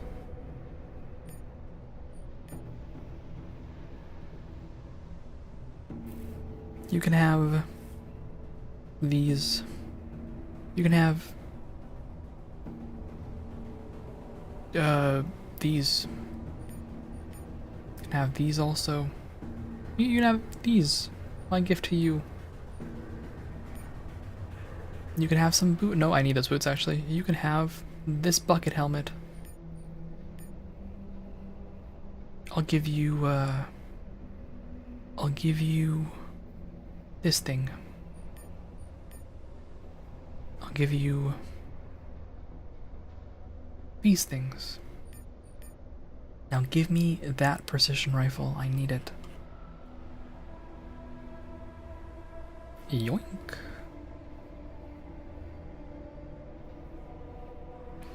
Although I see, frankly, I have a whole bunch of these extras. I could just sell these.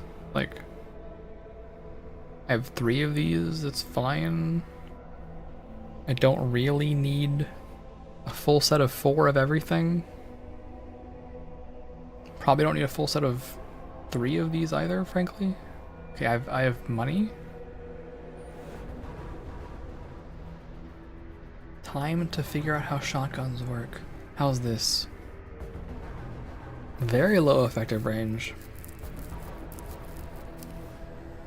Very low effective range. But damage.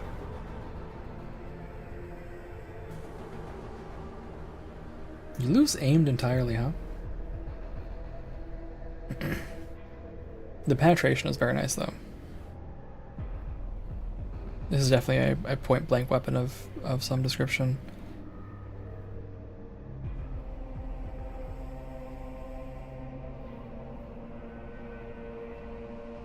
Surprising that the Colt Classic has higher damage. Very surprising. But I guess it's an AP cost type thing, right? 4 is not very much damage AP for this.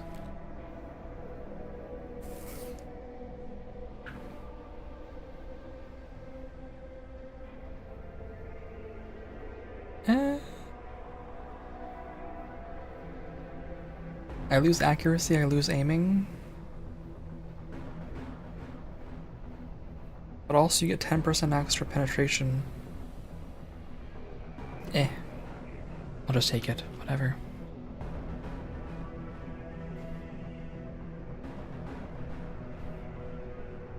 This is a whatever moment for me, right?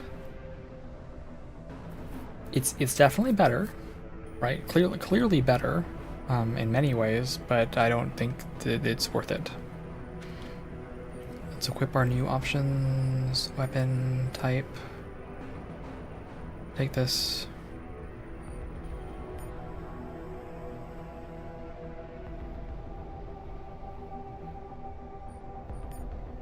Take this. You have to remember to reload. This is also a funny thing about this game is you have to remember to actually reload. Okay, I'm delivering the warning, apparently. Is that what I'm doing?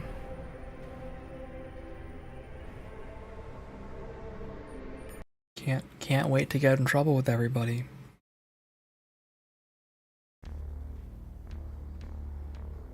Hey, Zeta 4. What's the point of this ultimatum? They'll never agree to it. It's a final demand, the rejection of which will result in retaliation, states Zeta, giving you the textbook definition. Their agreement isn't required at this stage. Yeah, there's really no winning no matter what you do.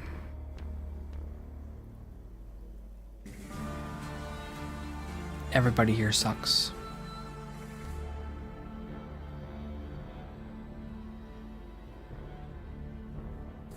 I also don't know how you dismiss companions. But okay, let's deliver the warning.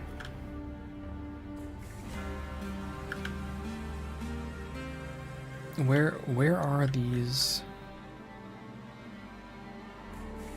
people?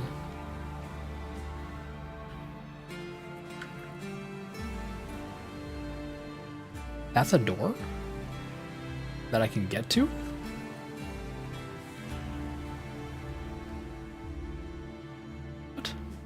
How?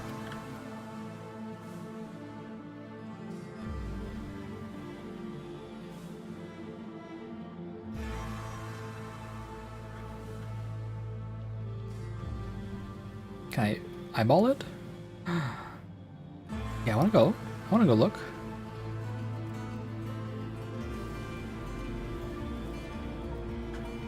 Here I am.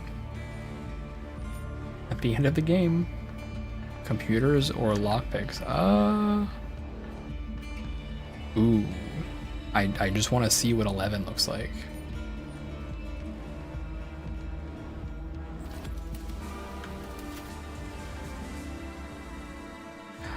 Grenades. Wonderful. We're actually so close. I just need 2 more of those checks. Alright, where are these guys? In here. Can I go down there? After I save their butts? Cargo elevator is added to your map. They reset the map, terrifying. It's locked, that's what I thought.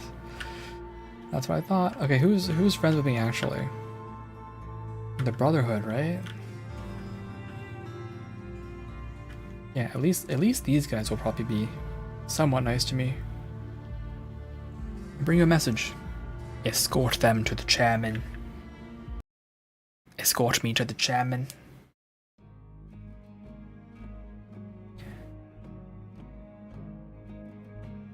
To what do I owe this pleasure? Inquires Hansen, not looking pleased at all. Vulture is our new liaison with the habitat, says Zeta. She speaks for us now. I don't recall requesting a liaison, frowns Hansen. I bring you a message from CTO Miller. You might want to hear it. Very well, says Hansen, managing to compose himself. What's the message? Further attempts to interfere will not be tolerated. The war that distracts you from your duty must stop now. My duty? Hansen shakes his head as if to clear it. What the hell are you talking about? A shipborne's first duty is to the ship, Zeta says sternly. My first duty is to freedom and liberty for all, counters Hansen. Yours is to maintain life support.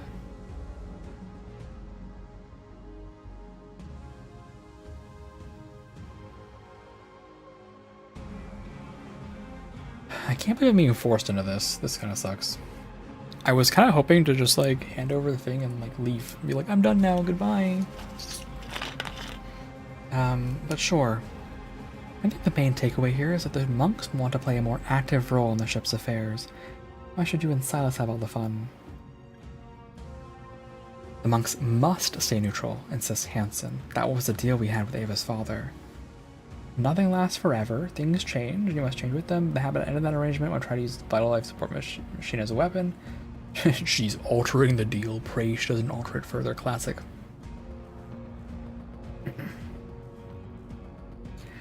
The habitat ended that arrangement when it tried to use a vital life support machine as a weapon.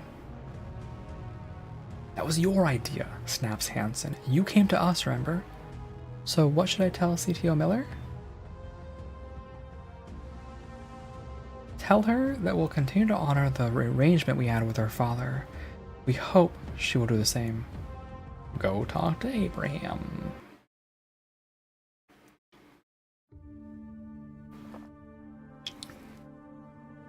Our sister in faith is always welcome here, says Abraham, giving Zeta the royal treatment.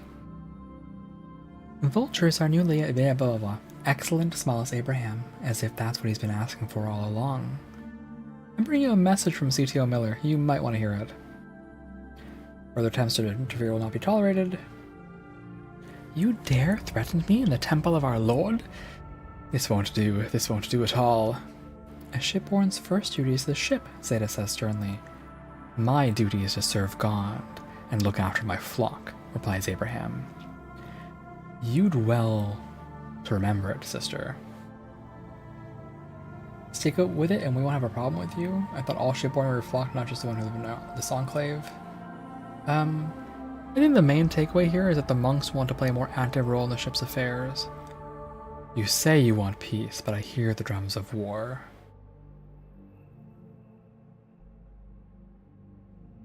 Those who want peace will get peace. Those who want war will get war. What do you want, Father? Peace, says Abraham. We've ever only wanted peace. Is that what Ava's offering, I wonder? So what should I tell CTO Miller? Tell her she can count on our support and guidance.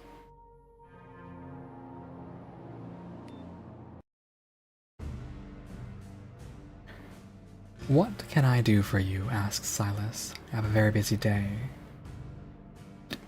Did you come all this way to tell me this? Bring you a message. Further attempts. Because Ava says so. Silas says slowly, as if to make sure he heard it right. He leans forward and fixes Zeta with a stare. Shipborn's first duty is his ship. We're born on the ship for one reason and one reason only, states Silas. To serve the mission. Anything else is secondary.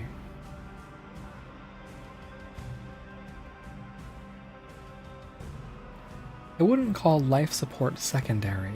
Hard to serve the mission when you're gasping for air. Are you saying the monks are finally taking sides? Took them long enough. The monks serve only the ship, same as always. They hope you'll join them. Taking sides in what? Waging war in the name of mission or holy liberty? Better late than ever. The monks serve only the ship, same as always. They hope you'll join them. You should have started with this. So what should I tell CTO Miller? Tell her you delivered the message. Is there anything else? Nope. That's it.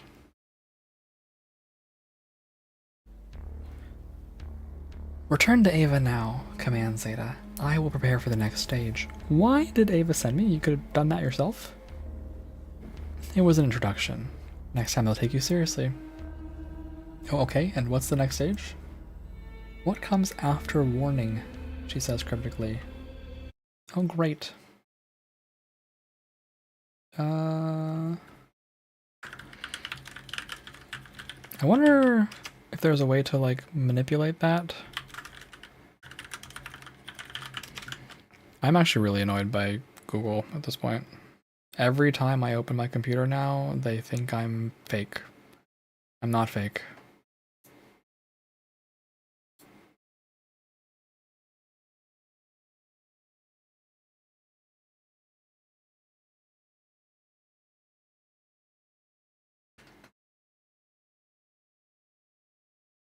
Apparently I was very nice to the church, and that's why they like me the most, apparently, despite, I thought my reputation with the...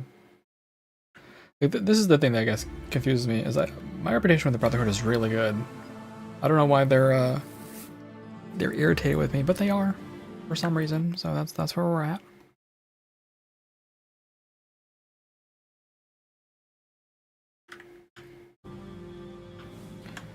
Also, where am I?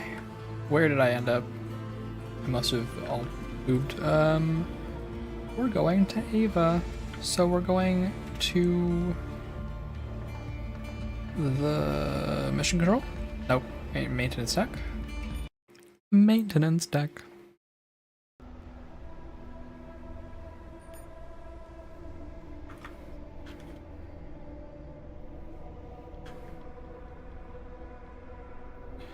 And delivered your warning. What did William Hanson say? He'll honor the old arrangement, but won't go beyond that. What did Silas Reyes say? Not much. He acknowledged the message, but said nothing else. He will. Tell me about Abraham Davis. What did he say? He offers the church's full support. I'm surprised. I tried to piss off the church several times, and I was actually most cordial with the Brotherhood, but here we are.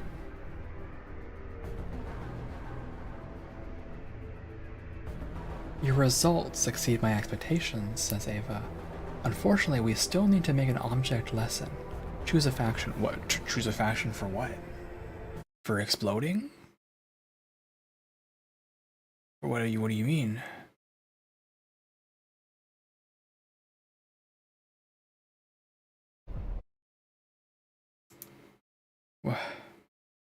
What? Am I blowing someone up? I choose the church. I see. Reduce the oxygen level by 10%, says Ava. Okay. What are you doing? We'll restore the oxygen level once they fully understand the position they're in. This will make your next task much easier. Which task is that? We have to shut down the pit and the shuttle bay, says Ava. That's what the numbers say. If we limit the life support functions to the habitat, hydroponics, and the engine room, we can last twice as long. You can last twice as long. You can't do it. Even if it buys us more time, is the pit that important? The cyborg looks at you with what looks like curiosity. What do you need me for then? A decision hasn't been made yet. The numbers say we have to move everyone to the habitat, but the numbers aren't everything. We want you to discuss the situation with them and report back. Any other options? If they're willing to learn, we can take them. The scavs would make good engineers and would feel at home down at maintenance. Okay, that's what we're doing, are we? We're shutting it down?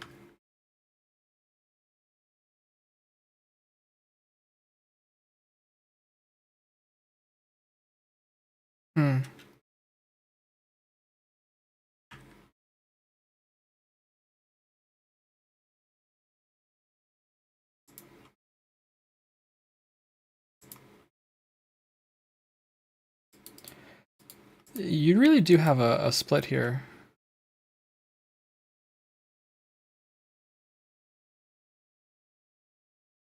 I'm curious what the other side is. I'm just checking it. Okay, you're either a bearer of bad news. Telling the habitat leaders what's up, or Kingmaker.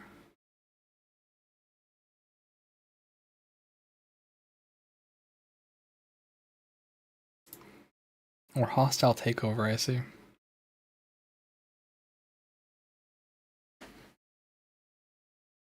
Your goal is to, if you are a hostile takeover team, you take over the pit? And then what?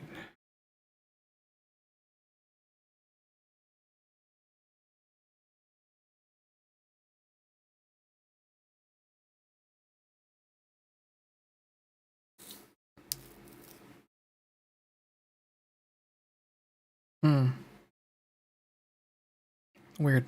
Okay. Whatever. Pit's here. Let's find Zeta. I see that at some point the other quest about Zebulon has ceased to exist. Too bad. Hey Zeta. I need a moment.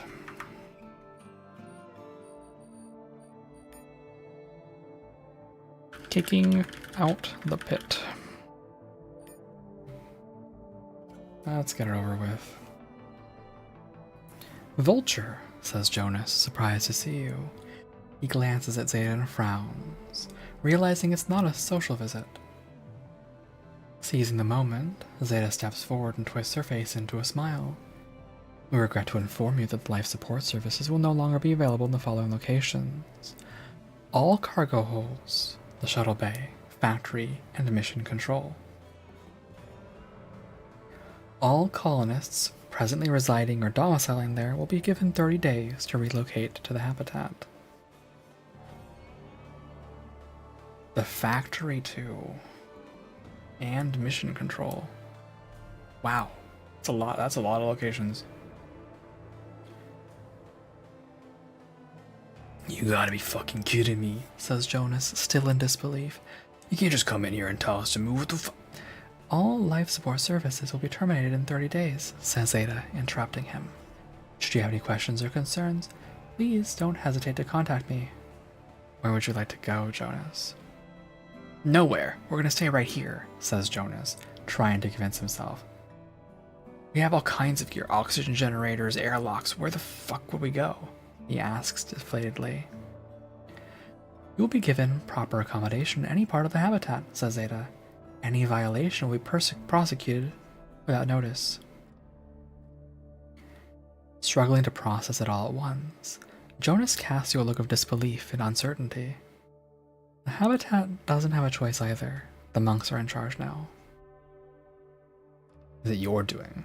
All because of that fucking machine.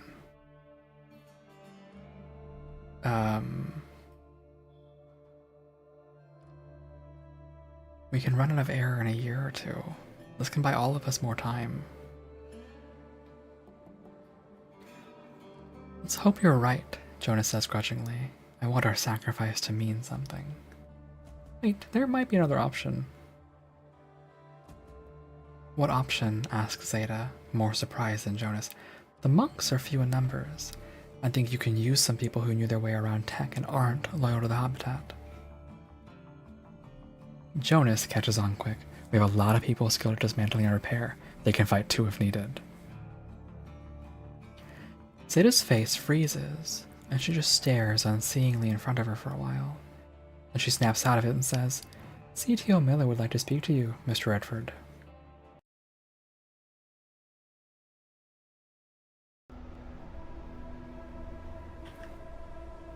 Hey, Eli. Hi, Eli.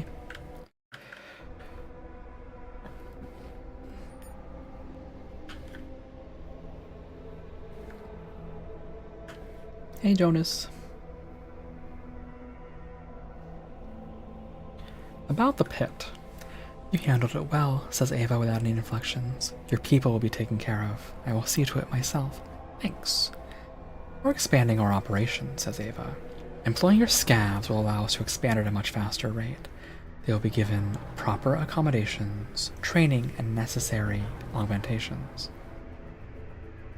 What kind of augmentations? Asked Jonas. Standard implants, fully upgraded, replies Ava.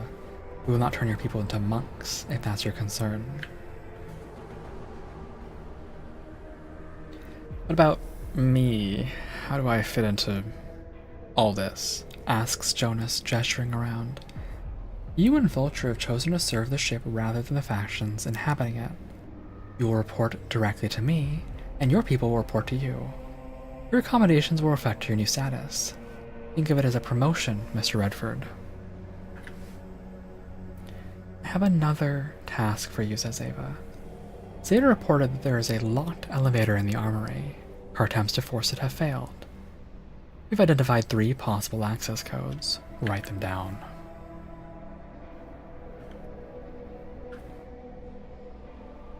The factory will have no power, mission control. This is crazy. I definitely see the way that this sort of all pans out. It gets a little crazy. You return to Armory Depot 2, back to where it all started. Now you have to finish it. A lot of branching paths, which I think is the appeal of some of these games, right? If they're not too on rails, is that your choices actually do end up making this difference at the end. Hey. What's down there? Emergency access to the bridge. At least that's what Ava thinks. What do you mean? They wouldn't have sealed the bridge if there was no way to get there later. We looked everywhere over the decades, but this depot was locked until recently. Give me a minute. Swipe the card. The elevator slowly opens, inviting you in. I'll take Romeo with me. Why not? Why shouldn't I? The elevator takes you down to the maintenance tunnels, stretching for miles. Nothing but dust and stale air.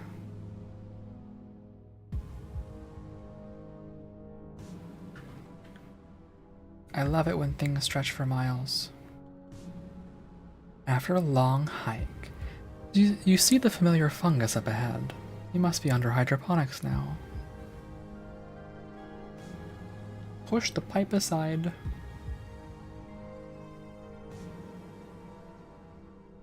Keep traveling. Do you not want to walk? There you go. Thank you.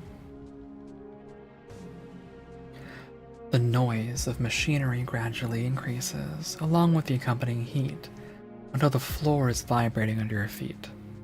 You must be under the ECLSS now.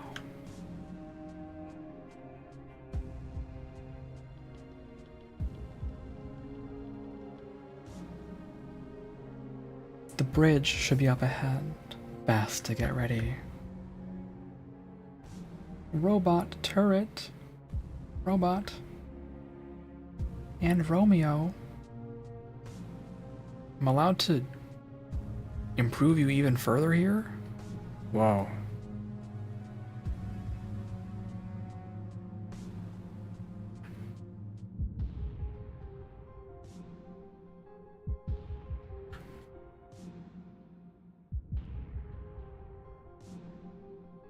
Okay. Computers 11, that's what I wanted. Living legend. Your mastery of this art surpasses that of your peers, creating a legend around you. Detecting an intruder, an ancient combat robot wakes up from its long slumber. 2 turrets bob up from the floor, joining the party. There's a maintenance ladder on the left, so you can take a temporary refuge there. Yay, ladders! Yay, computer. Oh. Computing. Hacking. It takes time and effort, mainly due to the corrupted OS, but the console finally surrenders. It looks like it controlled only the turrets. The combat robot was parked here by someone else and designated as friendly. I think you mean hostile. The turrets open fire without warning, taking the robot by surprise. It hesitates for a moment, following some ancient protocol, then engages the enemy, but it's too late. 300 in computers. What's the next level? It's 4,000. That is an incredible amount of XP you would have to get for 4,000. I assume you can't ever get there. Hello, Cammy. Heavy power cell, yoink.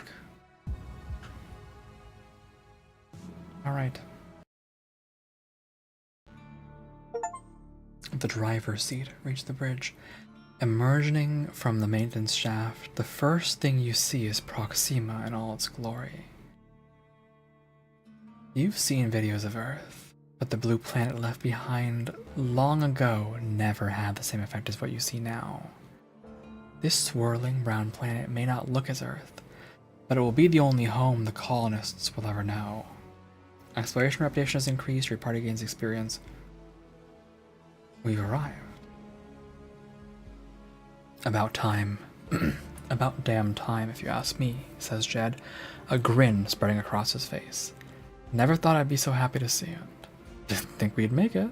Didn't seem likely, smiles Jed. 1 second, I got to get some water.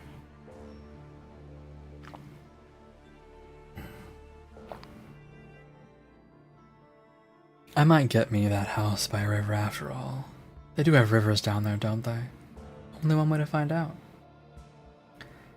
This is it, says Faith says reverently. The end of our journey. Took it long enough. Better late than never, my father used to say. We're here now, and that's all that matters. It was right here all along, yet nobody knew. The bridge was sealed. Fucking bastards, Evan says angrily. The ship authority. If they didn't seal the bridge, it's in the past now.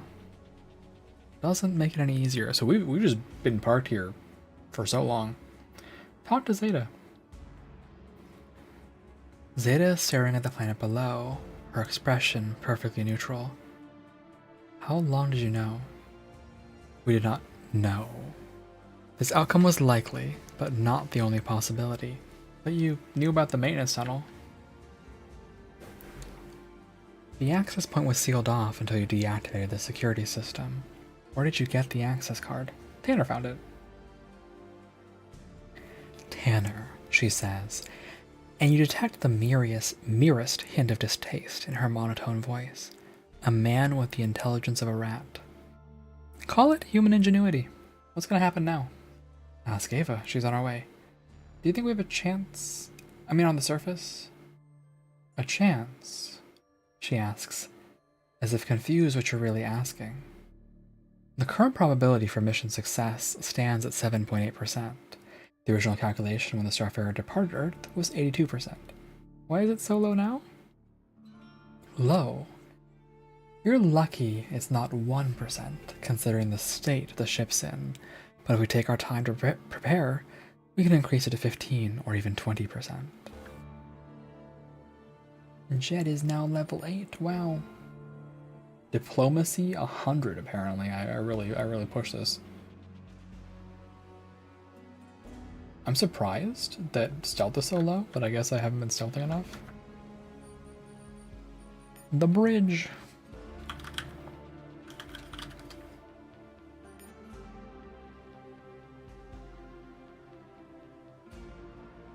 Let's have a look around.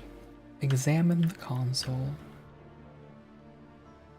The walkway is gone, the terminal controlling it damaged beyond repair. The door at the other end of the bridge is sealed shut to ensure nobody would ever be able to reach it.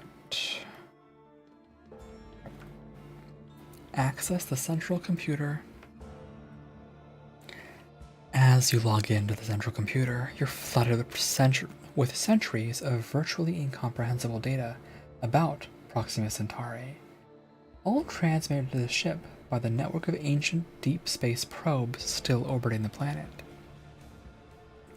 Even with centuries of your own, you wouldn't be able to parse, let alone understand, everything that probes have uploaded. Still, you can try to scan the reports and learn what you can. How about you tell me about the deep space probes? A large metal sphere fills up the screen, rotating with incremental slowness. A rectangular header informs you that it's an Outrider-class probe, carrying 12 survey drones controlled by a distributed AI. The drones are long gone. The AI has been severely degraded as well, but thankfully the reports it collected are still intact. Digital mountains of data wait at your fingertips, spanning geological, meteorological, geochemical, mineralogical, and even anthropological studies. The AI made good use of its time, and now some lucky soul finally gets to read through it all. Or not. Proxima B. Proxima B appears on the screen in all its arid glory. A linked habitability study tells you that this world is no Eden, but a savage land to be tamed by savage settlers. An outdated map of indigenous settlements suggests that the planet is sparsely populated, probably because of the hostile conditions. With plenty of land for newcomers, there's hopes that humans may settle here without too much bloodshed. The landing zone has already been selected, the result of hundreds of different scenarios evaluated and discarded. According to the now defunct AI, this is the colony's best hope for success. Or it would have been, had we not lost most of our manpower, technology, and know-how during the voyage. Still, the zone is undeniably a beauty, rich in resources. A flash of green that promises water close underground, and there, in spitting distance, a native town with its lanky inhabitants staring up at the distant camera.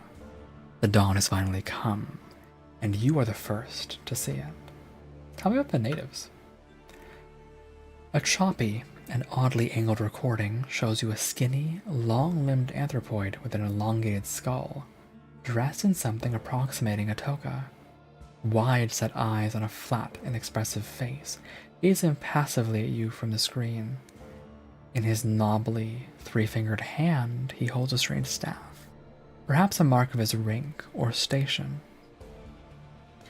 This handsome fellow is undoubtedly an upward-walking biped, but nobody would mistake him for a human. There's a note here. The AI flagged a previously uncatalogued phenomenon, something about unusual energy waves. A drone flying over one of the indigenous settlements detected inexplicably harmonic waves of uncertain origin. The AI requested a spectroscopic scan, sending the drone on another flyby. Unfortunately, the drone suffered an unknown malfunction and crashed, right after recording an energy spike within the same resonant wavelength. The AI filed an incident report stating that there's a connection between the mysterious energy waves and the Great Desert stones that shade the town's natives. The natives' towns. While its analysis was inconclusive, the AI categorized the phenomenon as psionic amplification, probability 67%. Could this be Proxima's true gift to her children? The gift denied to the more industrious children of Earth, whose tool-making skills drove them to dominate their environment and eventually the entire planet. The people of Proxima wouldn't need sharpened stones to hunt and cut if they can do it with mere thought. Tell me about indigenous settlements. This is a time-lapse recording taken from orbit. A swarm of tiny dots, representing tribal migration, crawl everywhere like ants, occasionally blinking out of existence to be replaced by new generations. I need so much water. This is a lot of reading.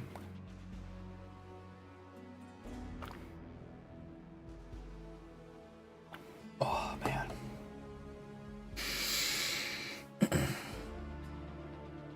The view changes to show scattered clusters of rock formations, which offer the only shade and access to resources in the endless desert. Migration patterns shift as the inhabitants congregate around these formations. Their camps grow into settlements as they give up their nomadic ways, digging underground to escape the oppressive heat of the surface. To your eye, the resulting towns look more like primitive dig sites than a living civilization.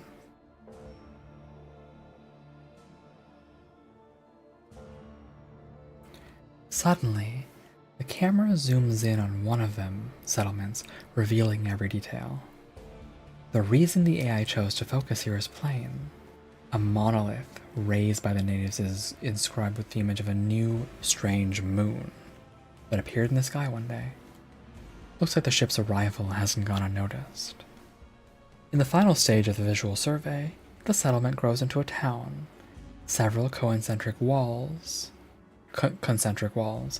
marking its steady expansion. The rocky spires are chiseled into hexagonal shapes, leaning over the town at odd angles. An appended note conservatively estimates the population at 12,000. The planet-wide estimate is 2.1 million as of the last report, nearly a century ago, so at least 3 million inhabitants now. If they stand together, the Terrans are doomed. Navigation! With your attention on the screen, you almost missed it. A small port with faded letters spelling Bridge Officer circling it. This is it. Your time to shine. I am a bridge officer. The bridge fades away as unfiltered data flows into your brain, overwhelming your senses. It's like looking at a multitude of screens merged into one. You see a three-dimensional map of the ship with a data overlay, endless alerts that waited to be brought to someone's attention for centuries. The ship itself, the battered hull breached in several places, decks that were sealed automatically, the list of casualties, damage and radiation reports, and everything else the central computer thinks you need to know. You try to focus. Your mind is untrained, and your first attempts to navigate this interface fail, leaving you dizzy and disoriented. You stumble in the dark for hours, trying to do what an experienced bridge officer could do intuitively in seconds, and eventually reach your destination. Landing the ship is a relatively simple affair, mainly because your role here is that of a living authenticator. Give an order, and the ship will do what it had done countless times in the past, when it was still a cargo hauler. It will detach the cargo holds, engage their thrusters, and guide them remotely on a one-way trip to the surface. The ship itself will remain in orbit, a temporary satellite providing much-needed support to the future colony. There's only one problem. The engines need to be shut down first. As you struggle to stay focused, you stumble upon another command. Emergency recall. Emergency recall? A cargo hauler in distress can be recalled home if no bridge officer is available to give orders. What that means is that even an untrained officer like you can send the ship back to Earth. While exploring other emergency protocols, you stumble upon the already familiar lander from Mission Control. Get more info on the lander.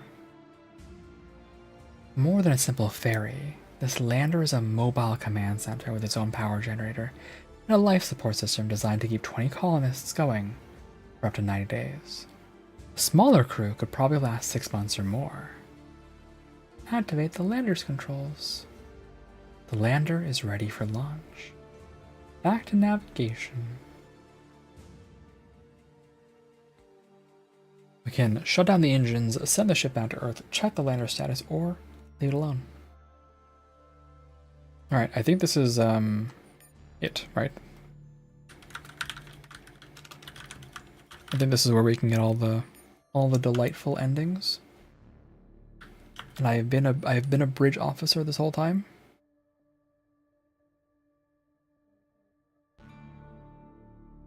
With this implant.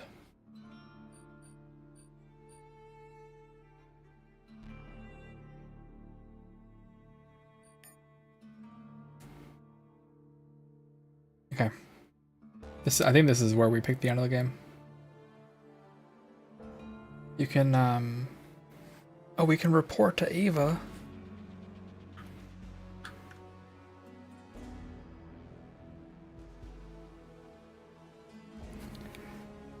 So, I'm going to do the bad option, which is how about we send the ship back to Earth? Authentication confirmed. Setting up a new course. Please stand by. Are you certain? The chances of reaching Earth are extremely low at this point, and it's unlikely that the colonists will be welcome back, or able to fit in after 8 centuries of being adrift in space. The monks will be happy either. What do I give a shit? Let me just make sure I have saves. Yeah.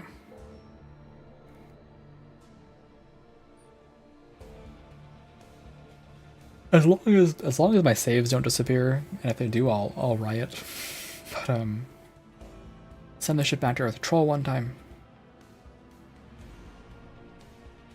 The bridge will be sealed off in 20 seconds. Please vacate it immediately. Run. They're gonna be so pissed off at me. What have you done? Demands Ava, as the sirens play throughout the ship. We're going home. What home? Asks Chad. Then it dawns on him. Have you lost your fucking mind?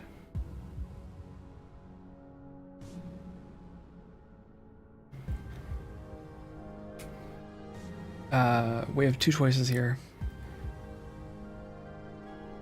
We can't land this freak show you call a ship on Proxima.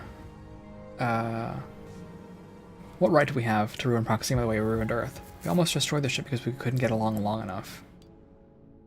Step aside, Vulture, says the cyborg. You'll have to go through me first.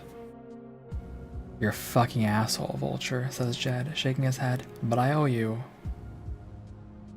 One last fight, Evans smiles weakly. Then we go our separate ways. We're dead anyway. What difference does it make? Kill them all.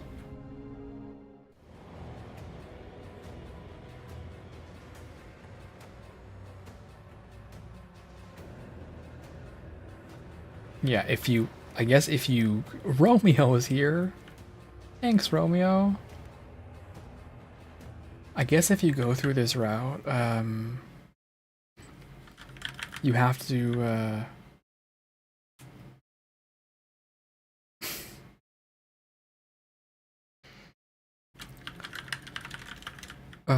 you have to go through this fight, right? Let me do a little peeking.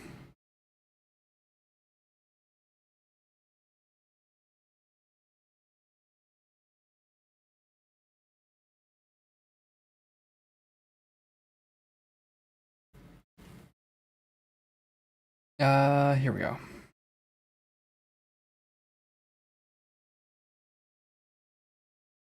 Doom the ship but fight the monks one last time.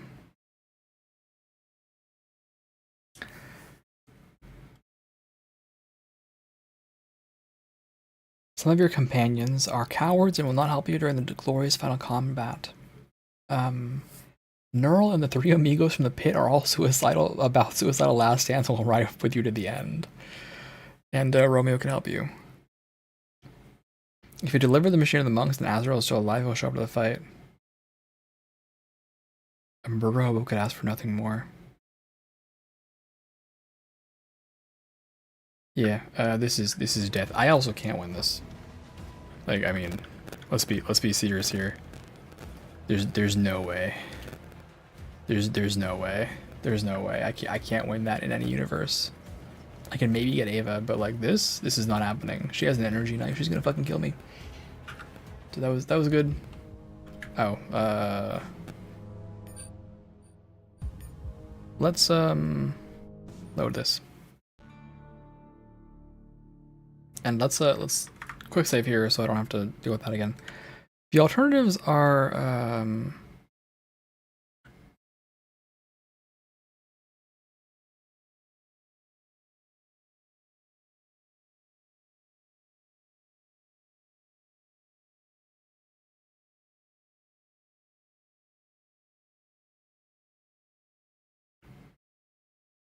ship remains in orbit.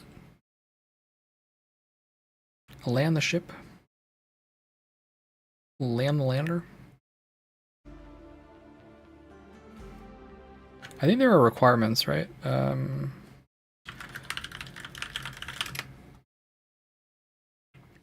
Yeah. We can just keep the ship in order. I guess we can just talk to Ava. Right, that's what that is. So...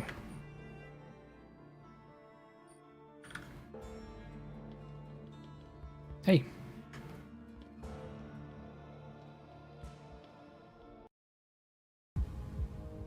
There we go. Secure the bridge, Ava commands, and several heavier and heavily armored monks step forward. Did you know that the ship had arrived at Proxima long ago? That we've been in orbit for years? I suspected. Now I know. This changes everything. It changes nothing, the cyborg says flatly. We cannot land the ship right now. Why not? Because this isn't the end of our journey. As difficult as everyone finds ship life, the first months and years on Proxima will be much harder. Can you breathe their air, drink their water, digest their food? What about unknown viruses and bacteria? What was that? What was that ding?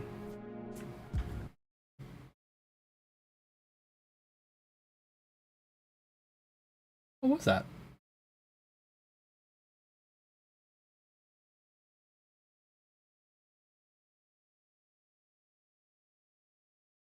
I don't see any alerts. Like that's usually my alert sound for, oh, somebody subbed to you or something, but I didn't see anything. I don't have anything in my messages. What just happened? I want to make sure I didn't accidentally miss someone's like thing. What just happened? Activity feed. Oh. Oh, thank you, Cammy. That's so sweet of you. Thank you so much. That's really nice of you.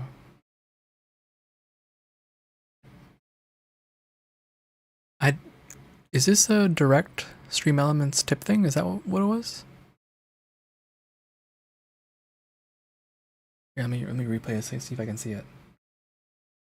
Oh yeah, there it goes. Okay, now I can see it. Right.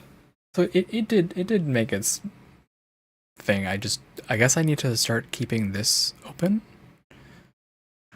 Do I have an event feed somewhere else? I think I do.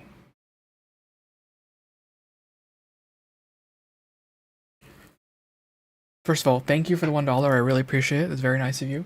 Now I need to see if my event feed will actually log that. It doesn't. It doesn't do that. I have to be on the Stream Elements tip page.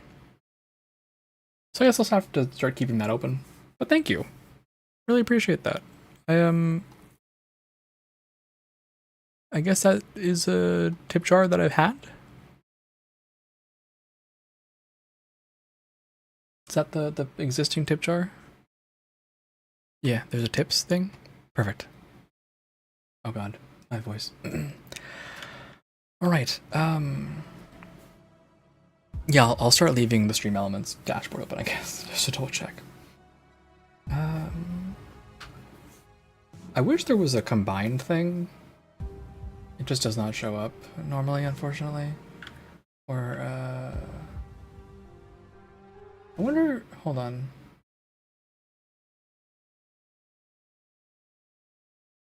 Stream elements. Well, it's possible. So, StreamerBot can in fact notice that. It's just not in the events list. Let me StreamerBot log when you get a tip from StreamerBot.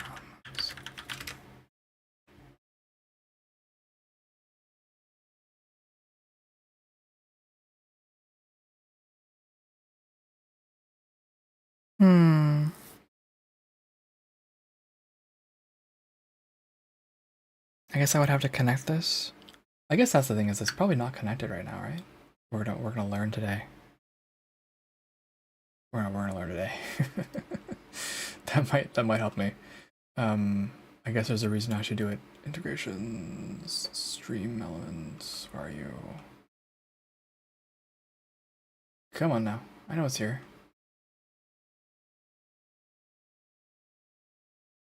There it is. Log in. Yeah.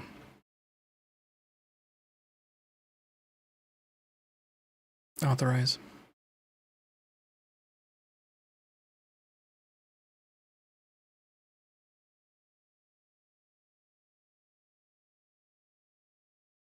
Okay.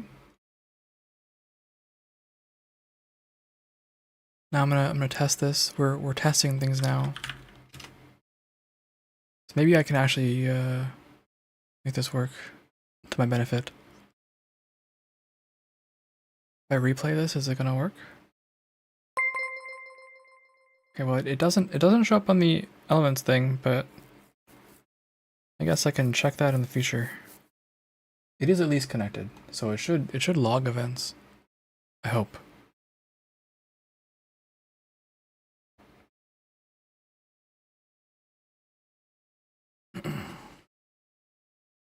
Yippee! All right, I will keep that open for now. Really appreciate that. Thank you so much, Cami. Okay. We don't know if the natives are hostile or not.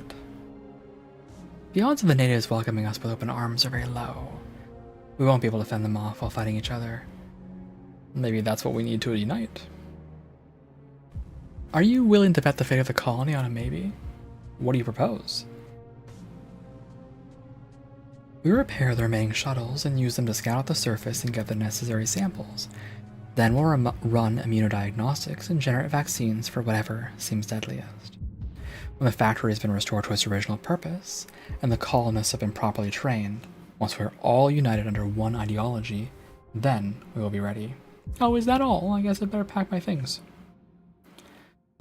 We will take our time to prepare, rather than rush in and be killed off by Proxima's versions of dysentery and cholera. The habitat isn't going to like it. It doesn't matter what they say. We control the bridge now, and without proper authentication, no one can initiate the landing sequence. The habitat will have no choice but to work with us, however many years it takes.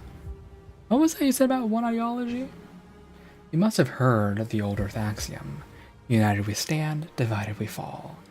We must all put our differences aside and focus on Proxima. It's our best, maybe our only chance for survival. That's not gonna happen. Their brotherhood, the protectors, the church, they're a thing of the fractured past now. Now that we've arrived, we'll replace them with a new identity and new ideology best suited to survive Proxima. The Pilgrims of Terra, united by origin, history, and purpose. The Brotherhood will see in it a strive for freedom, the Protector's devotion to the mission, the Church, religious undertones, It will not take long at all. What do you want to do? Return to the habitat and deliver the news. What do you make of it? I think she's full of shit. Think we can land the ship ourselves? The greater good.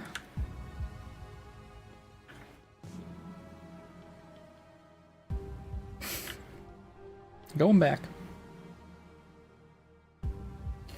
Now is the time to consider options. What's there to think about? Delivery of his message to the Habitat factions. Let's just go down this route. This is the standard route, by the way. There are 4 routes. Ship remains in orbit, which is the route we're doing right now. Land the ship. Brigade officer plus something. You can land the lander, which is if you unlock the lander, you can mess around. Or send the ship back to Earth, which, you know, we can't get through because we're not strong enough, so. The monks are tightening up the screws and it's about to get a whole lot worse. Luckily, we're on the right side this time. Put in a good word for me with the monks when you have a chance.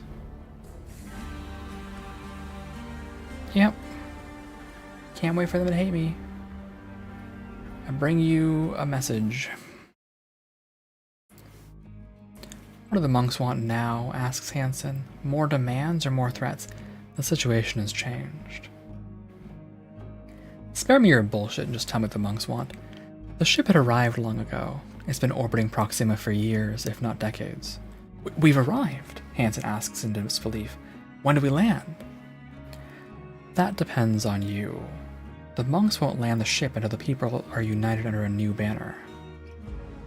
What banner? What the hell are you talking about? The Pilgrims of Terra has a nice ring to it. No more brotherhood, protectors, church. One people, united by origin, history, and purpose.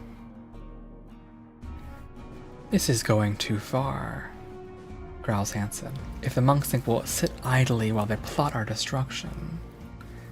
Triarch? Actually, while I'm here, I should check if I have any other integrations. And all this. I don't have any of these other things. Yeah. Okay. Alrighty. A Triarch? Are you saying Silas and Abraham are on board? Why wouldn't they? Relationship with the monks, neutral. Yeah. Look at my glorious brotherhood reputation. Why wouldn't they be? It's the best chance to put our differences aside. Or Silas folded flash with a plastic chair.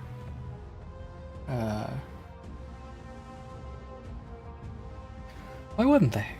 It's the best way to put our differences aside and move forward without changing the existing power structure. Then why all this farce with, what was it? Settlers? Pilgrims? It's the only way it'll work. One nation, one purpose. Or we need a brand that would work for everyone.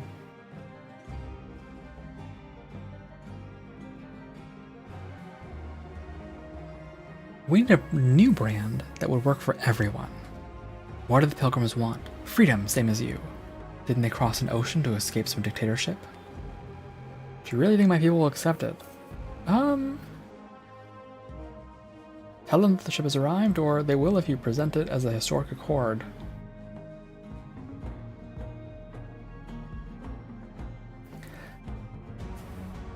Yeah, tell them that the ship has arrived, but the bloodthirsty natives threaten to slaughter us all unless we put our differences aside and unite. The last children of Terra.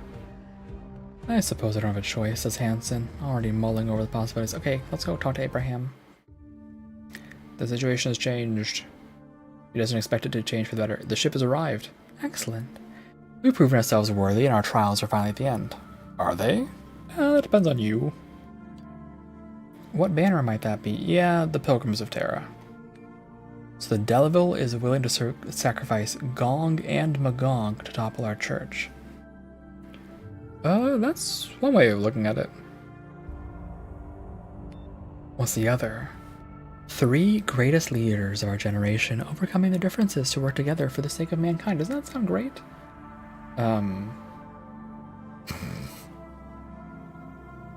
I love how we always say Silas folds like a plastic chair. That's crazy. Whatever. They put their differences aside. Couldn't we form a confederation instead while this masquerade? Look, they want to practice their faith in peace, don't they? Yeah, it's the ship has arrived, but the bloodthirsty natives. Yeah. Pilgrims, you like it. I get it. Don't worry, I get it. I'm feeding them all the same bullshit. The situation has changed, Silas. I'd say so. The monks are fiddling with the airflow to make us obey them. Weren't the bastards supposed to be neutral? Yeah, we fiddled with the airflow not for you guys, but for the church. That Abraham should be annoyed at me. Anyway, the ship arrived. The founding fathers be praised, says Silas, his eyes shining with fanatical excitement. When are we landing? Depends on you. Shouldn't it be our banner, the mission's banner? No, Pilgrims of Terra. We will not abandon the mission, says Silas, with the same fervor in his eyes. Do you really think you can stand against everyone? Bullshit, says Silas. I can see Abraham enjoying this cult, but Hanson, no way. Surprised you haven't heard it yet? The brother and church are now united. You can pull this card. But, in case you didn't notice, Hanson likes power and talking about liberating the ship more than he likes fighting and liberating. That's a very different one from going like, oh yes, the other two folded. Why wouldn't he? It's the best way to put our differences aside. No, I'm going with this one. Hanson likes talking. Well, pilgrims then. What were the pilgrims about? Their mission. Didn't they cross an ocean because God told them to? The executive committee will charge me with treason if I say yes. The monks prefer to deal with you.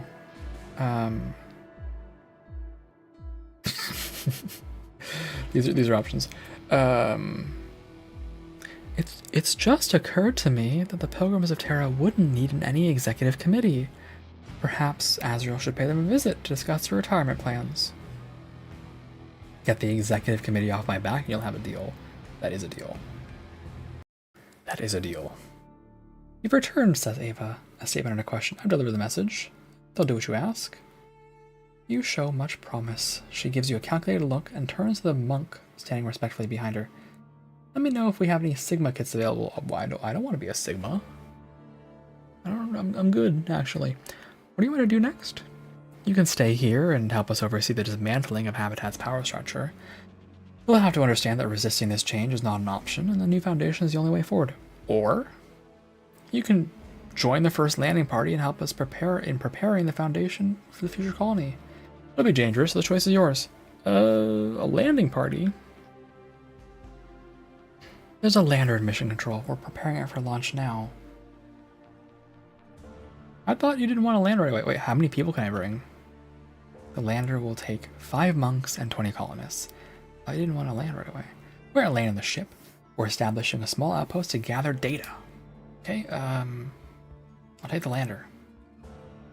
We'll talk again before you leave. You should rest now while you can. You have a long journey ahead of you. The Pilgrims of Terra. The ship remains in orbit while the monks assume control. And so the ship remains in orbit over Proxima for the time being. Every detail of its operation now under the monks' ever-watchful eye. Joined together as the Pilgrims of Terra, the three factions struggle to put their grudges behind them.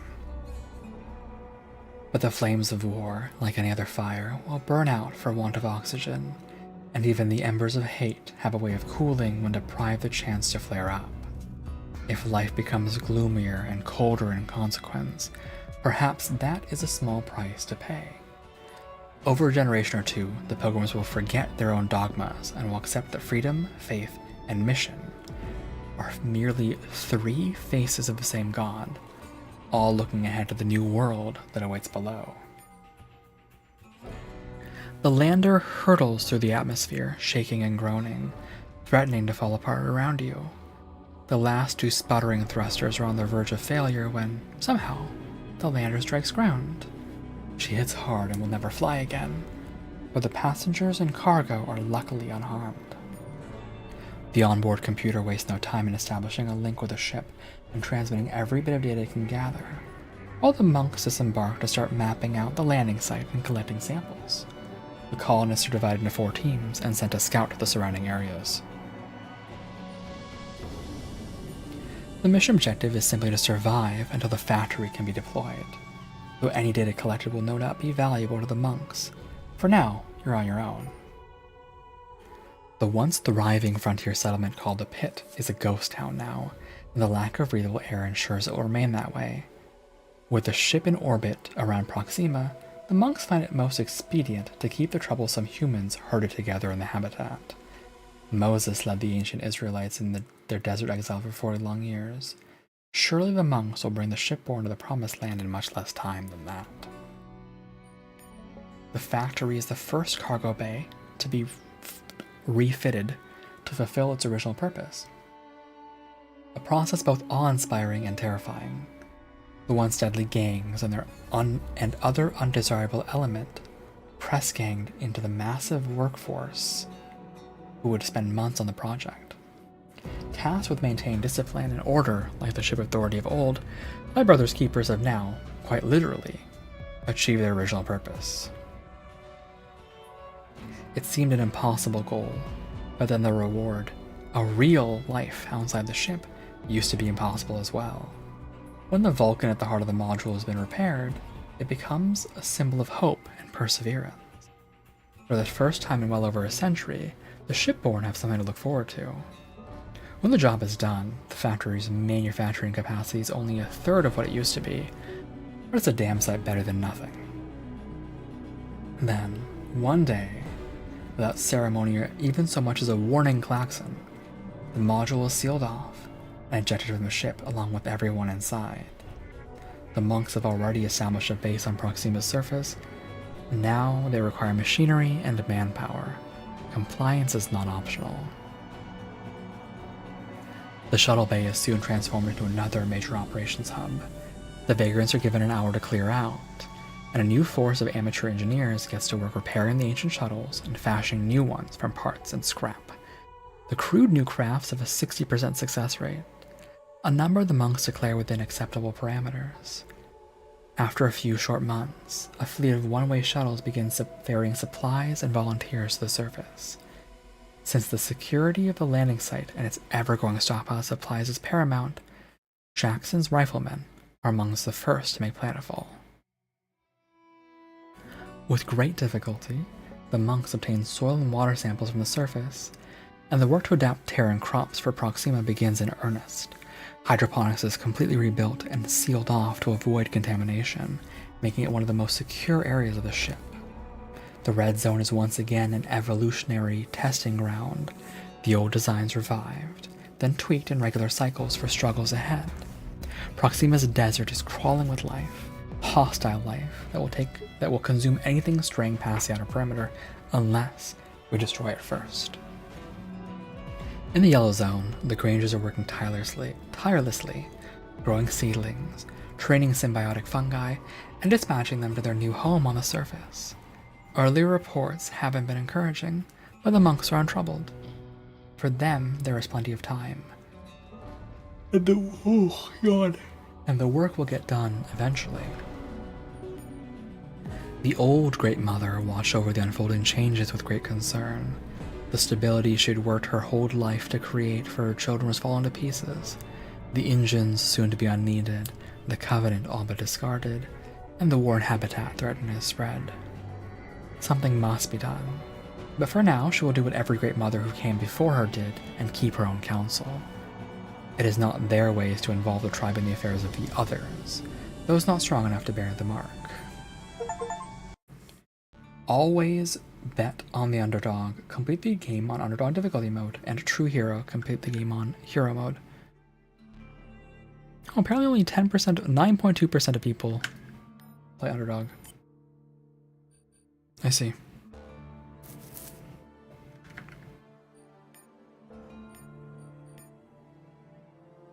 Why can't I quit?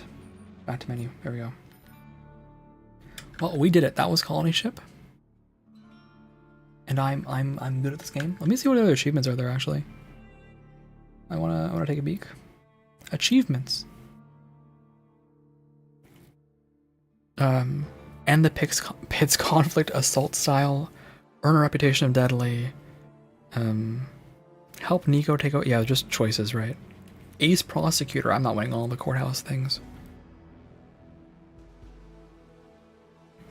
Support Braxton in the Pit's conflict.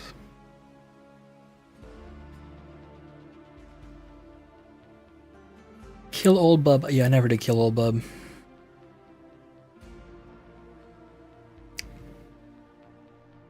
Just a lot of choices here.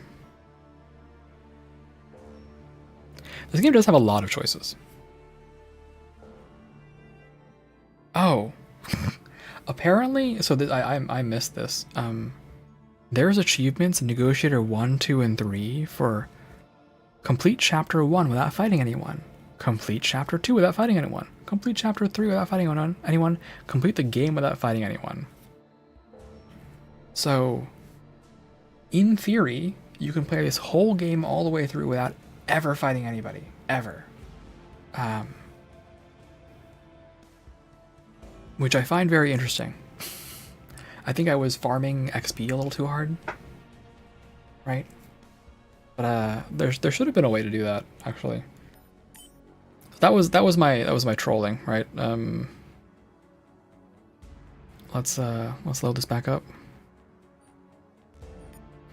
We went through the that route. Talking to Ava. Actually, I'm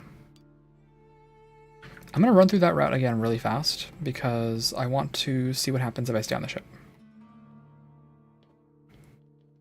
And there were no save points whatsoever. Blah blah blah. Blah blah blah blah blah blah blah. Blah blah.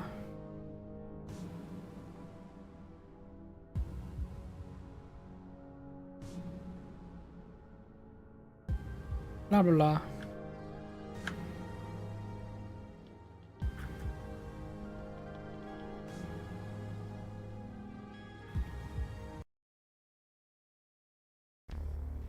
Blah blah.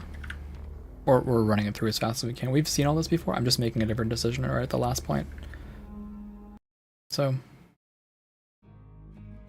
blah blah blah blah blah. Blah blah blah.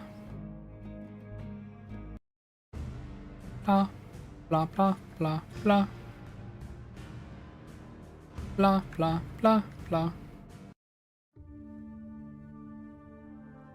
What happens if I just say the other two are united? Go fuck yourself. Oh, so you can just skip that. I see. Anyway, blah blah blah. Blah blah blah blah. I'll stay on the ship. And so you stay with the monks as one of the few unmodified human operatives tasked with forging the factions and a new identity, Pilgrims of Terra. It'll be decades before the effort bears fruit, and even longer before it's complete. This is not the future you had in mind when you discovered the machine, but it'll have to suffice for now. Ship, blah blah blah, blah, all same. The pit is same, factory is same. This is same. This is same. This is same. So you skip the entire segment about what happens if you go with the lander, basically. All samey. Alright. We have 2 more routes to go through. Land the ship or land the lander. Let's shut down the engines.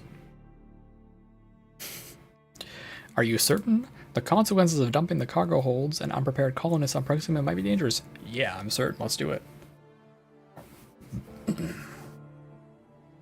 Authentication confirmed. Please stand by. No response from the engine room. Looks like you'll have to go there and do it the old-fashioned way.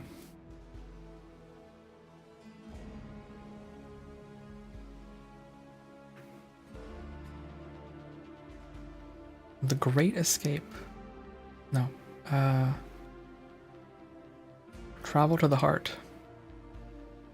I'll go to the heart. Let's have a chat. Blah blah blah. Blah blah. Blah. Blah blah blah blah. Blah blah blah blah. I think she's full of shit. We have to talk to the mutants and shutting down the engines first.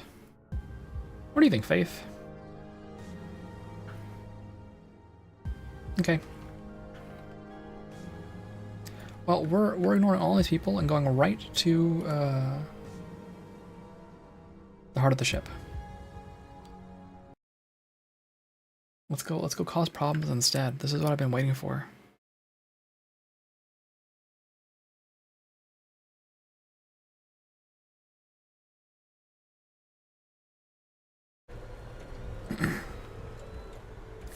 Don't tell me you need another fuel cell, for I have none to give, the Great Mother says grumpily.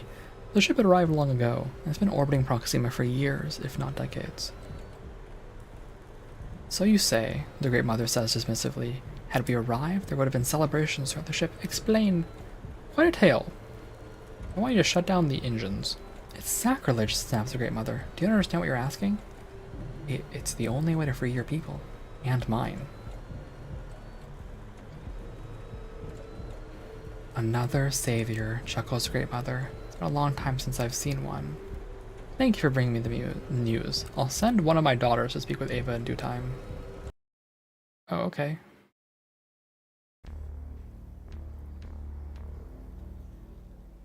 So that just doesn't work, basically. We stuck back on this.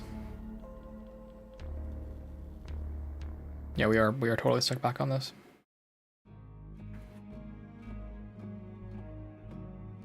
Okay. I can't load. But yeah, looks like this this ending is not possible.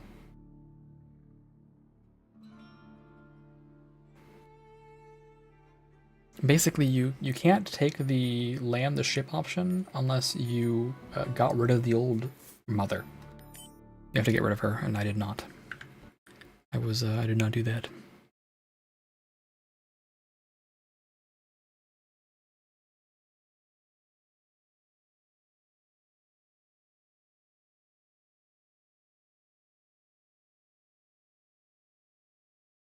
It's okay. There's the final mission. This is the canon one. Let's check the lander status. Let's go to mission control. Yeah, good chatting. Blah blah blah blah blah blah blah blah blah blah blah blah blah. What do you think, Evans?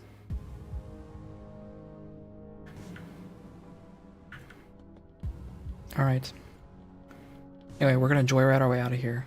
Hit the lander and leave the ship to its fate. Travel to mission control. Fuck these people. I'm out of here. This is our ending. Hey, Luther. What you doing here, buddy? Never thought I'd be sitting here one day, said Luther. There's so much to learn. Buckle up, we're going for a ride. What about the monks and everyone else? They'll land when they're good and ready. I'm ready now, so I'm going first. Are you sure this thing can land? No. You want to find out? Guess so. Yeah, I guess so. Probably writing his last testament. The terminal comes to life when you touch it. All systems are go, ready for launch. You coming? I'd rather die a free man on Proxima than spend another day on the ship. Good to have you with me, Jed. I'll tag along too, says Evans. Nods Evans. Nothing's holding me here, that's for sure. I could count on you. It's my only chance to see Proxima, Fate says simply. Here we go. I'm out of here. Take the lander. That's also a rare one, is it? How rare is that one, actually? 8.4. Okay. Even more rare, surprisingly. Even more rare than the underdog achievement.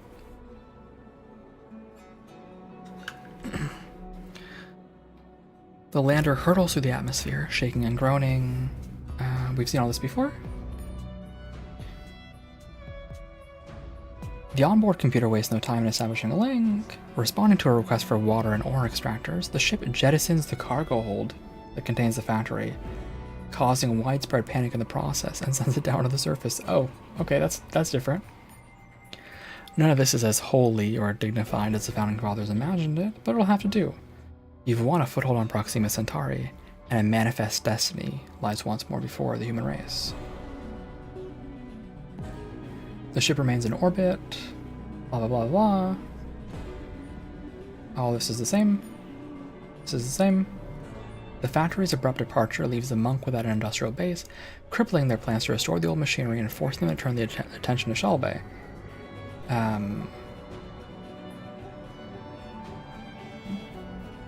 60% success rate, same. A fleet of one-way shuttles takes an expeditionary force to the surface. The task is to secure the factory and get it operational as quickly as possible. Jackson has no play here. This is different. It's all the same here. And that's it. That is it. That is it. I don't know if there was any point in that I was wanted to give a screenshot. Maybe the lander. Maybe the lander. Yes, that has been Colony Ship. That has been Colony Ship. Holy smokes. Solid game. I see the replay value, honestly. It's quite a lot. Quite good. Solid game. If you like CRPGs, you guys saw me play it for I want to say, gosh, how long was that? 44 hours. 44 hours. Probably more like 40 hours because I YAP, of course, and then you subtract off some time where I, take my stretch breaks, etc. Yeah, that's it. That is it. Having said all that, let's take a little peek.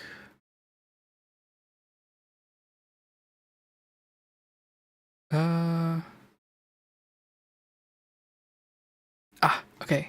So Roof is still doing their re-debut, so I'm gonna send you guys there. That'll be it for me tonight. I hope you have a good rest of your morning, day, evening, night, whatever you're up to, whatever you're doing. I hope you have a good one, and I'll see you next time. Yeah. If you like what you saw, you might consider following. Would help me out. I would appreciate it. Alrighty. Take care of yourselves. Take care of each other. Drink plenty of water. Get plenty of rest. Most importantly, be good to yourselves and be good to each other. And the raid message will be happy re-debut raid, and then your choice of jamming emote or wiggling emote or whatever you would like. That is the vibe. Okay. All right. Bye-bye. I'll be here tomorrow. I don't know what I'm gonna be doing, but I will be here tomorrow. See you guys later. Bye-bye.